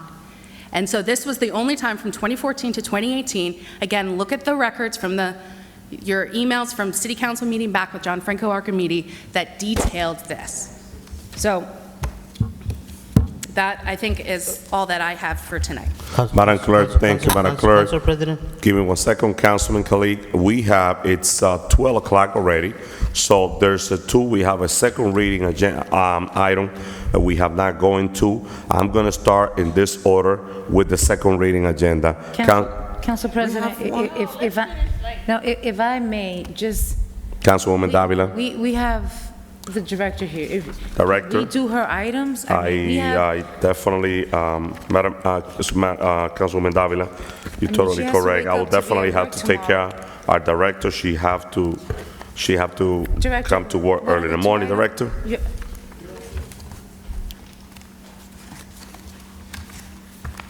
53 and Council President, we can take those items? Yeah. Okay. So, Director, Council members, Madam Clerk, item 53. Yes, Mr. President, item 53 is a resolution authorizing an award of contract to Civitas LLC for consultant services to provide technical assistance to the City of Paterson for various HUD-funded programs for the Department of Community Development, RFP number 2023-36. It's a Community Development Resolution 23:552. So Moved by Councilman Velez and Davila, second by Councilwoman Ruby Cotton. Roll call, Madam Clerk, on item 53. Roll call on item number 53 for adoption. Councilwoman Cotton? Yes. Councilwoman Davila? Yes. Councilman Jackson? That's a consultant fee. Yes.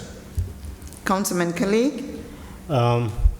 Director, I apologize to you for being this late. These items should not even be on the non-consent agenda. That's what and we you should have said. been. We You should have sure been did home. say it. You should have been home. My vote We is yes, said it. Madam Clerk. Thank you, Councilman Kalik. Councilman Velez? Especially when we have a big discussion, a workshop. My vote is yes. Thank you, Councilman. Mr. President? Thank you, Madam Clerk. Before some council member, they decide to put item on regular, and then they don't have a discussion when we put the item on regular. My vote is yes, Madam Clerk. Thank you, Mr. President. The votes are 6 yeses, 3 absences. Item number 53 is hereby adopted. Thank you, Madam Clerk. Let's move to item 54. Item 54 is a resolution authorizing the award of contract to Civitas LLC for consultant services to administer the city's HUD-funded program titled Home American Rescue Tenant-Based Rental Assistance TBRA Program for the Department of Community Development, RFP number 2023-38, Community Development Resolution 23:553. So moved. Moved by Councilwoman Davila, second by Councilman Velez and Ruby Cotton. Roll call, Madam Clerk, on item 54. Roll call on item number 54 for adoption. Councilwoman Cotton? Yes. Councilwoman Davila? Yes. Councilman Jackson? Yes. Councilman Kalik? Yes.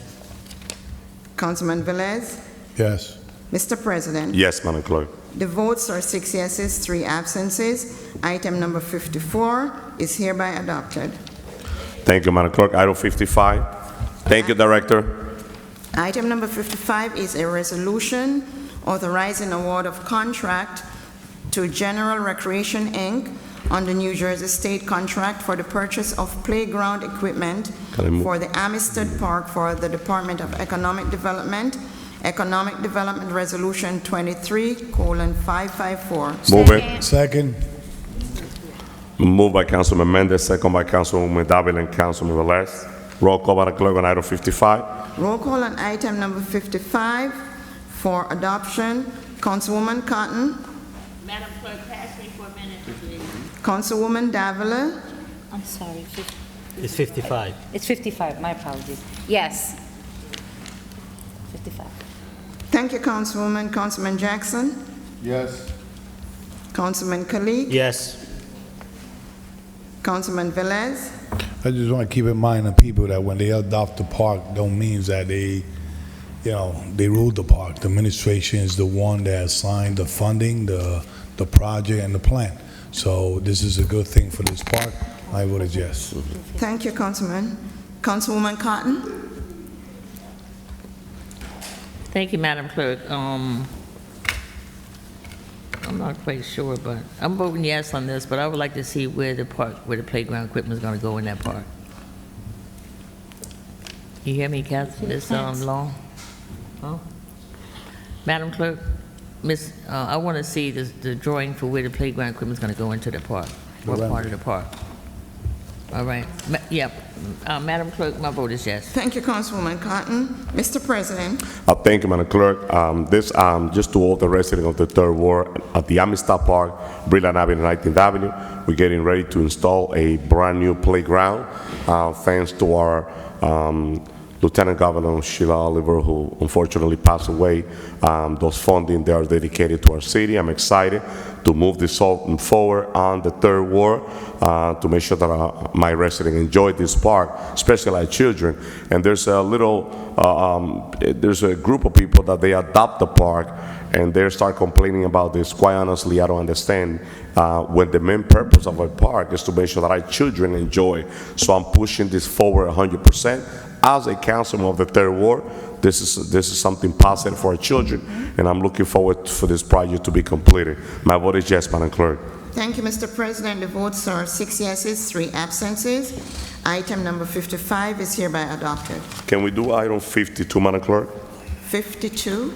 Yes.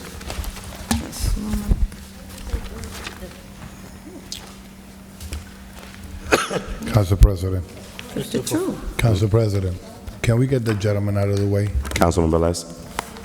The gentleman is for Item 6. Sure. We'll move right after. We'll go item number 6, yes. He could stay until the end of the night with us. He doesn't mind to stay. Doesn't mind, I know. Number 52, Madam Clerk. Item number 52 is a resolution commemorating September 15th, 2023 through October 15th, 2023 as Hispanic Heritage Month in the city of Paterson. It's sponsored by Councilwoman Maritza Davila, Council President Alex Mendez, Council Vice President Luis Velez, and Councilman Michael Jackson, co-sponsored by all remaining members of the Municipal Council. City Council Resolution 23:551. So moved. Second. Moved by Councilwoman Davila, Mendez, and Velez, and second by Councilman Velez. Roll call, Madam Clerk. Roll call on item number 52 for adoption. Councilwoman Cotton. Yes. Councilwoman Davila. Before I vote, Council President, as we've done yearly, celebrating Hispanic Heritage Month, which begins September 15th, I had a conversation with Ms. Della concerning the decorations and everything within City Hall, honoring all of those members of the Municipal Council as well as other directors from our city. In addition, Council President, I haven't heard anything, but normally the Council President does put together a program where we honor either employees of the city or anyone from the community. So I would want us to move forward if for our next workshop we can provide who we'd like to recognize and then maybe choose a date in October before the end of October 15th to be able to do that celebration. Madam Clerk, my vote is yes. Thank you, Councilwoman Davila. Councilman Jackson. Yes. Councilman Kalik. Yes. Councilman Velez. Councilwoman Davila Mendez, I would contribute in this kind of event, so anything you could reach out. Huh?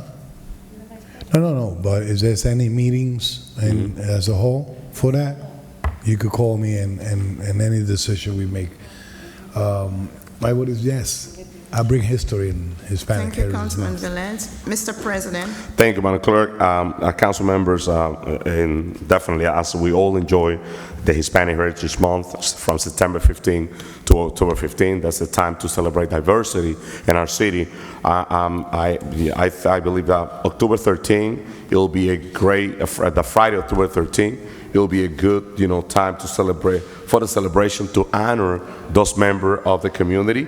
So check your calendar and let's set up a meeting for this week to have the discussion and choose the honoree. Each council member have the opportunity to choose a honoree from the community, somebody that you would like to honor. So for now, let's start getting the names to add it on the next workshop agenda. So for the, correct, for the 19th, and the event will be October the 13th. Correct. Correct. On the 26th, we'll be voting September, and the event will be October the 13th. Okay?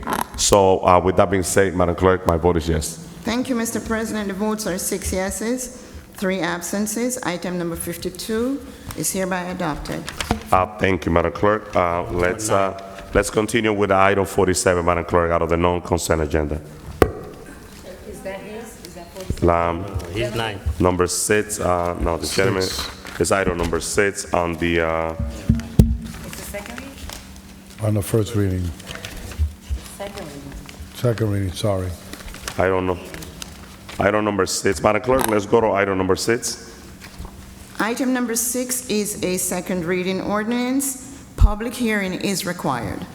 It's ordinance vacating the last block length of Marion Street, which has not been utilized as a public roadway.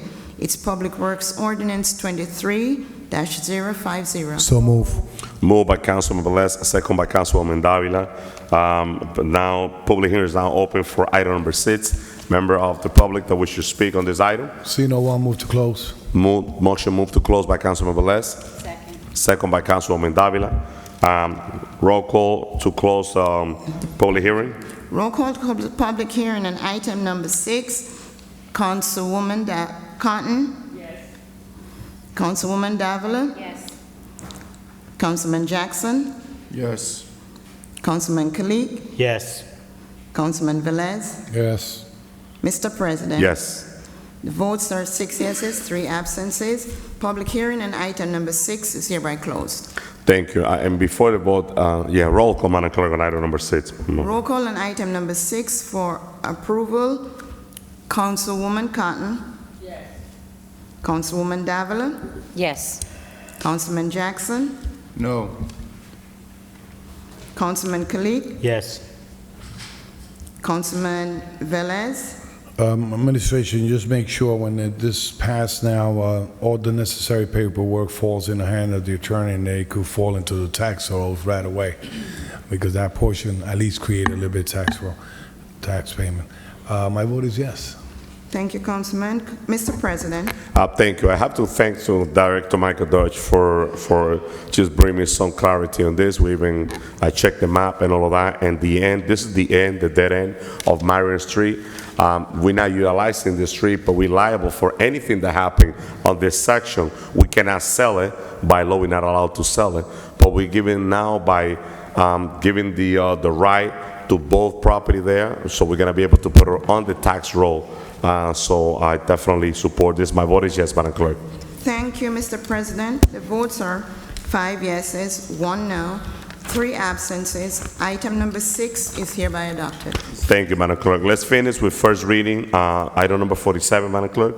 First reading, what? First reading. Non-consent. I'm sorry, the non-consent, 47, Madam Clerk.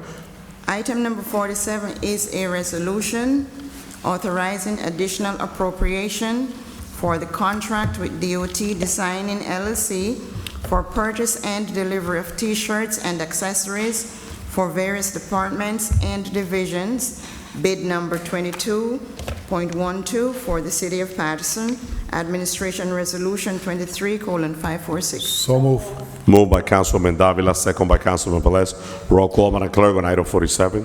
Roll call on item number 47 for adoption. Councilwoman Cotton? Councilwoman Davila. Let the record reflect that these are for all the T-shirts used within the city of Paterson, all programs, not just recreation. My vote is yes. Thank you, Councilwoman. Councilman Jackson. Yes. Councilman Kalik. Yes. Councilman Velez. I would recommend, Madam BA, that you look into every art and get approved by you before even they print it. You know what I mean, right? So if any art comes in, they should get approved by the BA, and then the BA will decide to print it moving forward. My vote is yes. Thank you, Councilman. Mr. President, Yes, Madam Clerk. the votes are 6 yeses, 3 absences. Item number 47 is hereby adopted. Item 48, Madam Clerk. Item number 48 is a resolution authorizing memorandum of understanding between the City of Paterson, City of Atlantic City, and the City of Newark to form a coalition to submit a joint application for the Solar for All grant program funded by the United States Environmental Protection Agency. Administration Resolution 23:547. So move. Second. Moved by Councilwoman Davila, second by Councilwoman Ruby Cotton and Councilman Velez. Roll call, Madam Clerk, on item number 48. Roll call on item number 48 for adoption. Councilwoman Cotton. Yes. Councilwoman Davila. Yes. Councilman Jackson. Yes. Councilman Velez. Yes. Mr. President. Yes, Madam Clerk. The votes are 5 yeses, 4 absences. Item number 48 is hereby adopted. Thank you, Madam Clerk. Item 49. Item number 49 is a resolution honoring and memorializing the life and legacy of Lawrence Francis Pat Kramer Jr., former mayor of the city of Paterson. Is sponsored by all municipal council members.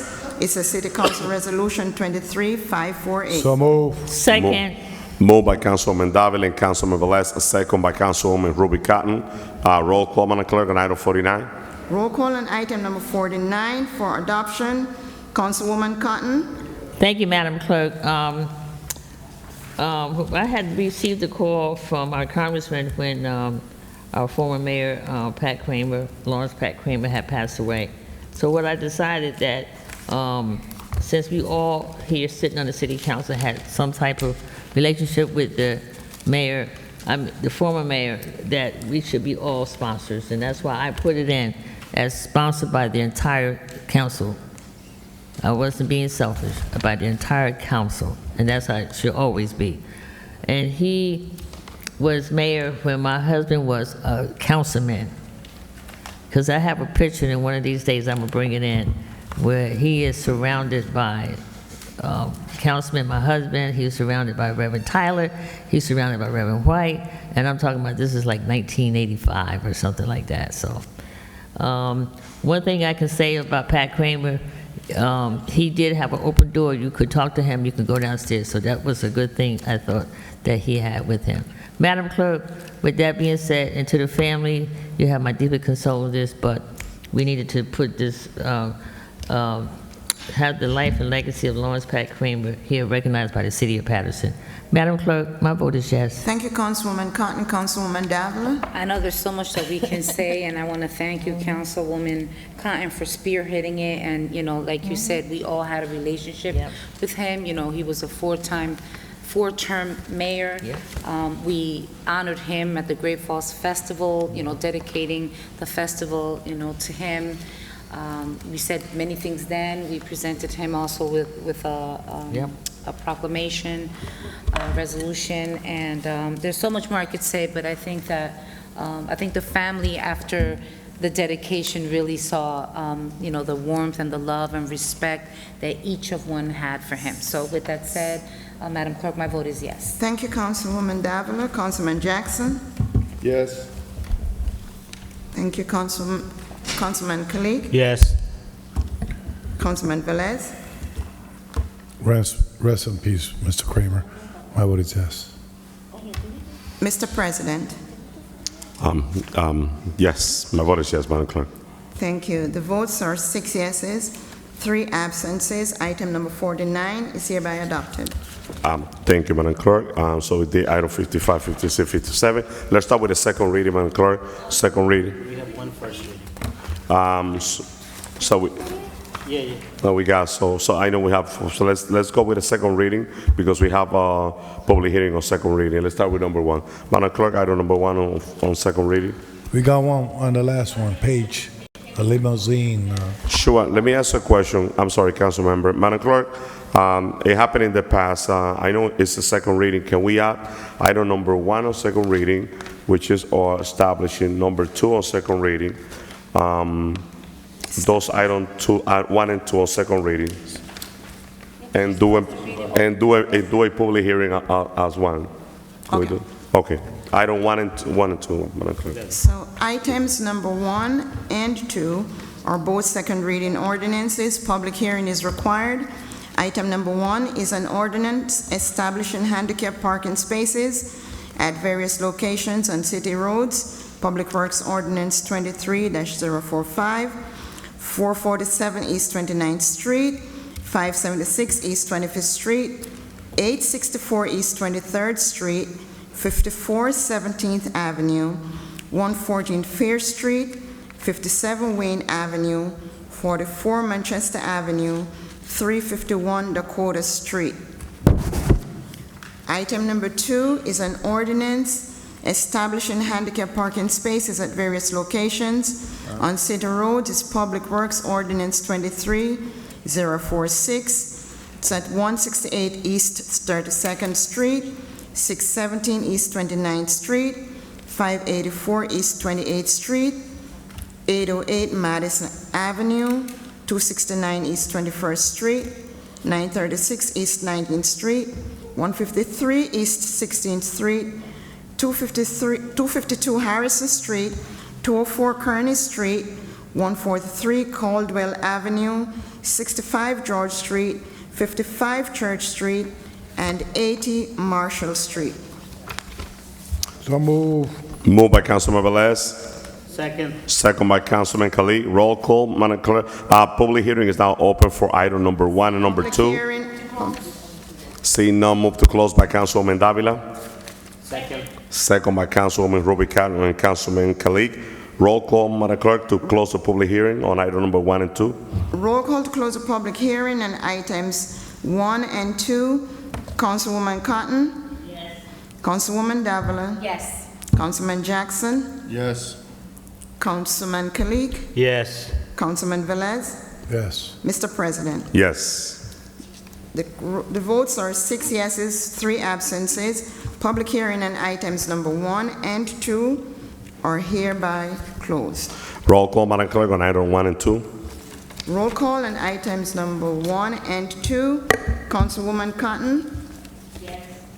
Councilwoman Davila? Just as you know, every time that we do and approve ordinances to establish handicap parking spots that are approved by the state and doctors, all right, and come through us, there's also repealing done. So the following 2 next items are for repealing handicap signs. So with that said, my vote is yes.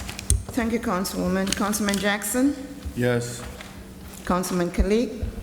We are establishing about 22. We're repealing 70. So which is a good thing. My vote is yes, Madam Clerk. Thank you, Councilman Kalik. Councilman Velez? My vote is yes. Mr. President? Thank you, Madam Clerk. 70 handicap is being removed. If you see any person in the community that is not utilizing their handicap, let us know because we will take that privilege away from them. Parking is limited in our city, and we're taking this very seriously. My vote is yes, Madam Clerk. Thank you, Mr. President. The votes are 6 yeses, 3 absences. Items numbers 1 and 2 are hereby adopted. Thank you, Madam Clerk. Madam Clerk, we have an ordinance of repealing and the establishment of a handicap. We have number 3, ordinance number 3, number 4, number 5. Can we do all together? Yes, Mr. President. Yeah. So, Items 3, 4, and 5 are second reading ordinances. Public hearing is required. Item number 3 is an ordinance repealing establishment of handicap parking spaces at various locations. Public Works Ordinance 23-047, 717 14th Avenue, 77 17th Avenue, 110 Birch Street, 370 Ellison Street, 193 North First Street, 490 Park Avenue, 566 21st Avenue, 114 Butler Street, 208 Liberty Street, 58 Manchester Avenue, 80 Park Avenue, 425 East 28th Street, 26 Pearl Street, 58 18th Avenue, 247 Temple Street, 18 Rose Street, 80 Keene Street, 860 East 23rd Street, 200-214 28th Avenue, 196-221st Avenue, 516 East 18th Street, 225 Madison Avenue, 814 East 22nd Street, 243 Totowa Avenue, 1048 East 22nd Street, 496 Union Avenue, 111 North 3rd Street, and 550 Market Street. Ordinance number 2 is also a second reading ordinance repealing establishment of handicap parking spaces at various locations. Public Works Ordinance 23-048, 203 17th Avenue, 57 East 16th Street, 525 East 25th Street, 193 Fulton Place, 291 Jefferson Street, 258 Preakness Avenue, 402 Rosa Parks Boulevard, 120 Spruce Street, 359 Trenton Avenue, 314 Atlantic Street, 22 17th Avenue, 2-8 Angela Place, 34 Camden Street, 106 Danforth Street, 203 Lyon Street, 261 17th Avenue, and 161 22nd Avenue. Item number 5, is also a second reading ordinance repealing establishment of handicap parking spaces at various locations. It's a Public Works Ordinance 23-049, 113 Maitland Avenue, 28 Robert Street, 190 17th Avenue, 346 East 34th Street, 20 Jefferson Street, 25 Goshen Street, 13 Robert Street, 116 East 16th Street, 363 Pacific Street, 21 Gold Avenue, 169 East 21st Street, 28 Hines Street, 2 Jane Street, 489 East 25th Street, 124 East 21st Street, 19 Ryerson Avenue, 18 North 7th Street, 28 Oak Street, 828 East 19th Street, 443 East 24th Street, 935 East 28th Street, 282 East 21st Street, 161 East 23rd Street, and 203 4th Avenue. Motion. Motion on item 3, 4, and 5. Moved by Councilwoman Davila, second by Councilwoman Rubicon. Public hearing is now open for item number 3, 4, and 5. Second. Seeing none, move to close by Councilwoman Davila, second by Councilman Kalik. Roll call to close public hearing, Madam Clerk. Roll call to close public hearing on items 3, 4, and 5. Councilwoman Cotton? Yes. Councilwoman Davila? Yes. Councilman Jackson? Yes. Councilman Kalik? Yes. Councilman Velez? Yes. Mr. President? Yes, Madam Clerk. Yes, Madam Clerk. The votes are 6 yeses, 3 absences. Public hearing on items 3, 4, and 5 is hereby closed. Thank you, Madam Clerk. Roll call, Madam Clerk, on item 3, 4, and 5. Roll call on items 3, 4, and 5 for adoption. Councilwoman Cotton? Yes. Councilwoman Davila? Yes. Councilman Jackson? Yes. Councilman Kalik? Yes. Councilman Velez? Yes. Mr. President? Yes, Madam Clerk. The votes are 6 yeses, 3 absences. Items 3, 4, and 5 are hereby adopted. Thank you, Madam Clerk. Let's go on first reading, item number 9, Madam Clerk. Item number 9 is a first reading ordinance. No public hearing is required. It's ordinance vacating a portion of Putnam Street, Public Works. It was taken off from the regular meeting of March 14th, 2023. May I have a motion, please? Moved by Councilwoman Davila, second by Councilwoman Ruby Cotton. Roll call, Madam Clerk, on item number 9. Roll call on item number 9 for approval. Councilwoman Cotton. Yes. Councilwoman Davila. Yes. Councilman Jackson. Yes. Councilman Khalid. Yes. Councilman Velez. Yes. Mr. President, Yes, Madam Clerk. the votes are 6 yeses, 3 absences. Item number 9 is hereby approved. Public hearing and second reading will be at the regular meeting on September 26, 2023. Thank you, Madam Clerk. Can we go, item 56, Madam Clerk? Item number 56 is a resolution authorizing a contract with Champion Elevator under New Jersey State contract for elevator maintenance, repair, testing, and inspection services for the Department of Public Works. It's Public Works Resolution 23:555. So move. Moved by Councilwoman Davila, second by Councilman Velez. Roll call, Madam Clerk, on item number 56. Roll call on item number 56 for adoption. Councilwoman Cotton? Councilwoman Davila? I really hope that this company, okay, we've had plenty of issues. We still have elevators in the police headquarters that do not work. All right, so I really hope that they do their due diligence throughout the city of Paterson for these repairs. My vote is yes. Thank you, Councilwoman. Councilman Jackson? The problem is not contracting the company and them not completing the job. The problem is that we're paying them, and in spite of them doing a poor job and or not completing the job. So the onus goes right back to the same place that's failing us all the time. My vote is yes, Madam Clerk. Thank you, Councilman Jackson. Councilman Kalik? Yes. Councilman Velez? Madam BA, make sure that the elevator on the left side, I believe, yeah, the right side when you come in, I don't know how they're gonna do it. The timing to close is too fast, and it's gonna hurt somebody. You press the button, that one open, you press this one, the other one open. I don't know how that's gonna work. But, you know, but the more concerning part is when you go into the elevator and it's slammed right away, closed. You know, so somebody could get hurt. My vote is yes.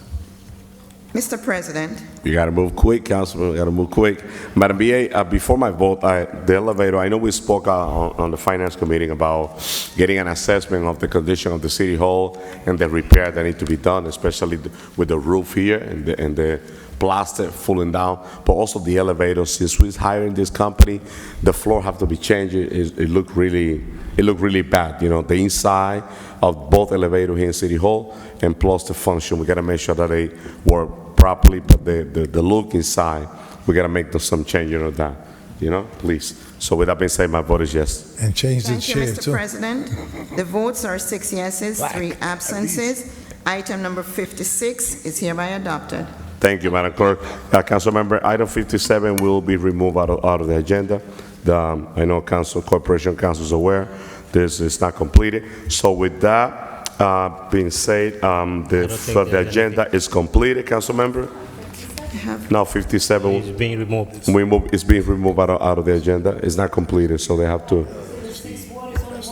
No, because they need to go. They need to have a LLC. There's a whole process, you know, for them to apply for a cab company. It's off the agenda. With that being said, my motion to close this regular meeting for Councilman Kalik and second by Councilwoman Davila. Roll call to conclude this meeting, Madam Clerk. Roll call to adjourn the Municipal Council regular meeting of Tuesday, September 12, 2023. Councilwoman Cotton. Thank you, Madam Clerk. I just want to say that I was really thrilled tonight when I came into my council meeting, and one of my police officers, who I had the honor of having for 4 years at Eastside High School, his name is Eddie Pachado. He played football with my Eddie. Put the camera on him. And I took care of all those Don't football expose him, players. don't expose him. Councilman Cotton took care of all those football players, and Eddie Pichardo, you can say that I make sure your kids, you ate before the game, ate after the game, ate every time. So I'm just happy to see you here tonight, with us. But also, I just want to bring forth that Dr. Hodges talked about 17 schools being over 100 years old. The state of New Jersey had control of our school system for 25 years. 25 years. They didn't really do what they were supposed to do, and they should have. So now they put the burden on back, because I remember going to, and parents out there, you must go to the Board of Ed meeting. Parents, you got to, grandparents, you got to go to the board meeting. You got to go to school construction to start asking for new schools. I sat here for School 21 got addition. I sat here when School 13 got the addition. And you must go there. And let me just put something else forward today that I discovered. And I don't know if any of the parents know about this, but 30 years ago, I remember that the kids that live in Brook Slopes weren't allowed to go to School 27. I discovered today again that they're not allowed, they redistrict it again, and the kids that lives in Brook Slope do not go to School 27. They got to go all the way to School 5, which is really not that close. So parents, just, if you live in the Brook Slope, please look into that. I had the opportunity to sat outside with a reporter, he's from New Jersey. I can't remember, but we talked about the cannabis, and he was saying that he's covering all cities that are having cannabis come before them, and he says to me that there's a lot of, meaning Paterson is not the only one that's having difficulties. What they're finding is that they are discriminating. They're finding that they're picking people. So, but the gentleman back there, John, I don't know, we need to figure out something. Like I said, Corporation Council, I'm gonna ask you again, please, please, please. We gotta do something with these smoke shops, please.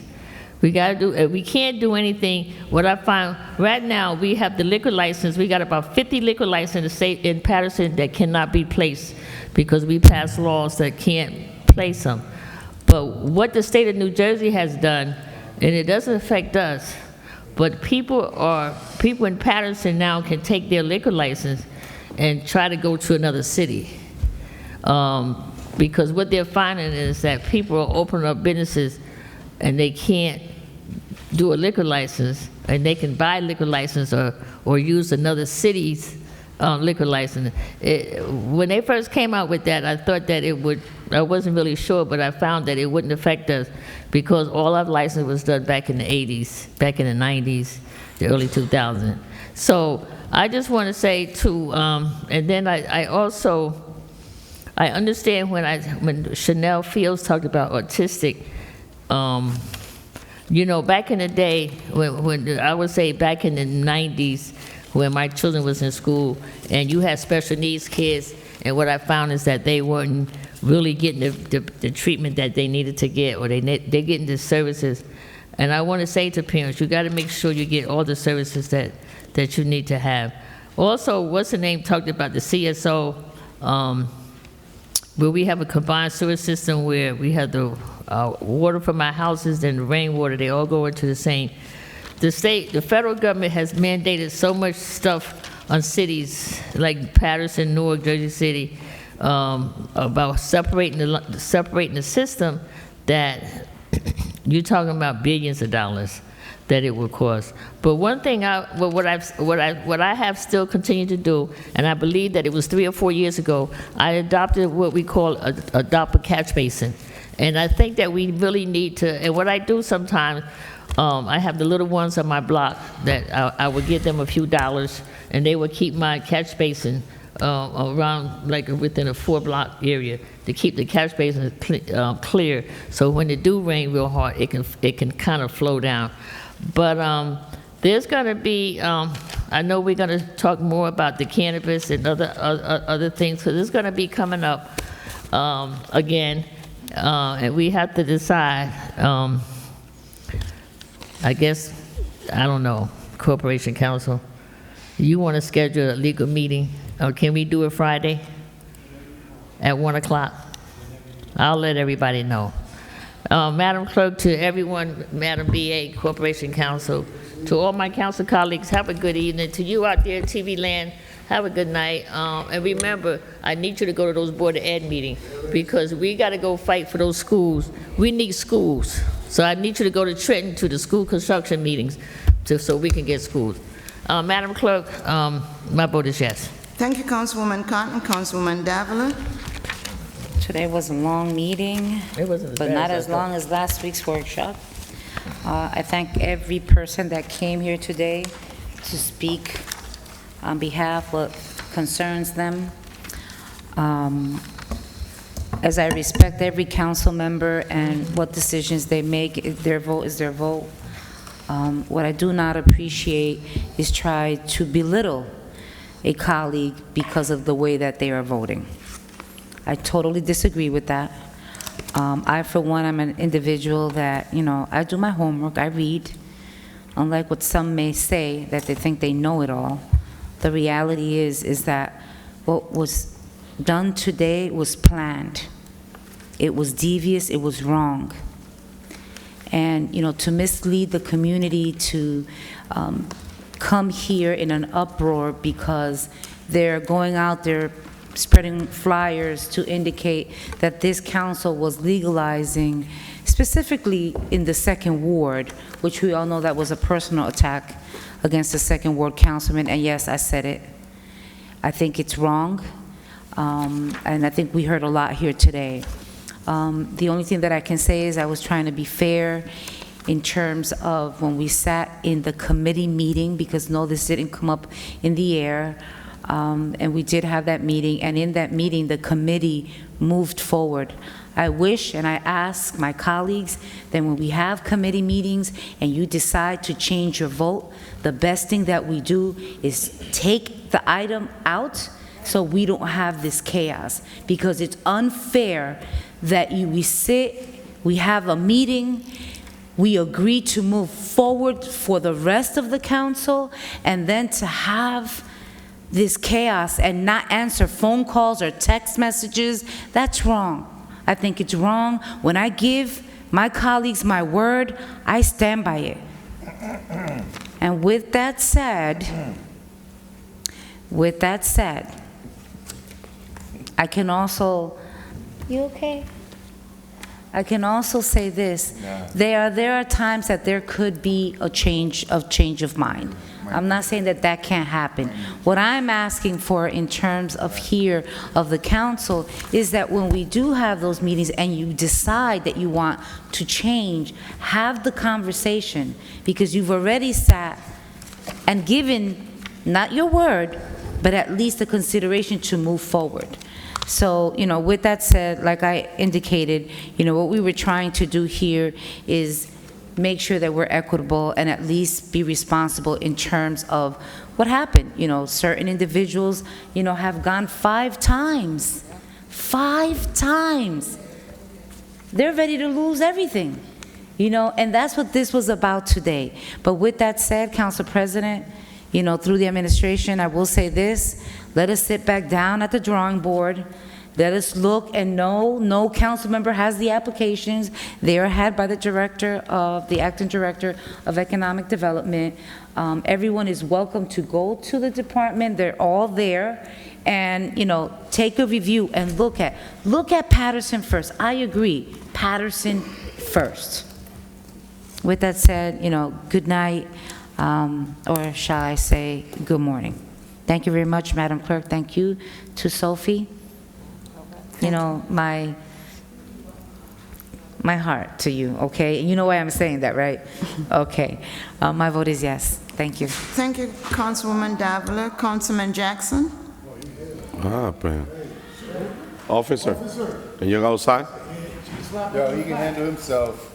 Easy. No.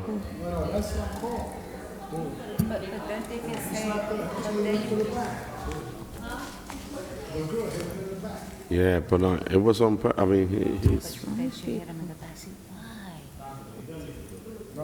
Council, where are you going? I'm not going to defend nobody. I just went and said you guys do. Councilmember, we're in the middle of roll call.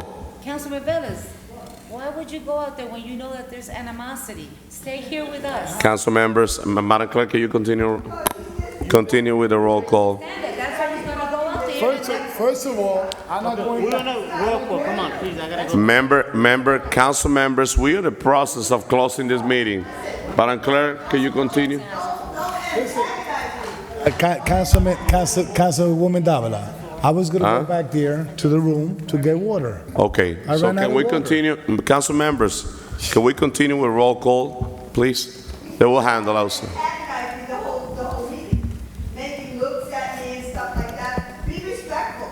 Be respectful. Now that you're just stupid, just be respectful. No, but Members, please, members of the public, we're about to close this meeting. It's 12:45 Don't even bother. a.m. We already know he's a coward. He went out there because that's a woman. If it was a man, somebody had another position where he wouldn't be so quick to run out there. But anyway, come on, dude. We already know what you're gonna do. Start crying like a little. But so,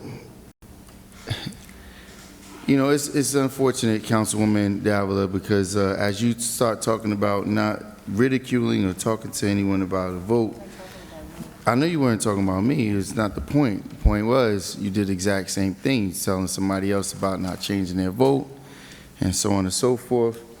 And unfortunately, I could not categorize you as a person of your word. That definitely would not be a position that I can classify it as. But to the brother in the audience, man, listen, you know, I'm definitely compassionate to the position, and trust me when I tell you, you will have my 100% support when this administration puts that information on the legislation, because, yes, oh, here we go. They can't. We always talk about what we can't do.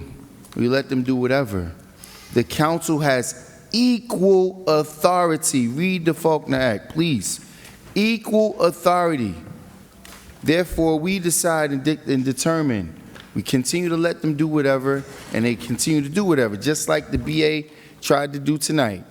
Madam BA, it's very simple. If we provided the things that was requested, the breakdown of the expenditures, the list of where the money came from, because I know you find this, it may be unfathomable for you to understand, or maybe you just can't comprehend it, that tax credits that's granted to the city, that's their money. No, it is. Because it's given to the city for a benefit to the residents. It's not given to the city for a benefit to the developer. I'm not wrong.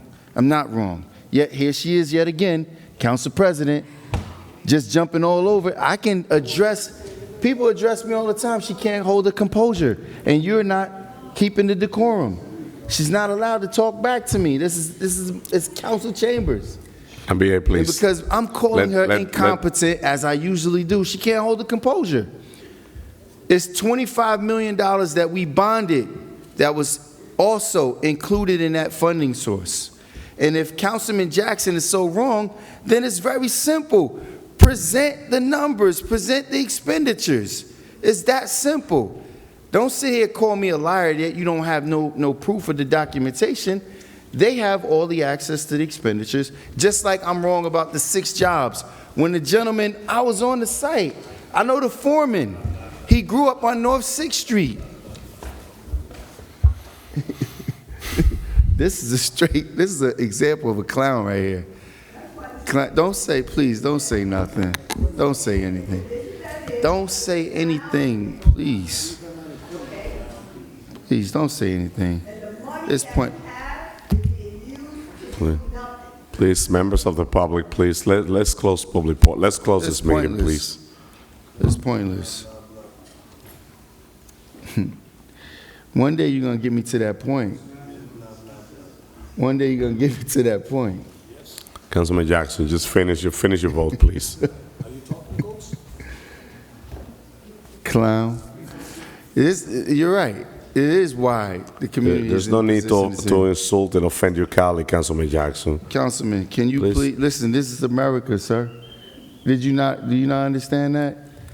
I can say whatever I please. Sure, And you can say. continue to interrupt say whatever me you please. as you Just please. finish your meeting.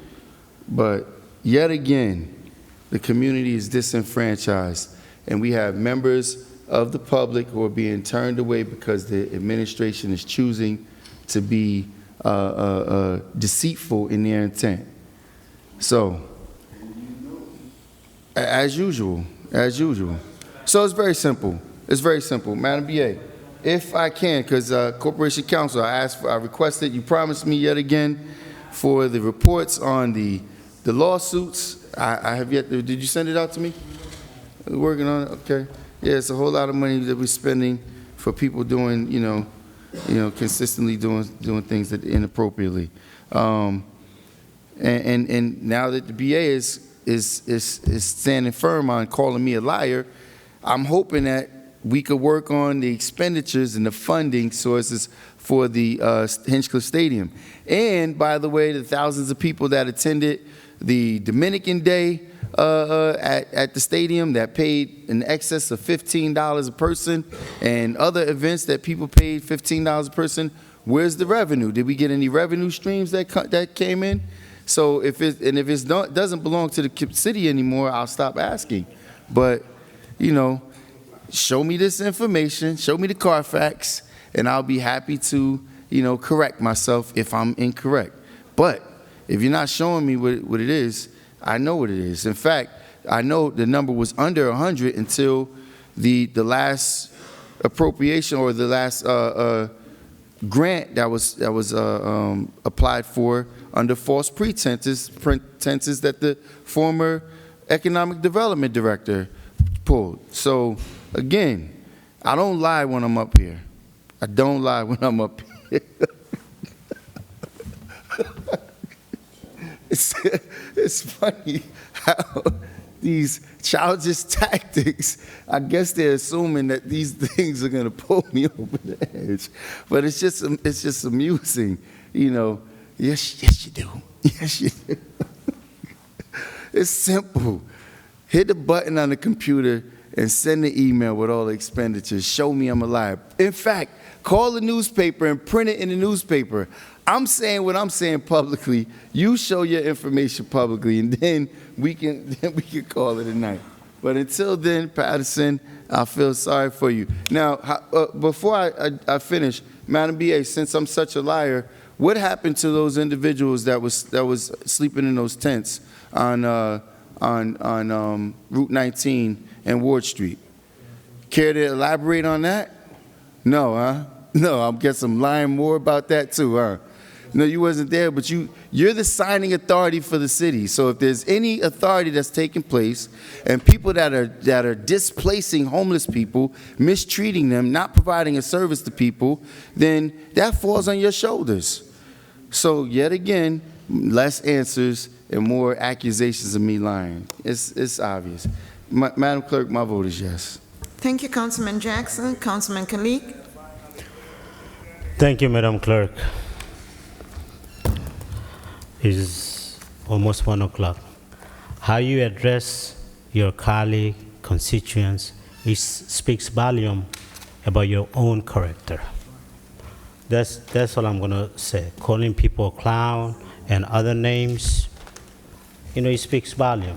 How you address other individual. That's all I'm gonna say. My vote is yes to close the meeting tonight, Madam Thank Clerk. you, Councilman Kalik. Councilman Velez. Madam BA, through the chair, I'm happy that the police took action on the tents that was there for many times and many days. The residents of Ward Street and in the other Jersey Street and all that section, they are happy that they removed the tents, even that they went back again tonight. At least it's an operation during the day. People don't have to see that when they come into our city. I know the city has a plan to address the homelessness and the problem that we have, but we cannot obligate them to take the resources. And if a real legislator knows about how the rule is, will not be asking for that. One thing I gotta say is, everybody could watch on YouTube the Puerto Rican flag raising. My experience with my mother, I could say whatever I want because it's my mother. So if somebody got offended, that's their problem, not me.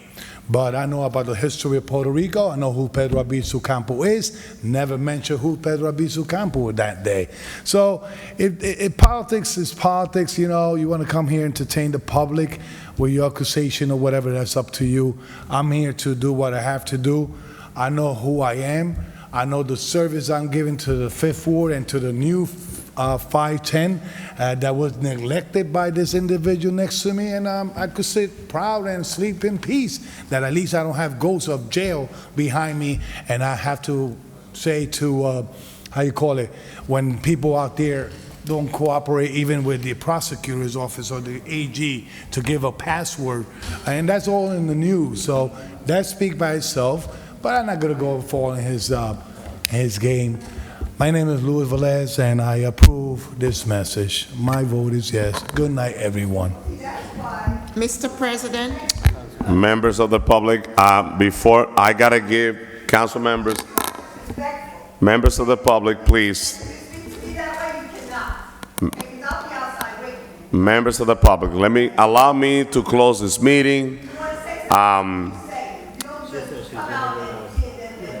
I will say this. Members of the public, please, we're closing this meeting. To our Paterson resident, let me take this. Wow.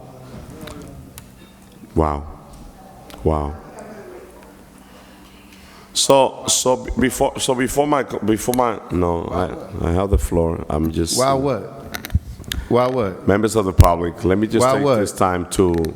By the way, just in case that's who you. That's who you are. My mother is a professional. That's who you are. I'm not addressing. Don't fall in his joke. Councilmember Les, I have the floor. So what are you wowing? I have the floor, and. So wow, what? Make a comment. No, I don't need to. Be a man. Stand on your comment. Listen, I'm a man. What's wow? I am a man. I am a man, and I have the floor, and I will close this meeting, and I will not entertain your nonsense. All right? I'm not arrogant like you. That's what you are. I don't bring my mother here. I call his attention immediately.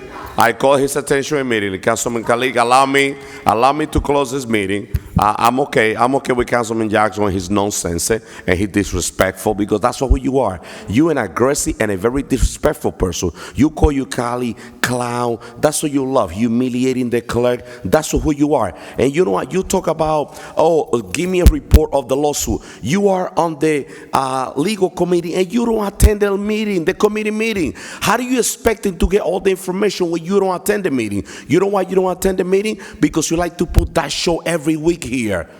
And I could say that because I've been supporting you in some of the items. And I say, no, you're not lying. You lie a lot in this chamber. All you want is to entertain and antagonize the public. Now, let me close this meeting. What I'm going to say about this, what happened today, I'm not entertaining you and I'm closing the meeting. I don't need to. You're an aggressive and a very disrespectful person. Listen, you finished with your show. What do I lie about? I don't need to entertain you. Tell me what I lie You're about. good You for don't me. even understand it. No, you're good for me. No, I don't understand because no, my language. No, you don't. And I don't need no, to go don't to worry. a committee meeting. Don't worry. Where all you guys I was born in Dominican Republic. My accents. Anyway. Listen, allow me. You don't have the floor. Let me close this meeting. I'm not here. Listen, I love to be the president to handle you. I love to be the president to handle you. Handling nothing. I'm exposing you. Listen, you are such an irresponsible councilman that you don't attend to committee meeting because you don't want information. Madam B.A., I want you to please provide every information that he asked for, because I'm gonna put you on the spot in every moment. You a liar.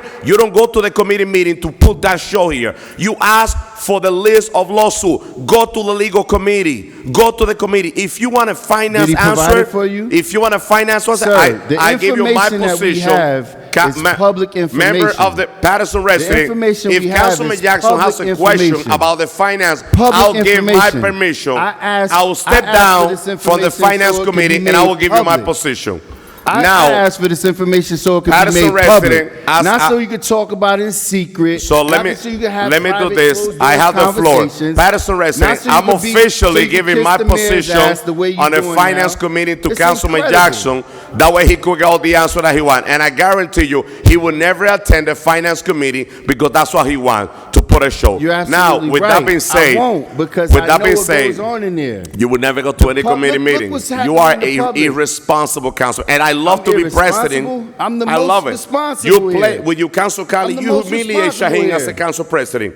He You know what? humiliated You got into himself. Councilman Shaheen's face. I cannot forget what you did to him. Really? I What did cannot I do? forget what you did to him. Find the video that I did that. So, Wait. Find the video I did that. No, there's no. God bless you all. Where I did that. God bless you all. Find the video where I did that. Well, Let me just take this time to congratulate You can have all the meetings our televised police and officer. Find the video that I did that. No, that's what I love to. What? Members of the public, let me just take this time. Councilman, I have the My floor. mother to Let me back me finish. up. Let me take this time to congratulate our Paterson Police for the great job that they did at the Dominican Parade. Now we have Mr. Pichardo. Let's put our heads together for Mr. Pichardo. Mr. Pichardo was working at the Dominican Parade since the beginning all the way to the end. I'm proud of you, born and raised in Paterson. You are a true Pattersonian. We love what the job that the Paterson Police Department did at the Dominican Parade. It was amazing. The largest parade in the state of New Jersey, and there was not one incident. Let me talk about the positive thing that happened in Paterson. Our DPW department, right after the parade, they cleaned Park Avenue, and it looked impeccable. I love my DPW team. I love the job that they did. It was amazing. Now let's keep talking about the positive thing. Let's move our city forward. God bless you, Paterson. My vote is yes, Madam Clerk. Thank you. Good night, Paterson. Thank you, Mr. They President. congratulate The votes us. are 6 yeses. They 3 congratulate us for absences. doing nothing. The regular meeting of September 12th is hereby adjourned.